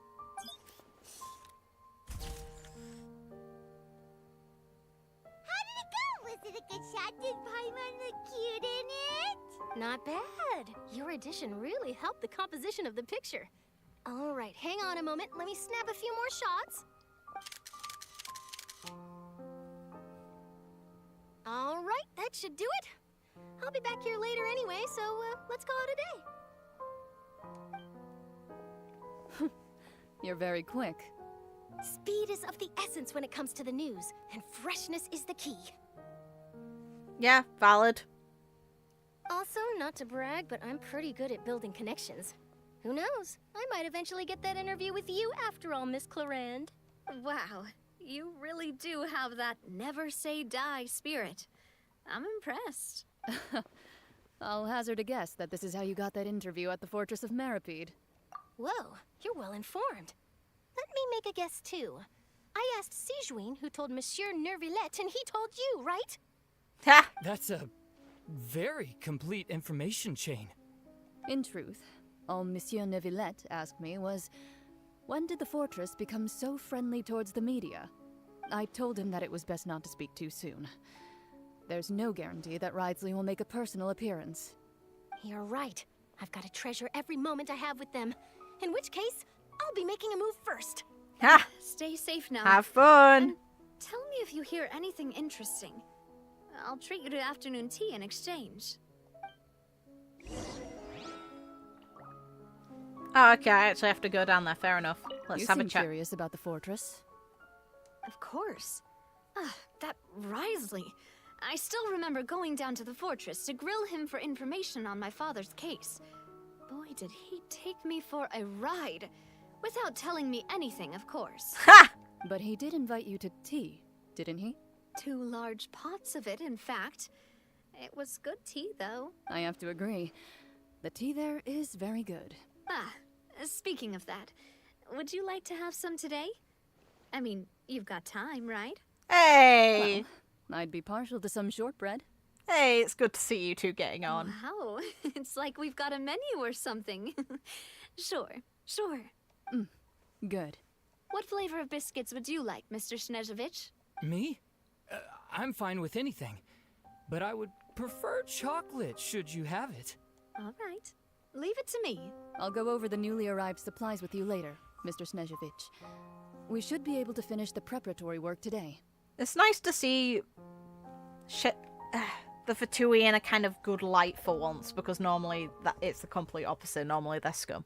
That works great for me. Huh. Is it just me, or did you get a new lipstick? I did. It was a gift from Sijuin. Want to give it a try? I think the color would suit you too.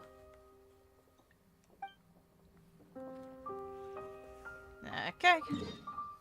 Down we go.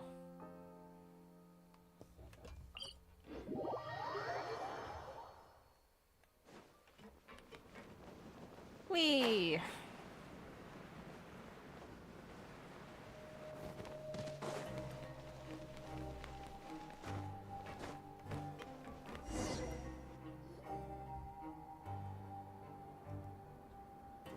Wow, guess we're here again, huh?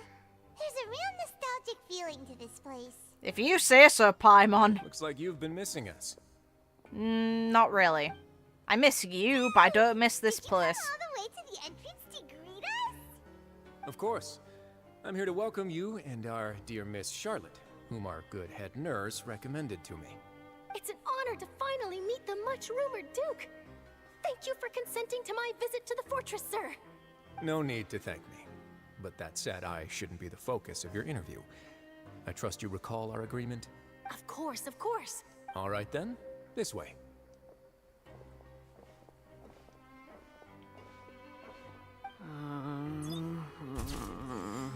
Ha ha ha! Hey, no need to be so nervous. I've already taken all the photos we need. Miss Charlotte, do these pictures really need to be published on the cover of the Steambird? It would seem that Miss Lorvine doesn't want her face to appear beside that of Mr. Jurier, Sir, please don't say things like that. But it looks like dear Mr. Jurier denies it. Might this interview be very important to you then? No, I just... This is my first time being interviewed, and I'm very thankful to the Steambird for... Now, I might not look it, but I actually did meet Mr. Edwin once. And I'll be honest, I enjoyed chatting with you more. You've definitely got more of that genius vibe going on. The boat that brought about a miracle, the ark that saved the people.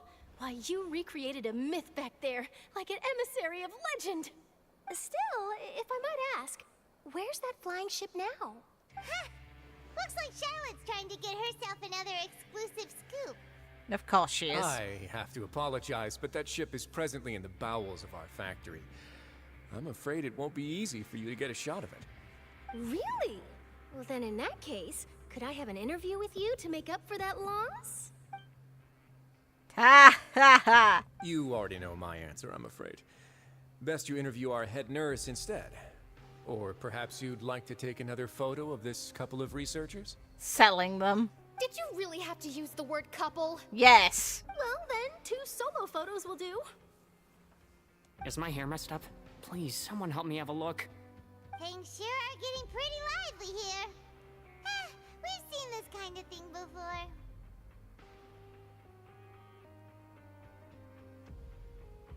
Oh, seems like everyone's here.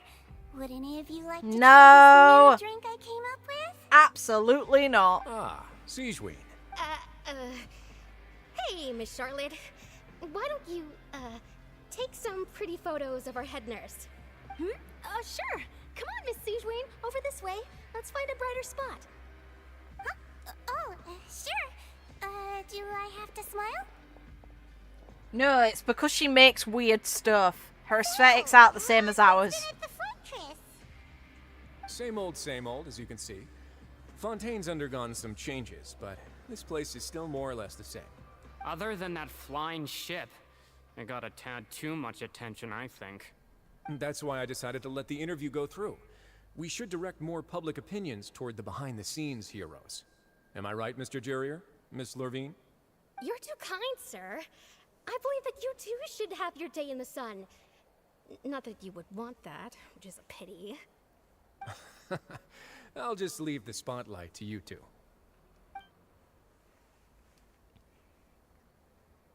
I see. Lots of things happened that day, huh? Anyway, regarding that Harbinger, I'm not sure you remember, but his 3 young followers are still waiting for his return. His? He sure did win them over, huh? Oh, okay. I know what you mean. Okay, never mind. I'll tell them that there's good news and bad news. The good being that their boss seems fine, and the bad being that they must face extended sentences for abetting his escape. Ha! Oh, actually, what about you? Are things gonna change for you too? What change can there be? The fortress will keep chugging along, and so will my duties.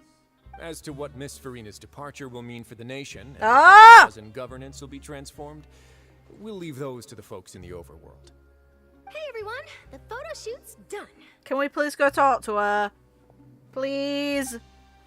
Good. In that case, let's call it a day here. Thanks for your cooperation. Come on, Traveler, let's go. Till next time, everyone. There'll be a next time? Maybe. Who knows? I might write a story about the underwater factory next time. Until then. All right. Last stop, the docks.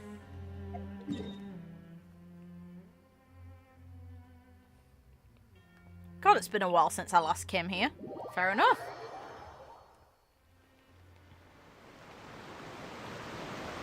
Just jump off the edge, it's faster. I'm not doing the bloody elevator wing. Screw that. I'd rather risk the death of my character. Whee!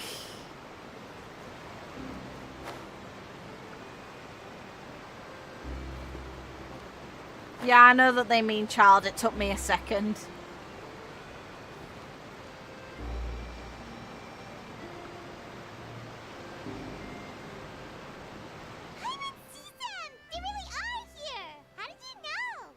Navia mentioned that she stayed in touch with Linny and the others after working together.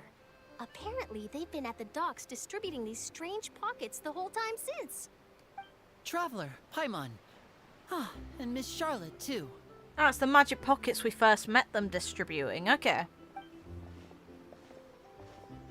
Would you like a magic pocket? What sort of gadget is it? It's a wondrous bag that can be used to carry many things. The water level has returned to normal, but if you see any of your things floating around, you can use this to carry them. Or you could trick a friend into doing it for you. Ha! Trick a friend? I wonder which of my friends would fall for that. Don't you dare look at me. Yeah. Get lost, Charlotte. Bad. You could just make a friend like Fremine here. Isn't that right, Fremine? Poor boy!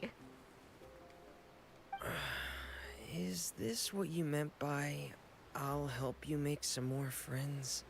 To be honest, that sounds pretty sweet. Could I have your contact, please? Sure. Please, write down my address. You sure are working hard to help Fremine socialize. He was the one who proposed doing this. He even wants to assist in our magic shows. Yes, I was planning to first introduce Pear as an assistant, and later Fremine himself. In the future, I think we can leave underwater escape magic to him too. That said, would anyone want to see a diver escape underwater? Oh, it'll work out. Every journey begins with the first step. He'll become a part of our show eventually. Furina needs a break. It's not a surprise that she's taken a step Lynette, back.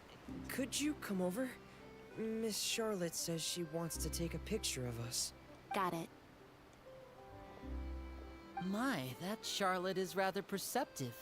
She got rid of everyone the moment she realized I had something to say to you.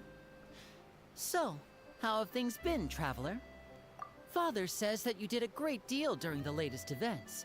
She's very grateful for your contributions to Fontaine. Then she can do me a favor and get her psycho friends off of my back. That's all right. We were more than happy to help. So, what's she doing now? Oh, I guess you haven't heard. Well, after Lady Furina left, Father and Monsieur Nervillet opened negotiations, during which he gave Fontaine's gnosis to her as a diplomatic gift. Nervillet, why? Why? Why do that? What the What were you thinking? I need to control my language. I've sworn enough during this. boy, why? A diplomatic gift? A gnosis? Yes, I was quite surprised at first myself. But when I thought it over, there were actually a number of things going for it. It could have been done as an apology for the incident with Lord Child, or as thanks for his help in tying the all-devouring narwhal down. Furthermore, Father did also lend significant aid to Fontaine and Poisson. That's true, but this is a gnosis we're talking about. Doesn't this seem a bit irresponsible?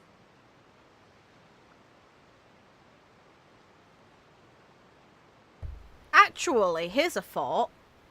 Does it even have any power anymore? Like, the seat that it represents was destroyed. I would agree, but I've also heard that it seems that Monsieur Nervillet has had a significant change of heart regarding the matter. So there's some reason for this that only Nervillet knows about? I suspect you'll have to ask him about that yourself. Please let us ask. Yes, speaking of which, I did see him strolling around the entrance to the fortress of Masquerade a while back. Okay. Isn't he real busy and stuff? Paimon didn't think he'd have the time for that. Shush, Paimon, let's go. Back to the topic. The gnosis was given to the knave, right? What about Child? They say that he's returned to Snezhnaya to recover from his wounds. I hear that the recent disaster really did a number on his health. Poor guy. Hey, he did well. That's true. When you think about it, we've had loads of run-ins with the Fatui. To think we'd be allied with them this time. We kind of owe him his vision back still. We've still got it, don't we? So shocked by such a simple switching of sides? Oh. Hi. Father. Well, what do you know? Come to the docks to see how my children are doing and meet the traveler by chance. Please do not pay my accomplishments in Fontaine too much mind. I would have done them regardless. You do owe Furina an apology, and I refuse to accept anything less. You tried to murder her, and you were wrong. She really was trying to help the entire time, just not in the way any of us expected. Are you going to take the gnosis back to Snezhnaya? That is our duty as harbingers, yes. Don't be too preoccupied with sides. The goal of the Fatui concerns not a single place or person, but the entire world. With such a grand goal in mind, it is inevitable that we must wear many masks. Switching my masks is something I've always done. Well, that depends on many things. No one truly knows what the future holds. What good is honesty if you can't rely on it forever? As for you, I very much look forward to our next collaboration. Good things cannot be achieved alone, and you've proved yourselves to be great partners. A vision? Okay, it's being returned. Good. All right. I'll remember to return it. Thank you for keeping it safe for him this entire time. They did address it, fair. Why wasn't it not working, though? That's still a question. And that's a wrap for me. Huh? You're... Greetings, Miss Journalist. Hello. If I'm not mistaken, there are diplomatic channels I'll need to report to take a photo of you. That is correct. So forgive me, but I will not be able to serve as a subject in your article. However, feel free to write as much as you'd like about our dear magicians and our upcoming rookie talent. I will. The sea breeze is quite pleasant. I shall continue my walk while the weather remains so agreeable. Farewell. Bye. I still don't know how Farewell, to feel Father. about you. Oh, she has such an intimidating presence. I didn't even dare to take a picture. Thankfully, I've already wrapped up all my pre-scheduled interviews. Thank you all. This'll be more than enough for me to write about, I'm sure. Okay. Don't be too nervous. Why don't you take a magic pocket before you go? Here, traveler, Paimon, you take one too. Okay. To move things about? That's right. We have the teapot. Funny. I was giving out magic pockets when we first met Yeah. too. And what do you know? I'm doing the exact same thing right now. So many things have happened, but the pockets are still the pockets. I guess this must be life. We will all follow our own paths, and serendipity will lead you to your fated friends. All right then. We'll be handing out pockets in some other districts later, so we'll get going now. Have a good day, you two. Well, guess we sent Charlotte off. Shall we go see how Neverlette's doing? As long as he's not so busy that he doesn't have time to chat anyway. Yes. Yes, we shall. Oh, he's in the opera. Oh, okay, he is at the entrance. Fair enough. Isn't there... finale? Yeah, I know, but that's not what I wanted. I wondered if there was a fast travel point closer, but no. I want to find Furina, man. Come on. Where's she at?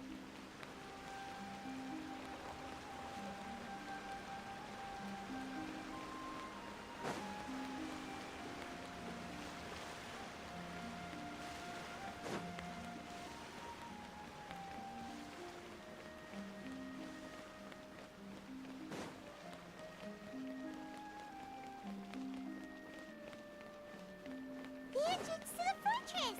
Ooh, he really is there! Hello, boy. We have quite the conversation to have on the fact you gave up a nurses willingly. And where the hell Furina is. So, you really are here, Neverlet. Paimon didn't think you were going to have free time this hour of the day. Really? Oh, I suppose you must have met Mr. Linney. He took the time to greet me earlier when he passed this way. In any case, you came at a good time. I was just considering reaching out to you to set up a meeting, so I may explain some things that I haven't had the time to Yeah! Hell yeah. Aw, Paimon's glad that you remembered. Thank you for keeping us on your mind, what with you being busy and all. Alright, let's have it then. How was Fontaine actually saved? The whole business is still quite the mystery to us. It is strange how words can often leave a bitter taste in the mouth when it finally comes time to say them out loud. Go on. Okay. Good.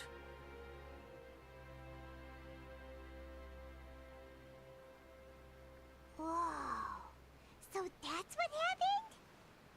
Focalord destroyed the divine throne of the Hydro Archon and restored your power to you, transforming you into a fully fledged elemental dragon sovereign. But Paimon still doesn't quite get what you did to save the Fontainians from dissolving. He messed with the primordial sea. It was mentioned before that it had the consistency of blood, and that humans did originally come from it, so it must have the capacity to turn them into humans. For me, the authority of the ancient dragons refers to absolute control over the hydro element. Fontainians were incomplete humans born of Egeria's use of the power of the primordial sea, with constitutions similar to that of mimics. Hey! But so long as those primordial energies remain within them, I could use the ancient dragon's authority to grant them true blood, after the fashion in which life was first brought into being on this planet. In other words, when I gave my verdict, Fontainians became true humans, and thus would naturally no longer be dissolved by water from the primordial sea. Focalord must have counted on you to make that decision as well. Your verdict was the key to making the prophecy appear to have come true while saving everyone. Yeah, and in a manner of speaking, Focalord finally managed to fulfill the original Hydro Archon's wish to turn Oceanids into real people too. And the greatest victim of this entire thing is Furina. Where the hell is she? Oh. It seems from your expressions that you still have more things you wish to ask. Of course. Ask away. Yeah. I'll tell you the truth as I know it. Okay. I have investigated his case along many avenues, and I have learned that he once fell into an unknown chasm when he was young. There, by chance, he awakened the all-devouring narwhal.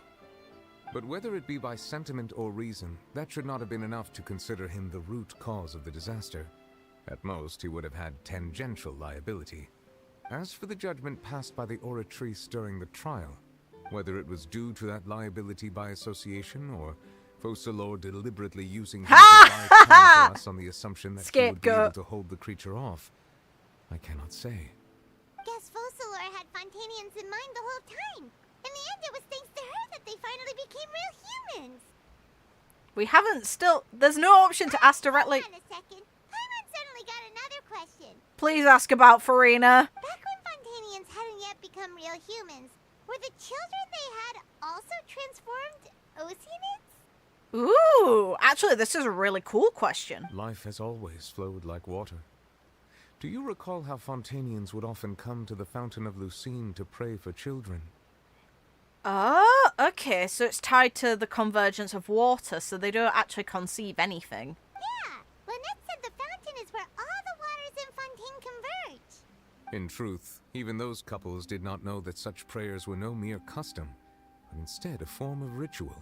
Those Oceanids who were blessed within the spring water would later descend as new humans in the coming months.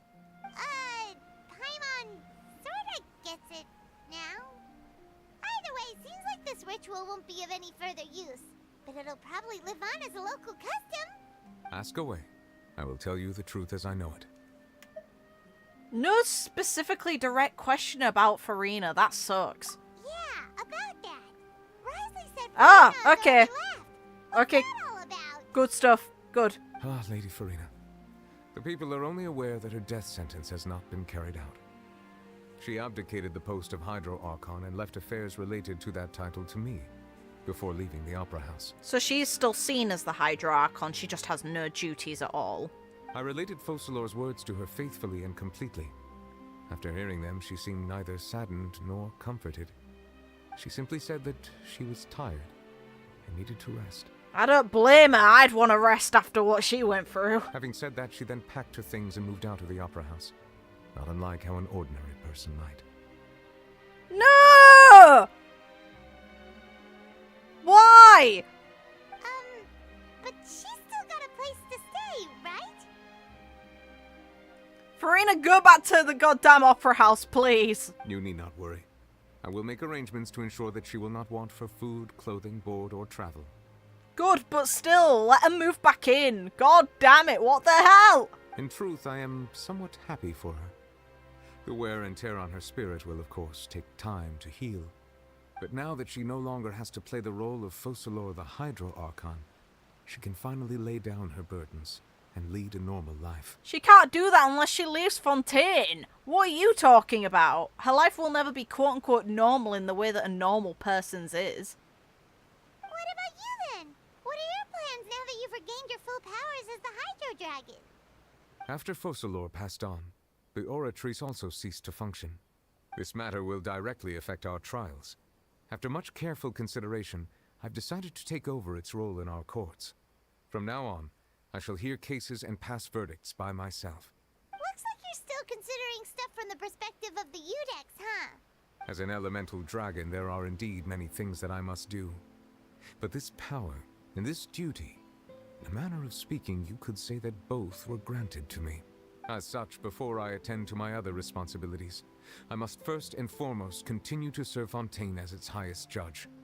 The duty of the Hydro Sovereign and the duty of the Udex shall coexist within my person.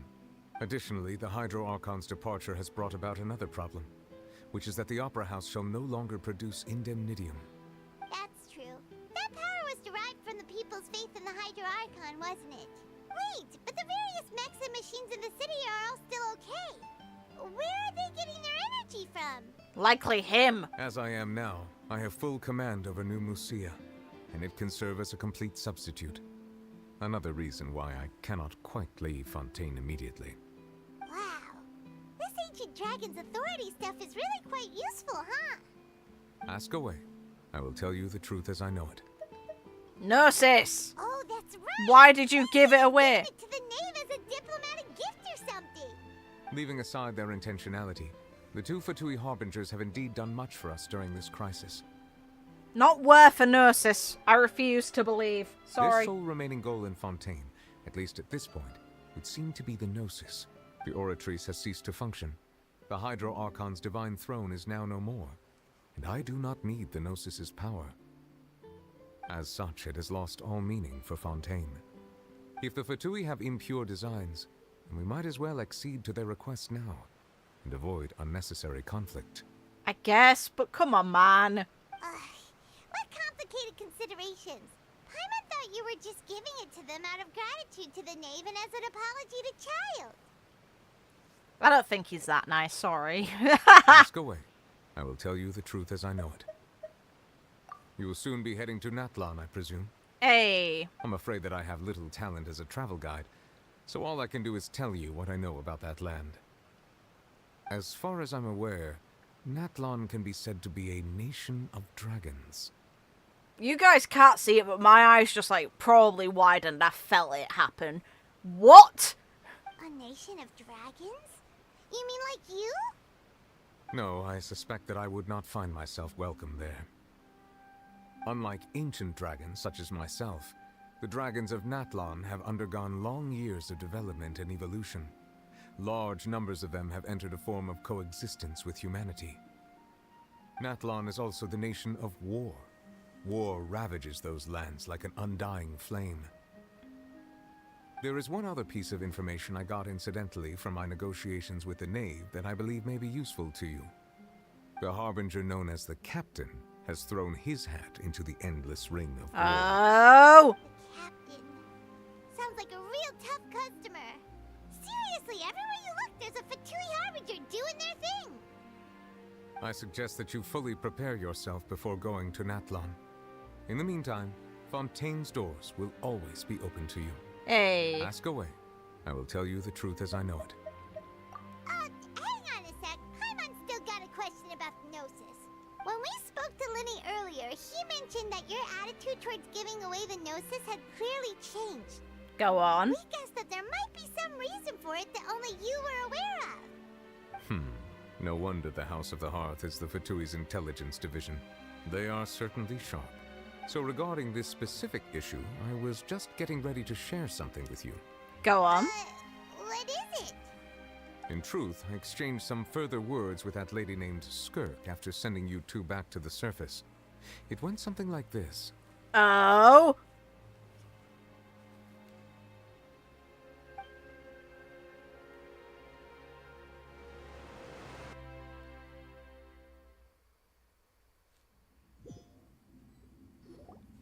Well, we're going to head topside to see what's going on. You hurry over soon as well, all right, Nervalet?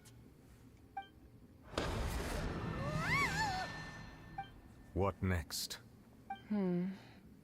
The all-devouring narwhal isn't here, so I'm no longer getting any interference. I can finally catch the scent of your power, what it's made of.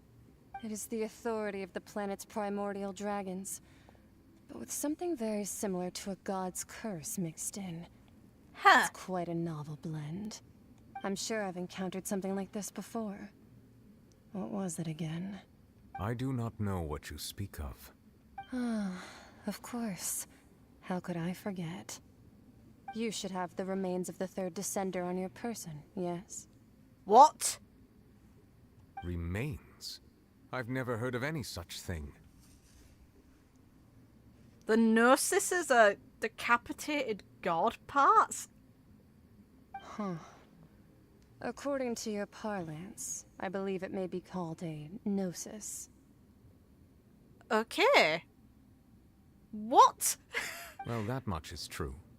After Focalor's divinity faded, she handed her gnosis to me. What the hell are the Fatui trying to do? Do they know about this?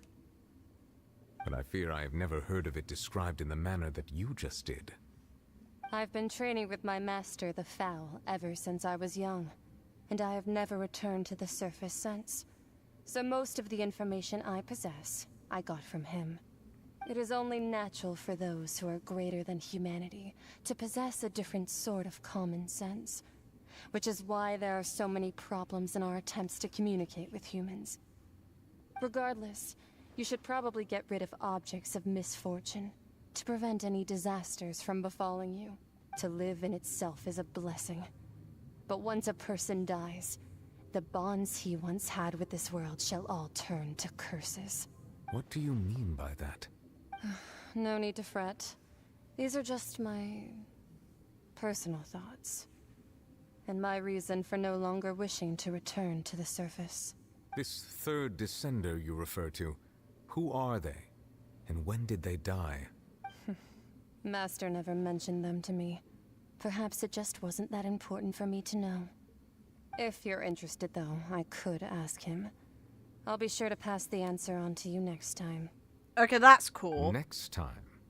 You believe we will meet again? I do. Wait. I have a disciple of my own, don't I?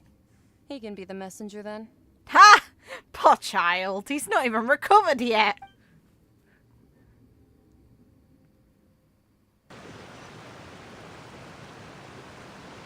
That's what she told me. Whether it would prove useful or not, I wanted to pass that information on to you. The remains of the third descender? We know that the Traveler is the fourth. So that's what the Gnosis actually are. Paimon just thought they looked like chess pieces. How could they be a person's remains?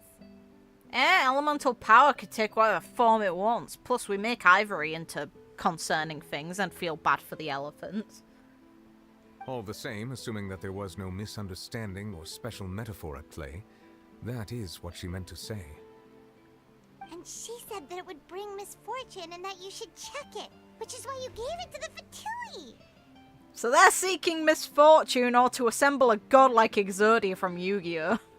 If she speaks the truth, then I would simply be putting Fontaine at unnecessary risk by keeping it here.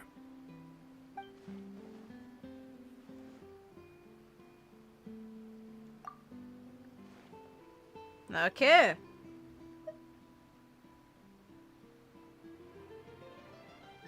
I had guessed that you might already be familiar with this concept, but I did not expect you to be one of them. That means that the Gnosis, which are exceedingly element compatible and can even enhance elemental abilities, do indeed come from the third descender. I wonder, does your body also possess similar properties? Neuvillette, please don't think like that ever again. Concerning. Like being able to use elemental powers without a vision. That does sort of count as special compatibility, right? No, let's not think about this stuff right now. It just feels creepy. It is! Comparing the Traveler to the dead third descender and all. That's what you say, but this topic still feels like bad luck. No, worrying about me. Once Child recovers, let's get some more answers out of him. Or go look for his master and get the answers that way. I too believe it unwise to make too many blind guesses when information is lacking. The same is true of being at court. That feels like a direct statement to the people who play this game. Alright. Whatever the case, it seems like the crisis here in Fontaine's over for now. Yes. All of Focalor's efforts were for this moment as well. But she sacrificed herself in the end as a god, and she suffered through all those years as a human. Was that really what she wanted? I suppose that would be the mystery of a god's will. I suspect not. But once in a while I too would guess that if wishes were like the clouds in the sky, they will one day return to the earth as raindrops. Life flows like water, and rain is the final answer. The water levels may sometimes tilt one way or another, but the rain falls fairly upon all. That depends on where you are in the world. Some places get it way worse. And that ultimately is the difference between the rains that fall upon all of us. Good chapter. Fontaine's story was excellent. Now, I can talk to you. It seems from your expressions that you still have asked away. I will tell you the truth as I know it. Oh no, it's the same stuff, okay. I suggest that you fully prepare yourself before going to Natla. Damn. Any more stuff to pull for? Yay, I've got singular pulls. Let's go. Nope. Well, I've got until this banner ends in order to get C2. I managed to get C1 very quickly. I'll upload that tomorrow since I did record it. You can tell I've got my Furina. It's gonna be a little bit of time. I'm going to end up recording probably later on today or very soon Furina's story quest, and I'll upload that the following day. I just don't want to do it on stream. I'm getting tired now. My voice is actually hurting. I need a break. This has been very fun, though. Isn't there anything else more interesting to do? Before we do stop, though, let's have a look at what the others say about her, because their profiles are revealing that they have words, and I want to see them.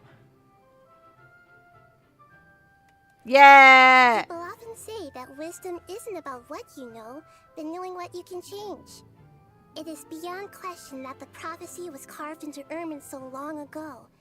And while it may look like nothing has changed, it also seems like everything has.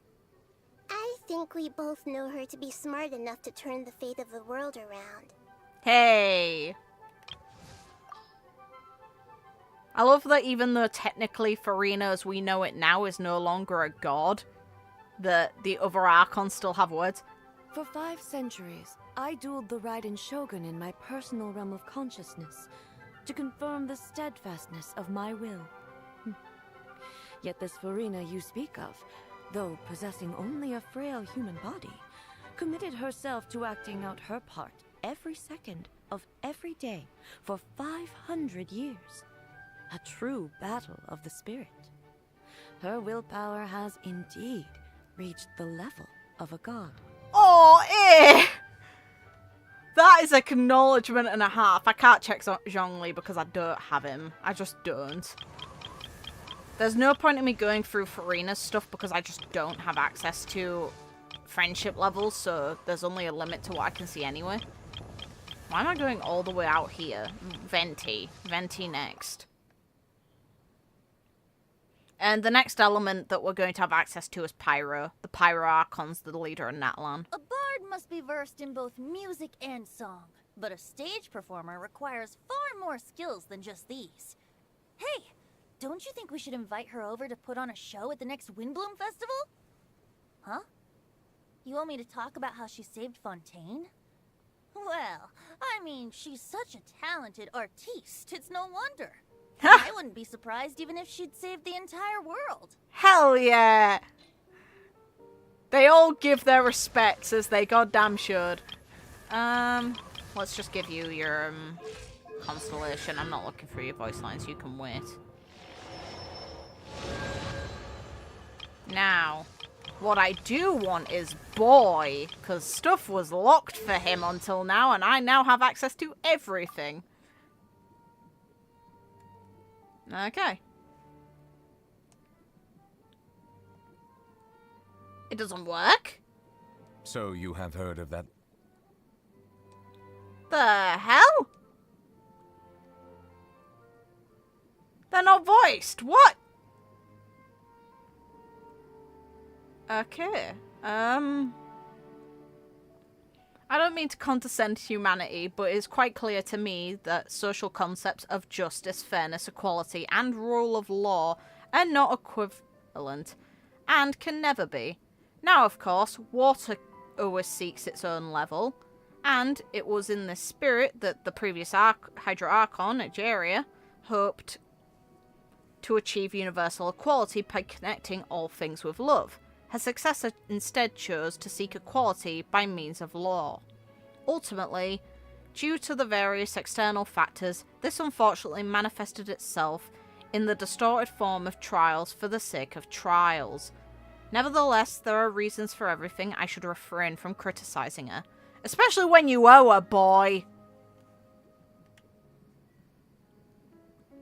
Since you hail from beyond the stars, I invite you to be my witness as I judge this upending world. This realm dismantled was of the formidable father himself, but what now reigns here is a cluster of filthy feathers.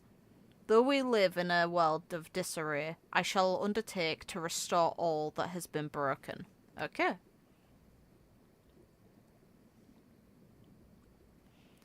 The time I've spent living among the citizens of Fontaine and travelling with you has transformed my views.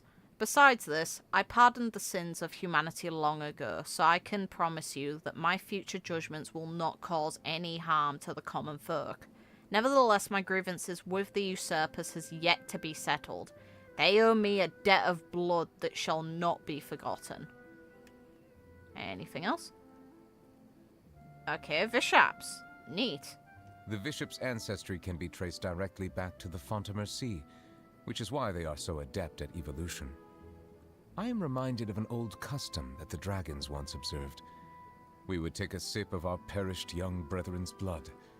Whenever the tides are disrupted by the motion of the moon and stars, the water within the bodies of us hydro-organisms surges up towards our heads, reminding us that our deceased kin will soon be revived. From my observations, humans have a tendency to view themselves as being in opposition with nature. Okay, this one already existed. Oh, doesn't work either. What the hell is going on? Fix them! I'm not reading all of them. My voice actually, like, my throat hurts. Now the curtain has finally fallen. This on one her works, though. performance.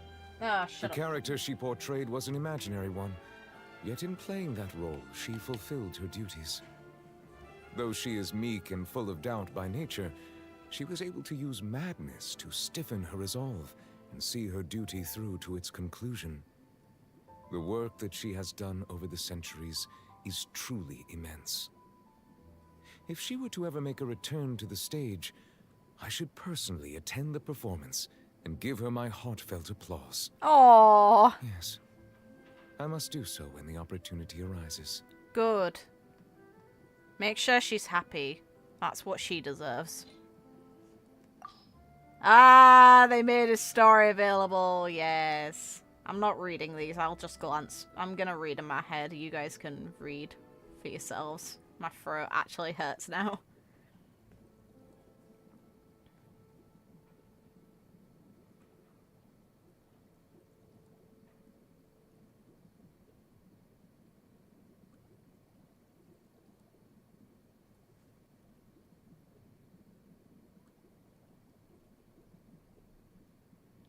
Huh. Okay. So in his case, he actually sees them as successors, which is why he cares about them. They're bordering his kids. Weird. Fair enough.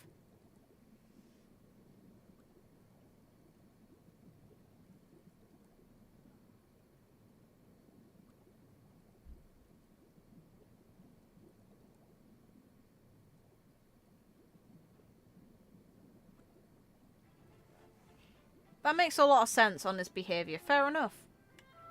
I'm going to stop after this, trust me. As said, I'll take a break before I even consider doing Furina's story quest. I really need a drink.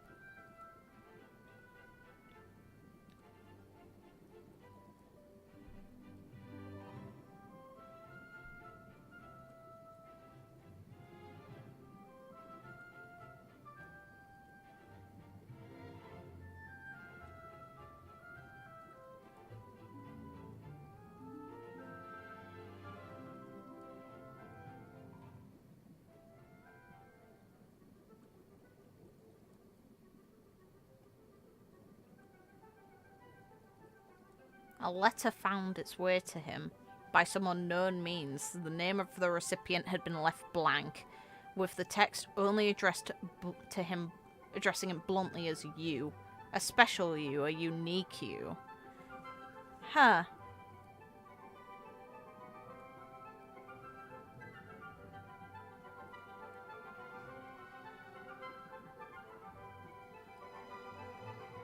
Okay, so who wrote the letter then? Was it specifically the original, like, full form of Fursalos, or was it Furina under that the divinity's guidance?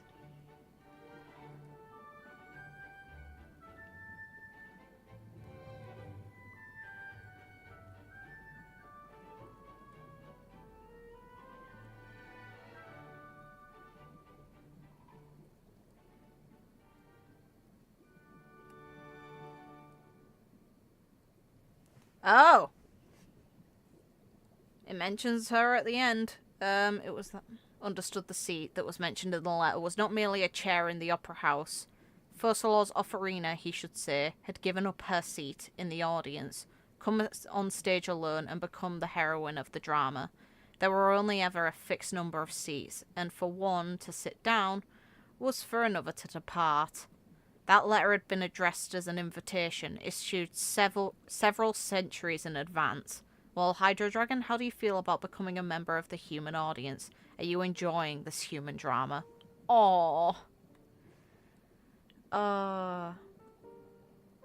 Okay, he has no constellation technically. We only get one for the sake of gameplay. Makes sense.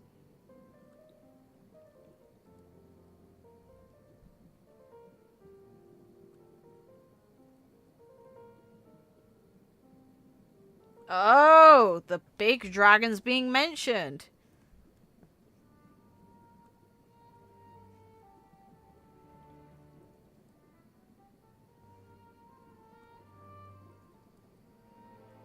Why is his name in the form of a great leviathan? Do we still not know his first name?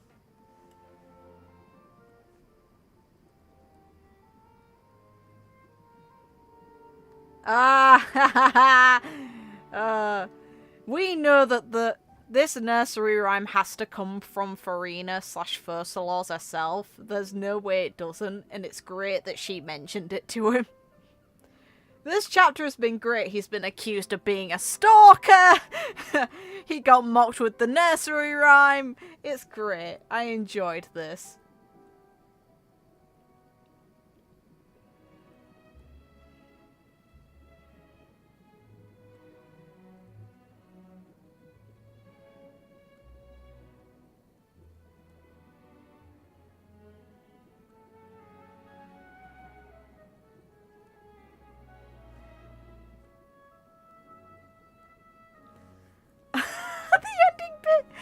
Whoever had penned that rhyme, as well as the Fontainians who came to believe in it, must not have known the Hydro Dragon all that well, considering that they thought the Hydro Dragon could cry.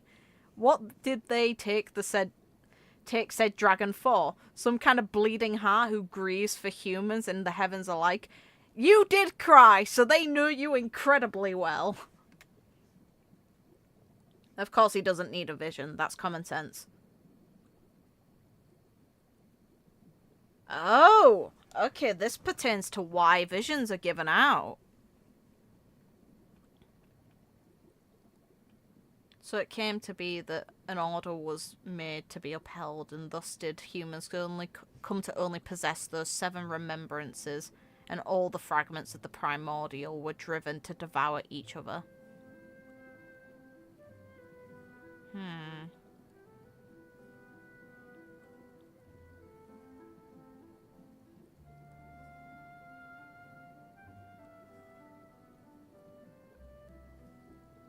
Shard of their mastery. So yeah, it does come from the Archons. It's just not... It's not exactly what we thought it was. Fair enough.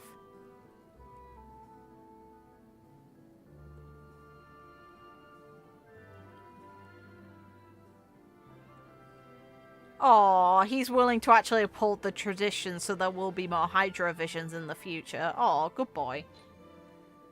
Good law. Don't know why some of the voice lines don't work though. Let's try again. Yeah, no, it just doesn't work. They're gonna need to fix that. Well, that's that, I suppose. Like, there's no point in me checking hers. I literally don't have enough friendship for it. It's... I'm not gonna have access to much, and I may as well do her story quest first.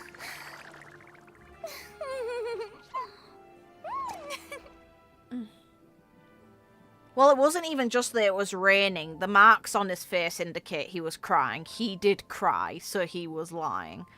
Or more, he's denying it. Fursalors understood him incredibly well. But, thank you all for watching, and I hope you guys had as much fun as I did. Sorry that I'm a bit, like, charred at the end of this, but I am quite exhausted now. I will record Furina's story quest. It won't be something I stream. Streaming, for me, it's good in small doses, but now that I'm more busy, it's a bit exhausting to try and do. And organising time off to do it is quite hard. So hopefully we can enjoy the few instances I am able to stream, and if not, you'll look forward to videos. If you haven't already, I'd appreciate if you liked and subscribed, and I hope you guys have a great day, whatever time it is, wherever you are. Thank you all again, and take care of